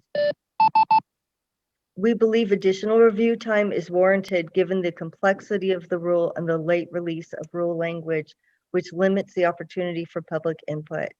Thank you for consideration of our comments. Chris Clark? Can you hear me? Yes, go ahead, please. Oh, thank you. Madam Vice President, Commissioners, CDFW staff, thanks for the opportunity to talk to you today. I want to echo Ms. Boyd's request for more time to look at the rules that are proposed today. A couple of days. I understand that you're trying to move heaven and earth to get things done in weird circumstances, but it really is not enough time to intelligently comment on a significant and nuanced issue like this. I also want to expand slightly on Ms. Musser-Lopez's reference to Robert Lovingood's email. The most troubling thing about which was just a flagrant misrepresentation of the facts about the species of Joshua tree that we're talking about. I have a lot of faith in the staff of San Bernardino County, but I think that we have seen what happens when staff are trying to do the right thing and elected leaders weigh in with factual opinions. I just think that it's premature to entrust Yucca Valley or San Bernardino County with the ability to regulate these take permits. Thank you. Deborah Savitt? Yes, hello, can you hear me? Yes, go ahead, please. Okay, thank you so much. Yes, I am an elected representative of AD 42 Central Committee, County of San Bernardino. So this is very concerning to me to see Mr. Lovingood's comments on the County of San Bernardino page as an official document. He does state that there is no proof that there's climate change has affected Joshua trees. And I'm in agreement with everyone else that's discussed this. This is terrible for our county leaders to be writing that on a page. I also do not have a lot of confidence, sorry, Curtis, in our local town council of Yucca Valley. I was one who personally audited over 100 permits, and they did not have the photos or maps, and everything was not organized. They were not checking on the trees. And so now they're putting everything together. I'm glad you're all working together. Thank you. But I still don't trust them. I don't feel that they will properly protect the trees. And so please do not make that decision yet. I would like to recommend that we have a local committee formed of environmentalists or activists that can oversee our local town of Yucca Valley in reference to these trees. Thank you very much. Miriam Seeger. Hi there. Thanks for the really comprehensive draft, which was a lot to dig through in a really short period of time. I wanted to mention a couple of things regarding one, reporting to code enforcement. We recently tried to make a code enforcement report about illegal grading over a mapped blue line stream. And we were told that they were 12 weeks out in sending an officer. Now, we did call the department hotline and a warden came out right away and it got taken care of. Secondly, on the issue of translocations, having been involved in the now defunct San Bernardino County adoption program, there were some, I feel that recipients should also be charged a small fee when they receive trees, because this is a way of ensuring that people will take good care to read about the follow-up care of these trees. And then lastly, the 3-year. Okay, that's it. Thank you. Craig Morton. Yeah, hi, can you guys hear me? go ahead. Yes, thank Yeah, you. hi. So my name's Craig Morton, and I'm a resident in Joshua Tree. And I've been out here for a number of years in kind of a somewhat remote, more of a remote area, not right in town. And I'm concerned with all the development that's going on, as a lot of locals are and people that have been here for a while. And single family home, yeah, that could mean a lot. That's, that's kind of unclear. So I'm definitely not in favor of this overall exception. I just say that I think exceptions should be by a special case, not the rule. It seems like you're making it the rule, and there might be, exceptions to that. But it's just my general feeling that it's a beautiful plant, and if it was an animal, there probably wouldn't be so many exceptions made for something, as beautiful as the Joshua Tree is. That's why you're considering it. So I think I'm just overall against it, but I think exceptions could be allowed in cases.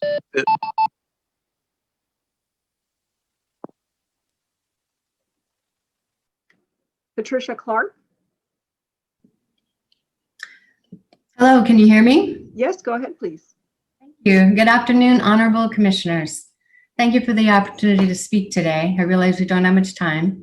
My name is Patricia Lieber Clark, and I'm a graduate student at UC San Diego. I'm here to ask the commission to refrain from approving conditional take regulations under section 749.12.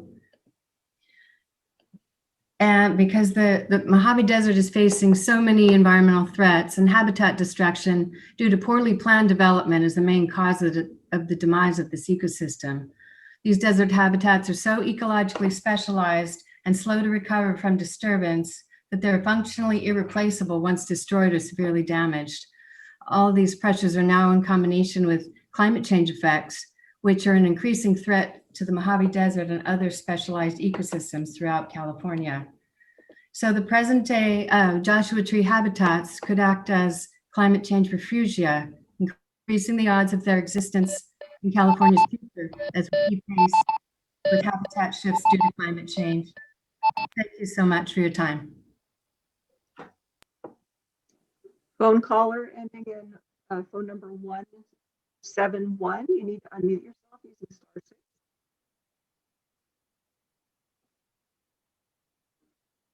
Phone caller ending in phone number 171. Okay, we'll move on. Ernesto Navarez. Okay, can you hear me? Yes, go ahead, please. Okay, I live in Morongo Valley. I'm against giving the town of Yucca Valley any responsibility because as far as protecting Joshua trees, they are incompetent. On May 18th, they had a town council meeting in which all 5 council members said what a great job they were doing and how their regulations were sufficient. And yet a couple weeks later, the assistant town manager stated that their regulations were only voluntarily and not enforceable. Second, there is no emergency. There is so much property available, commercial and industrial, because of COVID. Because of COVID, there's a lot of property. This town has a history that I submitted records of for the hearing that they rubber stamp and pencil whip anything and everything that gets to their desk. I believe we need more time to review recent documents that you received in order to be able to respond. Thank you. David Fick. Hello, you can hear me. Good afternoon, commissioners. David Fick, 35-year resident of Joshua Tree, vice president of Morongo Basin Conservation Association, and speaking individually though. Today is the 5-month anniversary of the destruction of 10 Joshua trees by a David Webb in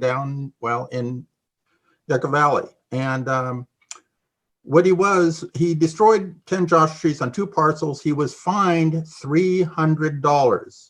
And that is something, according to your draft staff report, if he did that activity, it would be about $41,750, which is roughly 130 times less or more than what the $300 fine was. So I don't think Yucca Valley takes this seriously at all. whatsoever. Yucca Valley should be on probation regarding Joshua trees. They've shown themselves to be negligent in enforcement of them for the last 30 years. Maybe they'll have a turnabout, but in the meantime, cut their take in half. The county and Yucca Valley, cut it in half. Thank you. Christina Sanchez. You need to unmute yourself. I'm sorry there. Okay. Can you hear me okay? Yes, go ahead, please. Hello. Thank you, commissioners, for the opportunity to speak on item 27. I ask that you can reconsider issuance of 2084 as per requested by the jurisdictions that are requesting it. Speaking from personal experience, the town of Yucca Valley has a history of laxity and of non-compliance in regards to Yucca brevifolia. My prior engagement with code enforcement after reporting an illegal take, the David Webb incident, ended in the code enforcement assistant telling me that the developers could remove a regulated native plant and apply for a native plant permit after the fact. And my having to press them to actually take action, to pursue action on this developer. This is prime example why state level intervention was so needed. From audits of Yucca Valley native plant permit shows years of non-compliance. I highly doubt that a town like Yucca will comply with your regulations since they have a history of non-compliance to their own. I also want to add that the politicians within the community have, I'm sorry, out of time. Catherine. Hello, my name is Catherine Tom, and I'm a resident of Joshua Tree. And just to echo a lot of the public comments that have already been shared, I want to also point out that the representative from the Center of Biological Diversity who was involved in this proposal already has concerns. And so I think that in addition to everything else that's been brought up, it seems very clear to me what would be the right decision for this commission to make. And I also just want to highlight that Joshua trees are incredibly slow growing trees. They take generations to grow, and we all need to collectively be paying attention to the real emergency that is the already fragile ecosystem of the Joshua trees and all of the wildlife that depend on them. And I think it's also important to point out that, as a lot of other folks have already shared, it is completely possible for development to take place and not put these trees at risk. Thank you. Tom Pollock. You need to unmute yourself. Tom Pollock. Okay, we'll move on. C. Quintero. Hi, good afternoon. My name is Columba Quintero. I'm with the Native American Land Conservancy. Thank you, commissioners, for your service and for helping us protect our delicate surroundings. The Native American Land Conservancy works with approximately 32 tribal communities in Southern California to acquire, protect, and preserve sacred ancestral lands. The sacred landscapes and the flora, fauna, and natural and cultural resources therein are fundamental to the cosmologies of local tribal communities and their way of life, and to the teachings that are passed on to the next generations. The beautiful Joshua tree has inhabited the ancestral homelands of local Native Americans since time immemorial. Today, we urge you to please reevaluate the emergency action you are considering and kindly allow for proper community input and consultation. Please help us protect the Western Joshua tree. Thank you. Blessings. Oh. Okay, last try for phone number ending in 171. Can you unmute yourself? Use *6 on your phone.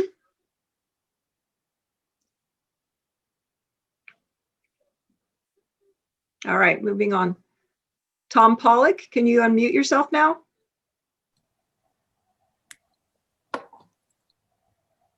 Yes, can you hear me? Yes, go ahead, please. Tom Pollock, I'm a retired wildlife biologist. I'm discouraged and disappointed the commission appears to be continuing on the path of unlawful issuance of the so-called emergency endangered species take permits. without correctly complying with the clear mandates of the California Environmental Quality Act. As you all know, California is experiencing a severe biodiversity crisis, and the Commission carelessly handing out endangered species take authority without proper CEQA compliance will only exacerbate the endangered species crisis. I would ask the Commission members to take a collective breath and recognize at this time the people of California do not need poor government decision-making. Thank you very much for your service. Vice President Murray, we have no more raised hands. Thank you, Sherry. I had a question, maybe just a couple of questions based on what we heard. And I think these questions are probably for Director Bonham, but others can feel free to weigh in too. We've heard over the last few months where we've been considering Western Joshua trees, we've heard quite a few speakers weigh in and talk about some of the alleged alleged behavior by county governments in terms of their handling of requested permits to take Joshua trees, or just the treatment of Joshua trees overall. Certainly this was before listing or candidacy under CEQA, but we have heard quite a few disturbing and concerning allegations. And a part of this proposal is that we would put some of the enforcement and management responsibilities on these entities and these local governments. And I guess I was just hoping, Director Bonham, that you could speak to what level of engagement we've seen from them, and whether we can expect these local governments to be sort of good actors in this case. And do we have a fail-safe if it goes wrong and if we don't see enforcement and management from these local governments? Fair question, compound question. So let me see if I can break it up. And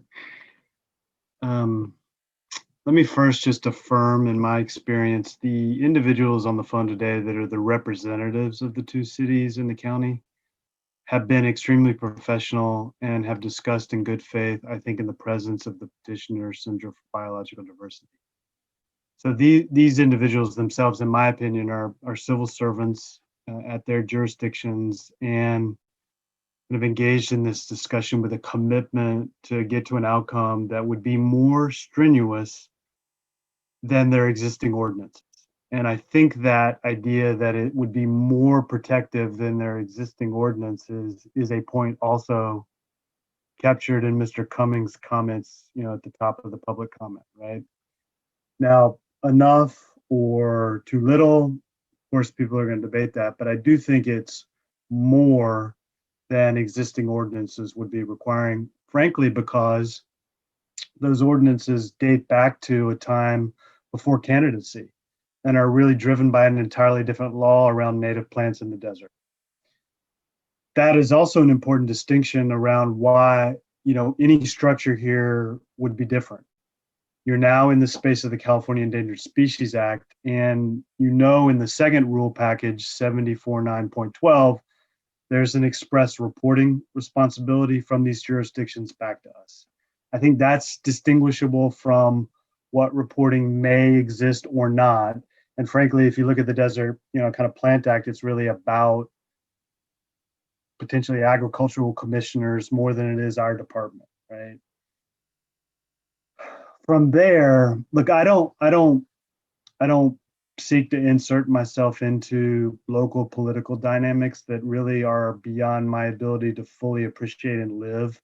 I'm not in that community, so I'm not able to offer an opinion around council members themselves, folks who may have challenged them in primaries, or supervisors.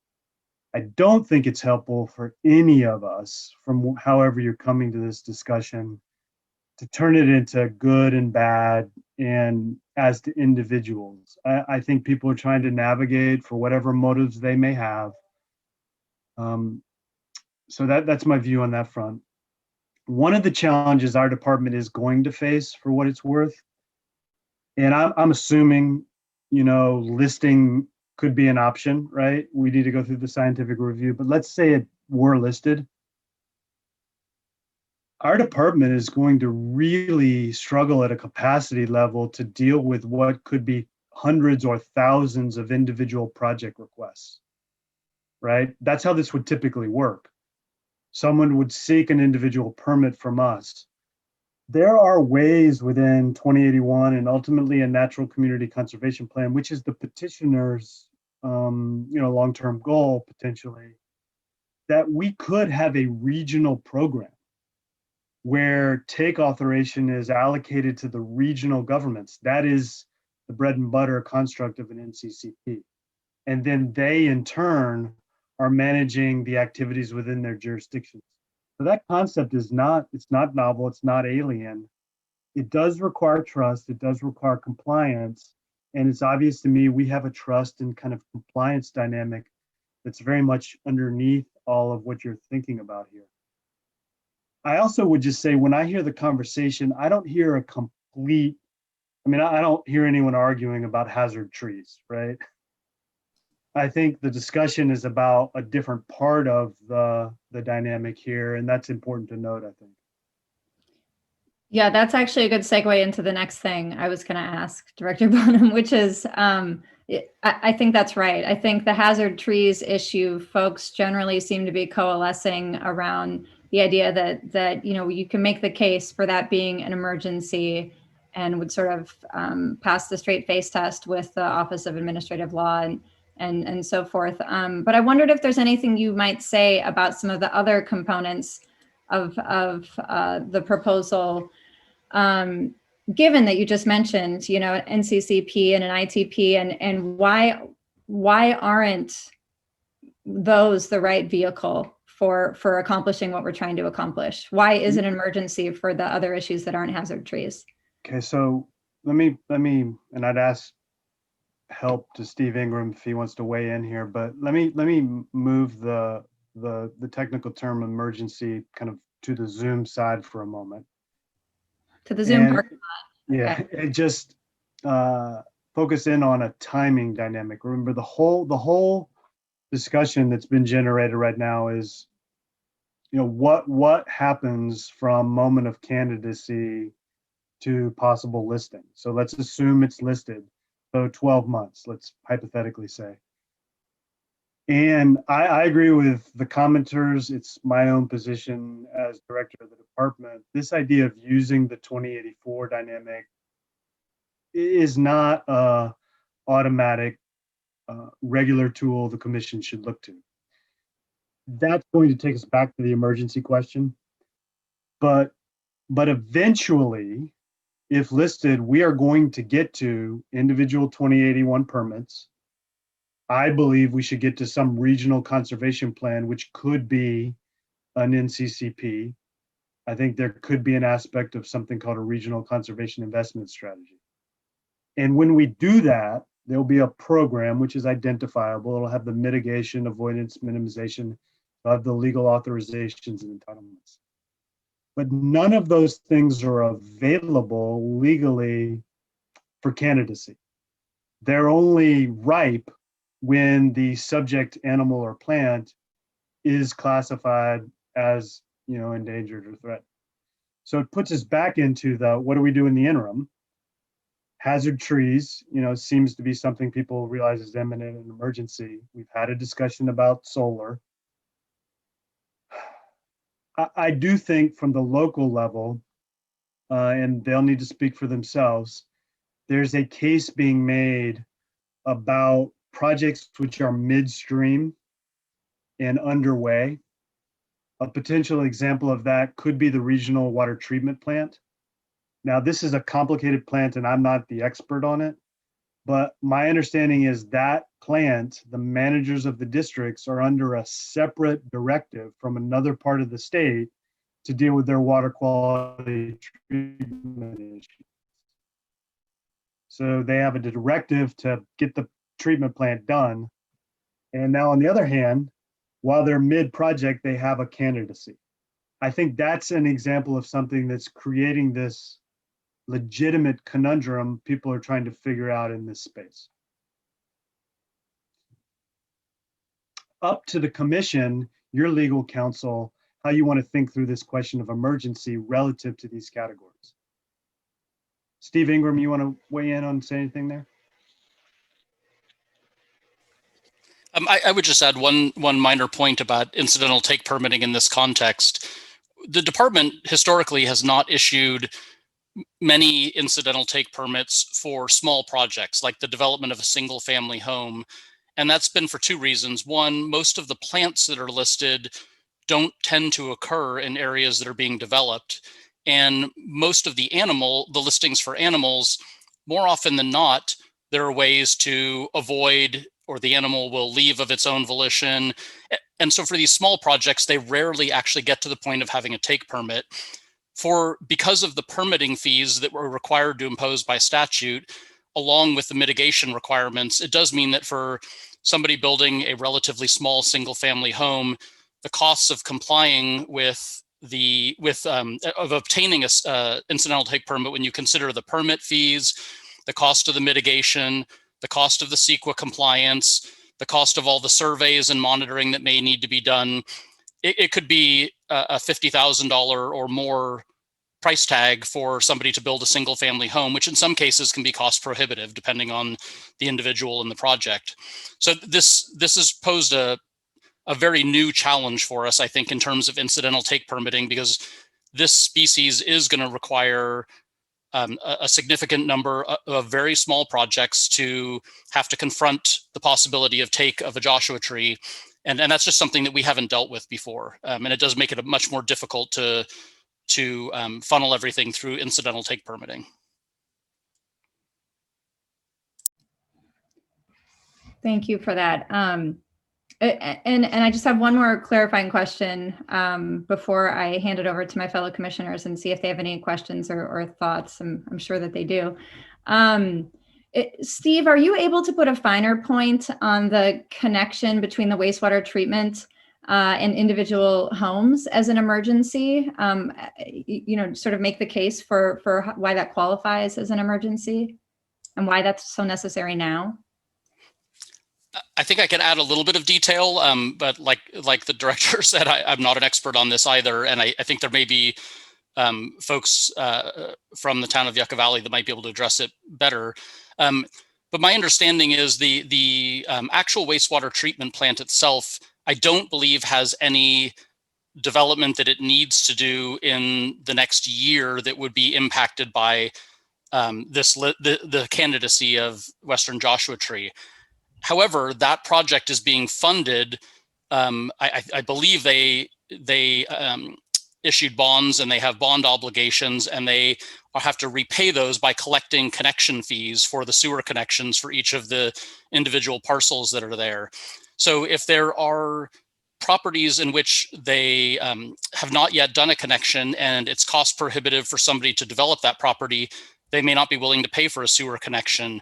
If they've already paid for the sewer connection and the structure has not yet been built, and they decide it's cost prohibitive, they may seek a refund of their sewer connection fee. And if they have already built the house and they need to switch over from septic to the new sewer system and get a connection and they can't get the connection, that could also be a problem. So I think the cumulative effect of all these three types of problems is that the High Desert Water District, which provides water to the town of Yucca Valley and is actually the agency that's undertaking the project, could end up in a situation where it has difficulty repaying its debt, and that could threaten its ability to continue to do this project in compliance with the resolutions adopted by the Regional Water Quality Control Board. I can't speak to how imminent that problem is, but I think that is the long-term, the connection, probably with a few mistakes, but generally speaking, I think that is the connection between that water project and development of single-family residences in Yucca Valley specifically, and also some of those accessory structure projects, because in the draft 2084, sewer connections are listed as not as part of the public works, but because they are individual sewer connections for individual properties, they're actually under the accessory structure prong of that 2084. Thank you for that, Steve. I I know it's a little unconventional, but fellow commissioners, if it's okay with you, I'd actually love to, since Steve mentioned the Yucca Valley representative was here, I'd love to get a little bit of clarification on that, just with some more clarity and a bit more defined. So Sherry, could you unmute our Yucca Valley representative that we have on the line? Good afternoon, it's Curtis Yakimo, Town of Yucca Valley. Just a couple of points. I think Steve did a great job summarizing it without going into a ton of technical detail. Number one, clarifying point, the Town of Yucca Valley is not the lead agency on the sewer project. That's the High Desert Water District, but it does obviously impact our residents here in town. Specific to your questions, Vice President, we have the actual treatment plant is complete. What is not complete is individual connections that are required to be done. The Department of Water Resources and the regulation that's come from the Colorado board has indicated a deadline for phase one in 2021. So that's coming up for all phase one connections to be complete. They are about 33% or about a third of the way through. So next year we would anticipate the remaining 66% to be done. Some of those are able to be done without affecting any type of Joshua Tree or going by a Joshua Tree or requiring a take. Some are not, just given the woodland nature of some of our areas here in town. So that is one of the primary drivers of the accessory structures that's in the language in the 2084 before you. And then just to further clarify what Steve indicated is in phase 2 and 3 of the sewer project, which has a 2025 deadline, all of those, the financing for the $150 million project is through the state revolving fund, and those are secured both by developed and undeveloped lots. And so the concern is if an assessed parcel, be it developed or undeveloped, is unable, whether it's economically or environmentally unable to develop, then that value of that service being provided through the regional wastewater treatment plant significantly impacts the ability for the property owner to continue to have value. And so then there becomes a potential threat to the funding mechanism for that loan document. So be happy to answer other questions as the commission may have. Thank you very much for that, Curtis. Oh, okay. Next, Vice President Murray. Yeah, please, Mike. Apologize for interrupting, but if I could just add something that there is an extra layer related to the wastewater treatment facility, and that jeopardizing the ability for the facility for individual properties to tie into it. Importantly, if you look at the documentation from the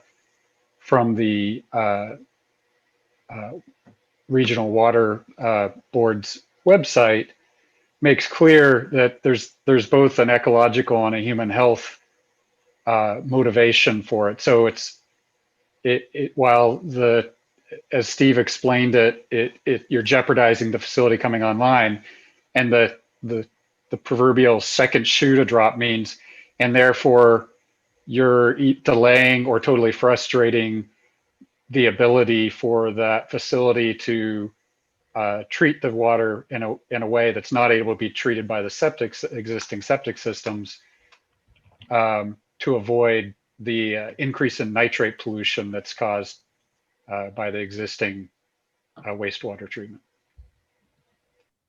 Thank you for that, Mike. Commissioner Silva or Commissioner Hassler-Carmison, any questions or thoughts you'd like to share at this time? I would like to go, thank you, Vice President Murray. I would like to go back to Michael Yon, legal counsel, for one more circle back. You mentioned that the documents we received from the local governments changed a little bit of the staff recommendation. Would you go back over that for me, please? Certainly, if I may, Vice President Murray. Please, absolutely. The staff recommended relying on a CEQA exemption the emergency exemption for the potential adoption of 749.12, which is the local government authority regulation. And with the local governments having underlying CEQA documents, a programmatic EIR, an EIR, and a mitigated neg deck, and preparing addenda specifically, each of the local governments did this specifically, evaluating the applicability of those documents relative to this project, and that being the authorizations that would entail if you pass the regulation, if the local governments then passed the implementing ordinances. So that creates a CEQA platform with the local governments acting as lead agency when you're in the CEQA realm, and the commission able to act as a responsible agency and relying on those CEQA documents. And so it's from the, for the geeky attorney that I am, when you're looking at just the narrow CEQA window of what's going on, that's a fundamental shift. And I know that's a minor component of what you're deciding, but it is important as far as the mechanics of what you'd be accomplishing. So if and when you do anything about that regulation or some component of it, you wouldn't be, and you're following staff's revised suggestion, you wouldn't be relying on a notice of exemption.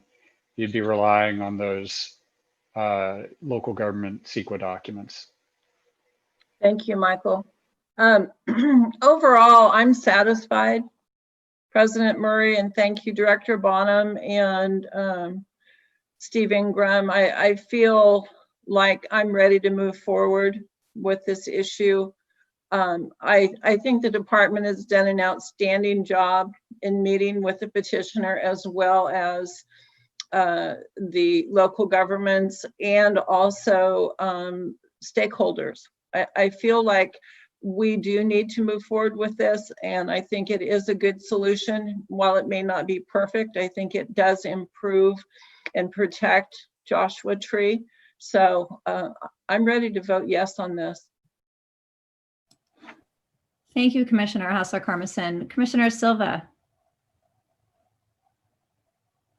No, yeah, I'm ready to vote also for this. I read through the issue with the treatment plan, and I totally understand it. Having been at the regional board and state board, I understand the complexity of these issues, and a little delay can end up costing quite a bit of money. And not only that, but the health impacts, potential impacts to the residents is very important from a water quality standpoint. So, yeah, I'm ready to vote.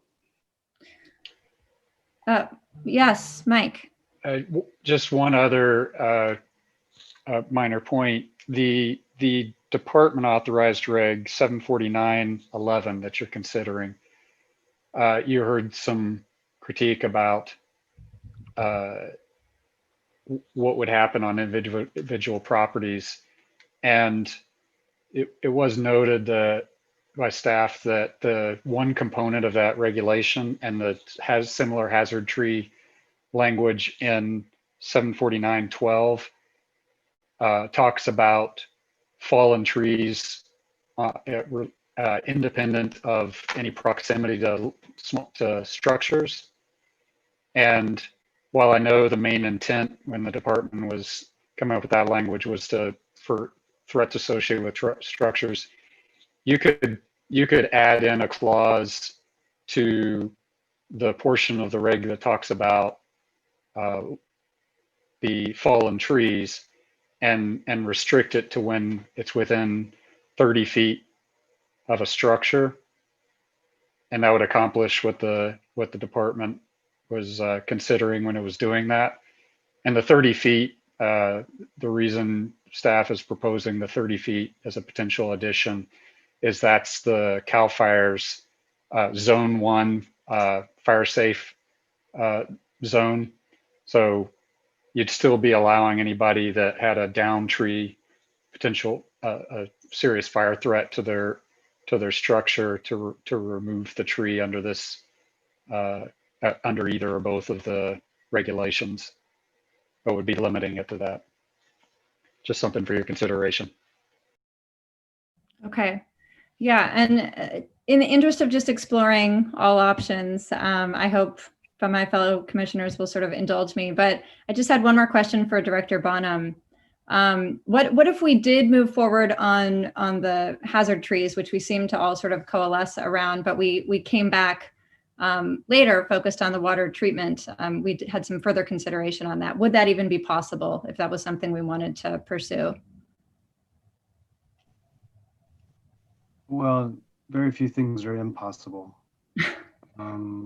including getting my son to stop searching YouTube when he's doing remote learning during COVID.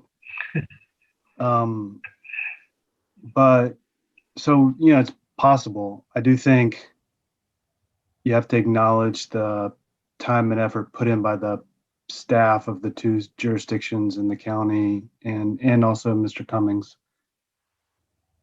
I mean, you do have public comment that points out some of the CEQA addendums did arrive pretty late. I think if you wanted to talk about it amongst yourselves, and I note you've got a variety of different motions constructed in your staff report, which frankly I can't follow on how they're all set up. But so I think if you approved the department's proposal of the 74.9.11, I happen to think, imminent tree hazard is an emergency. That's my personal view. I think if you did that, you probably have a platform in which we're coordinating with the local jurisdictions. Remember, there's a hazard tree part of 74.9.12. So maybe the department and that coordination handles hazard trees. The way I heard Curtis describe the dilemma on the water treatment plant is generally in 2021, you still need to do about 60% of the hookups. And the hookups are either some form of household or accessory, right? So you'd really be thinking about what's that workload and how do you take what's in the proposed 74.9.12 and focus it in on that. I think that's possible. I think the effort to produce the product stands behind, the proposal today, but I think it's possible.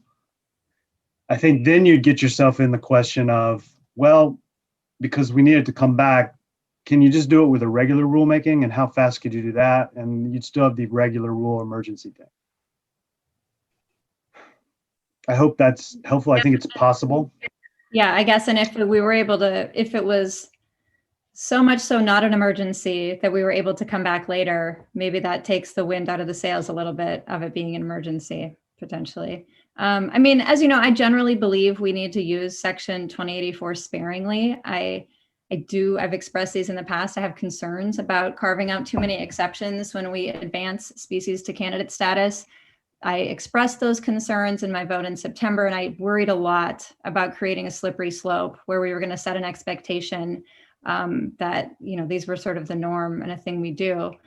That said, I do think trimming and removing trees that pose a risk to public safety, I think that clearly falls within the definition of an emergency.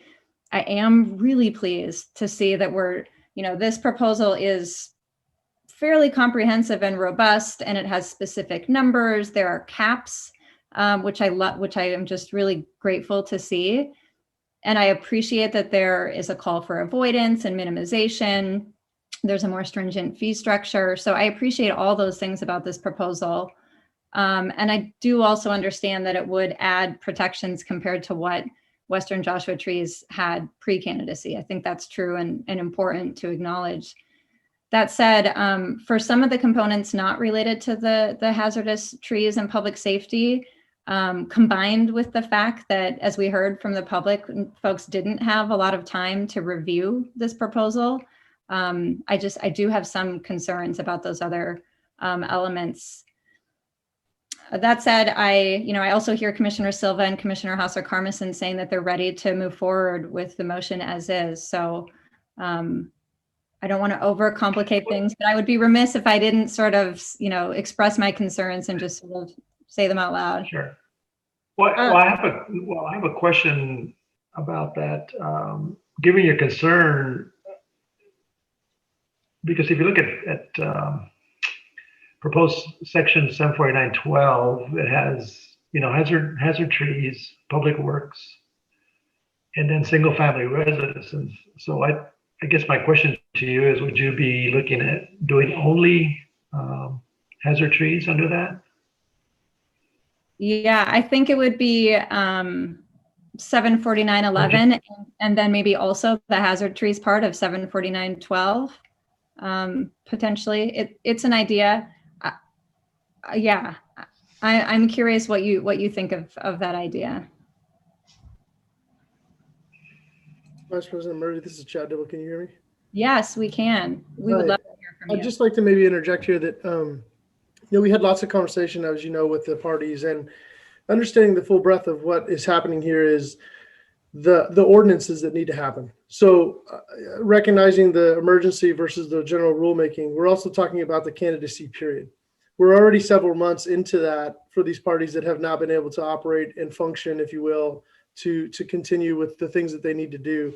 And I'm concerned, I would just express to you that bifurcating or breaking up 0.12 in any event would further delay the ordinance process. So there's also a timeline associated in here that the cities and counties have to go get an ordinance and go get that approved before they can even start issuing permits. So 2 months to 2 months to 2 months, you know what I mean, moves on. So that's the only concern I would have is the efforts that they would then have to reconstruct the ordinances that are pretty much already being aligned and drawn up exactly like the 2084s are written, so that there is no confusion about enforcement and how things go forward and what they approve versus what you all might approve today. We're trying to keep that consistent. So there's a dynamic factor in there of bifurcating and breaking up what's been presented today as they still have steps to do before ultimately parties can actually get a permit to go do the work they need to do or to continue moving on. So just for consideration in the whole timeline of things playing out. Thank you for that, Chad. Vice President Murray, I have a few more comments and a question. Yeah, please. Regarding the reporting back from the local governments to the department, and that's going to be a bi-monthly reporting, I'm understanding. And so who in the department would be making sure that the local governments were actually only permitting true emergencies and cases that would be causing a danger? Who's going to have that responsibility in the department? Will it just go all the way up to Chuck, or what is the process within the department? I don't feel good about splitting it up, and I appreciate Chad jumping in and talking about the ordinance. I think, we will have an opportunity at the end of the candidacy period to reevaluate and see what has happened here. I'm just wondering, though, if there is enough monitoring and review of what the local governments are doing. If there's a problem, the department can go back to them and deal with that. Commissioner, you ask the staffing issue. I don't know today if I could tell you which kind of individual staff within the reporting chain, but I will tell you, here's, as you know, how the enforcement language is written. There's an actual enforcement section proposed, and it's mandatory. So the department shall suspend any of the participating agency's authority to issue the authorization if that participating agency does any of the following. So if they fail to make the bi-monthly deposits of fees, it's an automatic suspension. So that's an easy thing to see, right? You'll see the deposit. If they fail to simply make the bi-monthly report, so not even the substance, but they fail to submit, that's an automatic suspension. Of course, if they authorize take for a project not eligible, that's an automatic suspension. And if they authorize take in excess of the program, that's an automatic suspension, and it's permanent, for the course of the period. The last two variables do require us to have like compliance oversight, so we will need to be looking at these things. We realize that. I couldn't tell you today, if it's Chad or our regional manager or, exactly how we're going to do that. Thank you. That answers my question. Okay. Hey, Mike, if Commissioner Hassa-Carmison or Commissioner Silva did want to move forward with a motion, does the existing motion that we have in our staff memo capture everything that we've discussed, or would it need to be modified? The chunk of the motion of any of those motions relative to make an emergency determination under CEQA would need to be replaced. And I could read into the record some substitute language. And because of that, no matter what the commission decides to do, I would suggest making separate motions for each of the regulations. So for argument's sake, if you want to adopt both the regulations as proposed, or as proposed with the 30-foot addition language that I had mentioned, I would suggest making one motion as is laid out as one of the options for 749.11, and then there's really nothing in the staff summary that would reflect adoption of 749.12, but I can help commissioners with that if that's the desired motion. Yeah, so I think what I'd like to do is first, so I hear Commissioner Hassa-Carmison saying she's not inclined to bifurcate or separate anything out. And Commissioner Silva, I just want to confirm where you stand on that as well. Would you rather leave it together, or would you be open to separating it out? Given the response, just the response right now, I'm ready to move forward to keep it together. Okay. Rather than by. Would we like to take a 15-minute break so that Mike can go sort of finesse the motion to reflect the intent, I think, of Commissioner Hassa-Carmison, or would we rather, I mean, we've been on for a solid couple hours now anyway, so a bio break might not be the worst idea. And then we could come back with a amended motion that reflects the intention of Commissioner Hassa-Carmison. Maybe you want to just make sure that Mike understands what that intention is, or unless you feel like you've got it, Mike. I would like to go ahead and get it done if we can, Vice President Murray. It's my understanding that the sections that will change will be the CEQA exemption in the first motion, and regarding 749.11, and then also adding the 30-foot distance for fallen trees that would be harmful to structures. What else was going to change in that first motion, Mike? So also, if you're interested, it'd be the addition in each of the regulations of the 30-foot distance, and then not for 749.11. 749.11 is the department regulation. Oh, okay. The CEQA motion would say the same. And so, for example, page 3 of the, oh, sorry, I'm looking at a document that's got renumbered paging.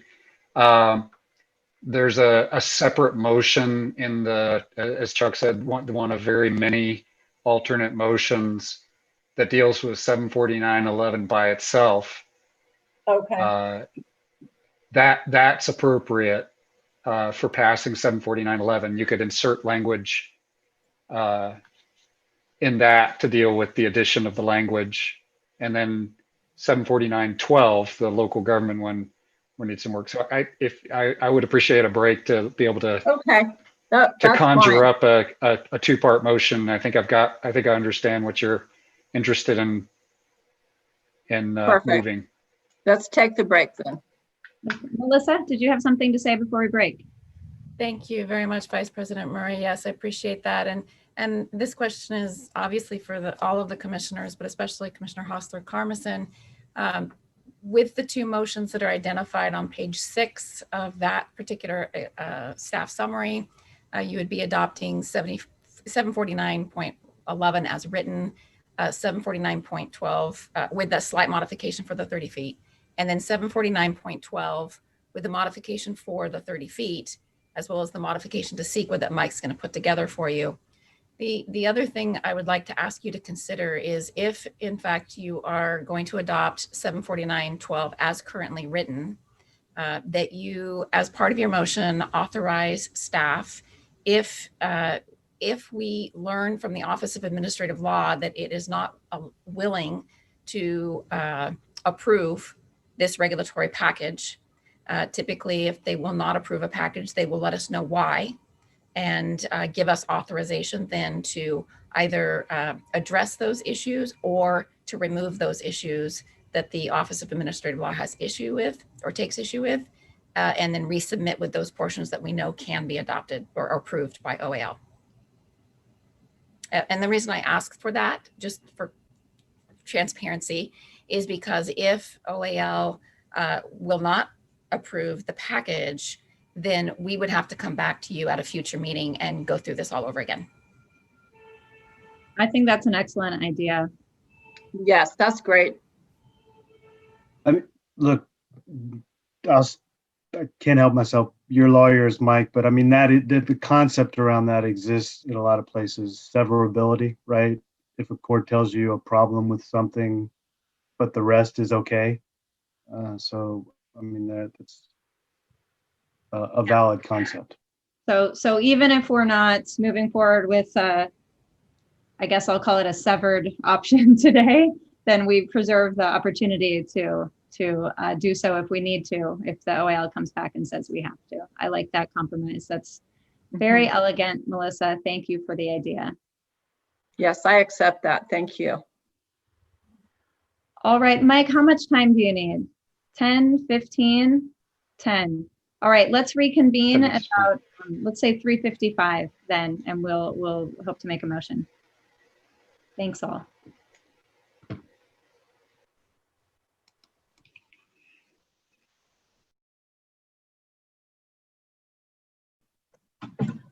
He is not yet, but he will be momentarily. Okay, and I see we have Commissioner Hostler-Carmison. Hi. Hello.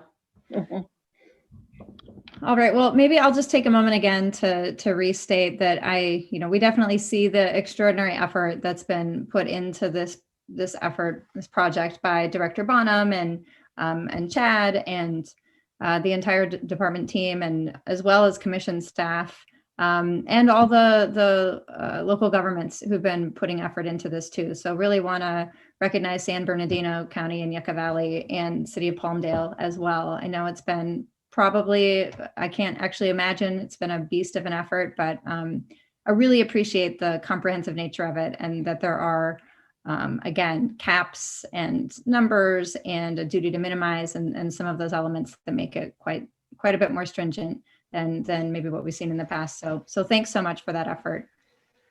And with that, we've got Mike.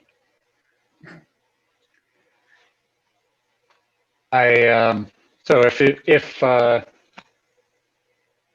Commissioner Hostler-Carmison would like, I can read the two motions that I think will do it. Do you want me to just do one at a time? My suggestion would actually be you do one, vote, do a second, but of course I can read them both, and the commissioners can explain the motions if necessary. And then somebody could say, so moved as to one, so moved as to two. Yeah, let's just read one. Up to you guys. One at a time, Vice President Murray. Okay. That works. Thank Okay. you, Commissioner. Yeah, let's do that, Mike. So the first motion is the motion to adopt 749.11 as an emergency with the language that restricts the take of down trees to close to structures to ensure that it's only being done to avoid the imminent threat of fire hazard. So this would be moved by that the commission finds pursuant to section 399 of the Fish and Game Code that adopting the proposed section 749.11 emergency regulation is necessary for the immediate preservation of the public peace, health and safety, or general welfare.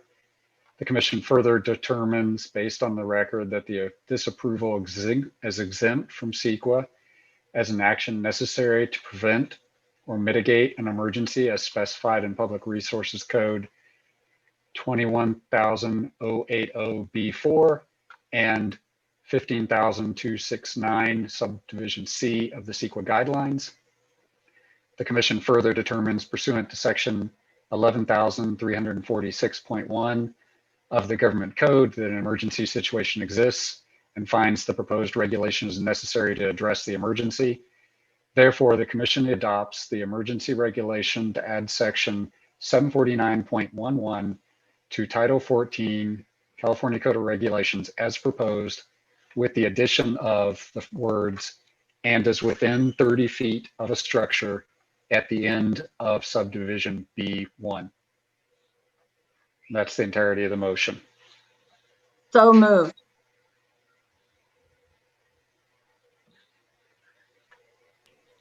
Second. All right, so the motion was made by Commissioner Hostler-Carmison and seconded by Commissioner Silva. Sherry, could you do a roll call, please? Commissioner Hostler-Carmison, Aye. Commissioner Silva, Aye. Vice President Murray, Aye. So the motion passes unanimously.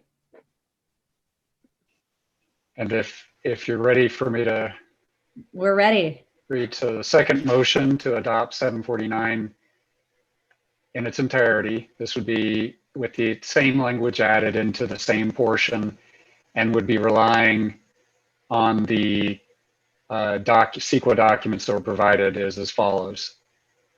The commission finds, pursuant to section 399 of the Fish and Game Code, that adopting the proposed section 749.12 emergency regulation is necessary for the immediate preservation of the public peace, health and safety, or general welfare. The commission, acting under the authority of sections 15,091 and 15,096 of the CEQA guidelines, finds that the measures required by the proposed regulation and the additional measures that would be undertaken as part of the required local ordinance avoid or substantially lessen the significant environmental effect as identified in the 3 CEQA documents as supplemented by the addenda. The commission, having considered the lead agency's program environmental impact report, and mitigated neg declaration as supplemented by the addenda, adopts the project. The commission further determines, pursuant to section 11,346.1 of the government code, that an emergency situation exists and finds the proposed regulation is necessary to address the emergency.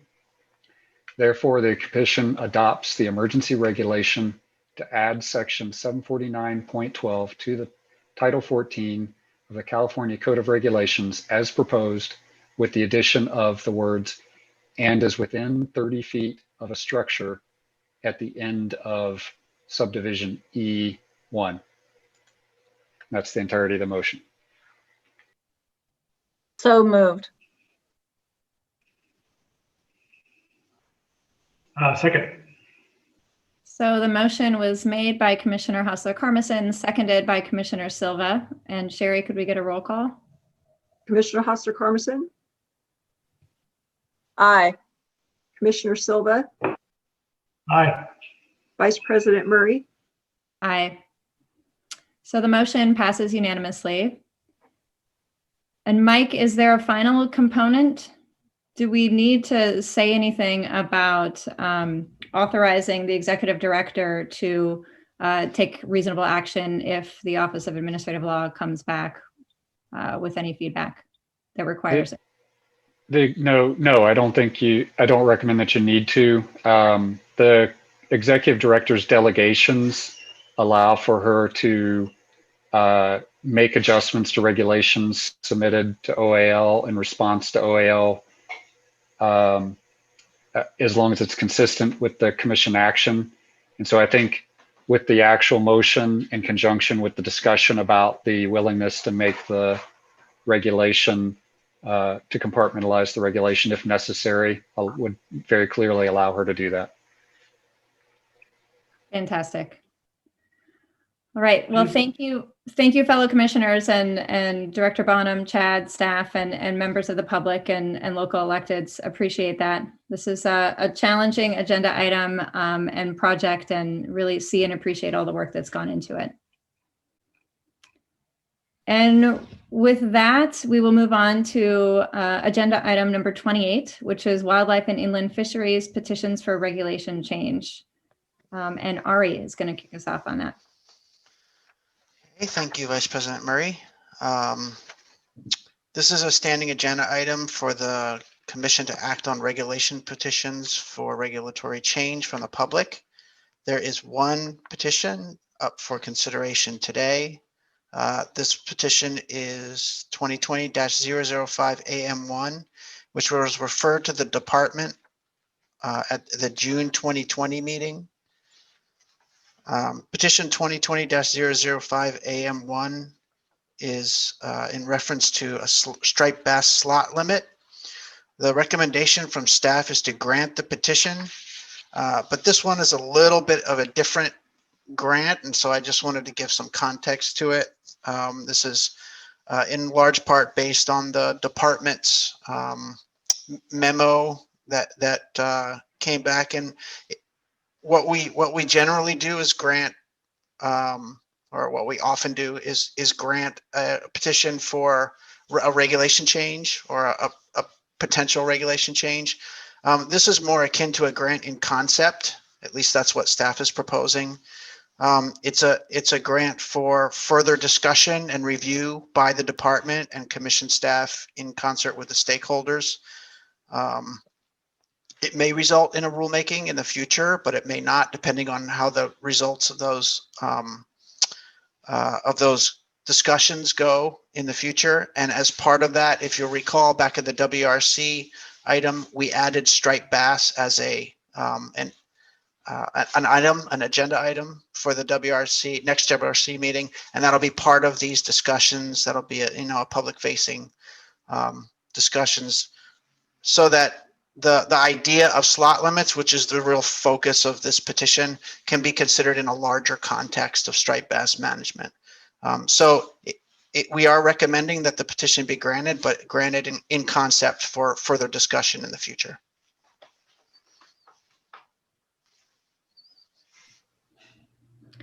Thank you, Ari. All right, so we're going to go to public comment. For those who would like to provide comment on regulatory petition 2012-005, please raise your hand, either using the Zoom feature, or if you're on the phone, please press *9.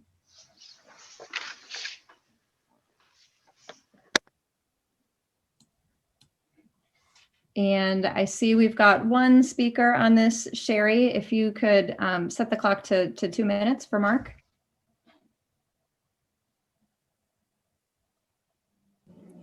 Mark Smith? Hi, just checking you can hear me. Yes, go ahead, please. Vice President Murray, commissioners, staff, Mark Smith on behalf of the Northern California Guides and Sportsmen's Association. We are the petitioners in this instance. A slot limit is basically a management tool for the health of a fishery. They're used in other places, and we use the length of a species to help determine what should be harvested and what is not harvested. In our proposal, we agree with everything that Ari said and what Kevin might have said previously on the same topic. We look forward to having a conversation with the department and with staff about implementing new management tools that can help benefit this recreational species, striped bass. Thank you very much. We have no other raised hands. Thank you, Sherry. Unless there are comments or thoughts from Commissioner Silva or Hassler-Carmison, I'm prepared to make a motion. So I will move that the commission adopt the staff recommendation for petition 2020-005 AM1. Second. All right, so we have a motion by Vice President Murray and a second by Commissioner Silva. Sherry, could you do roll call?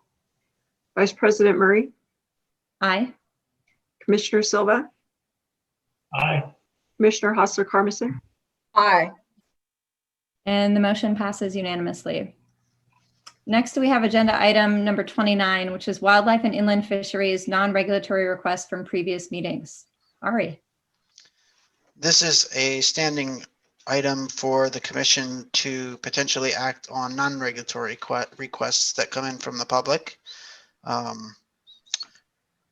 These are requests that were received on October 14th, which is the October meeting of the commission. There are 4 non-regulatory requests that are summarized in your binder as Exhibit 1, along with the staff recommendations for each of those. Actions have been taken on some of them by staff, and so the recommendation from staff for each of those is no further action for the commission.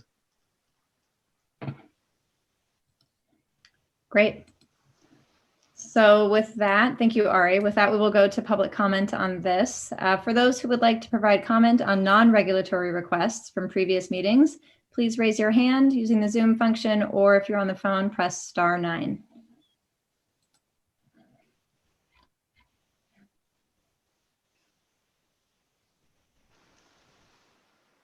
And I'm not seeing any hands raised. We'll give it just another few seconds.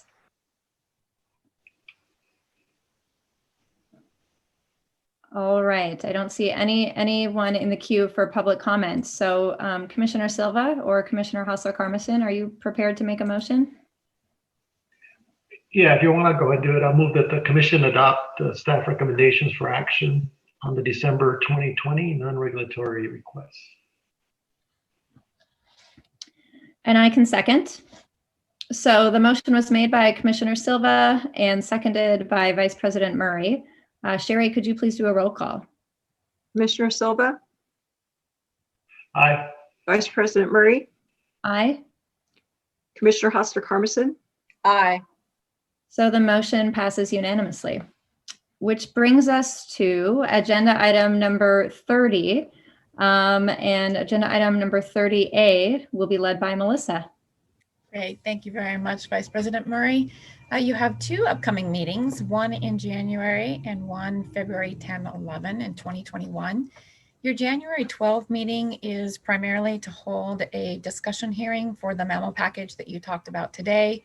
And in addition, staff would like to recommend that you add to the January 12 agenda an executive session specifically to discuss pending litigation to which FGC is, or the commission is a party, and possible litigation involving the commission. Again, that's automatically included on your February 10-11 agenda. So this would be adding it to your January 12 agenda. And then for February 10-11, we also recommend removing the notice hearing for MPAs. That's going to get shifted to April for notice. Excuse me, Vice President Murray. Yes. May I suggest that you also add to the January agenda a public agenda item related to the bumblebee petition and the bumblebee CEQA petition. Sorry, and the maybe warranted decision. And you want to add a public item, not just the closed session that Melissa has offered. Okay. Great. All right. And Melissa, can you remind me, so we typically take public comment on each of these separately. This is sort of the anomaly, right?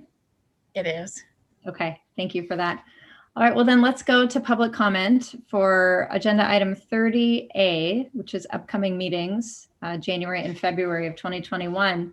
If there's anyone from the public who would like to speak, please raise your hand on Zoom or press *9 on your phone.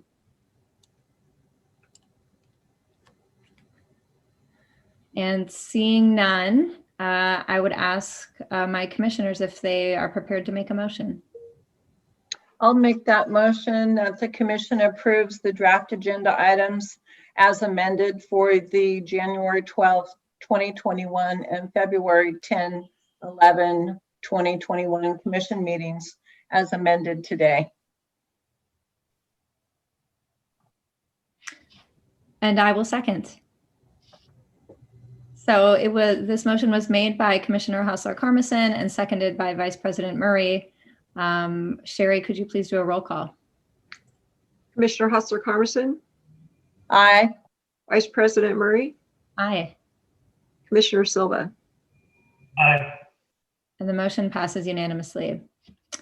Next up, we have agenda item 30B, which will be read by Rachel. This is our rulemaking timetable update.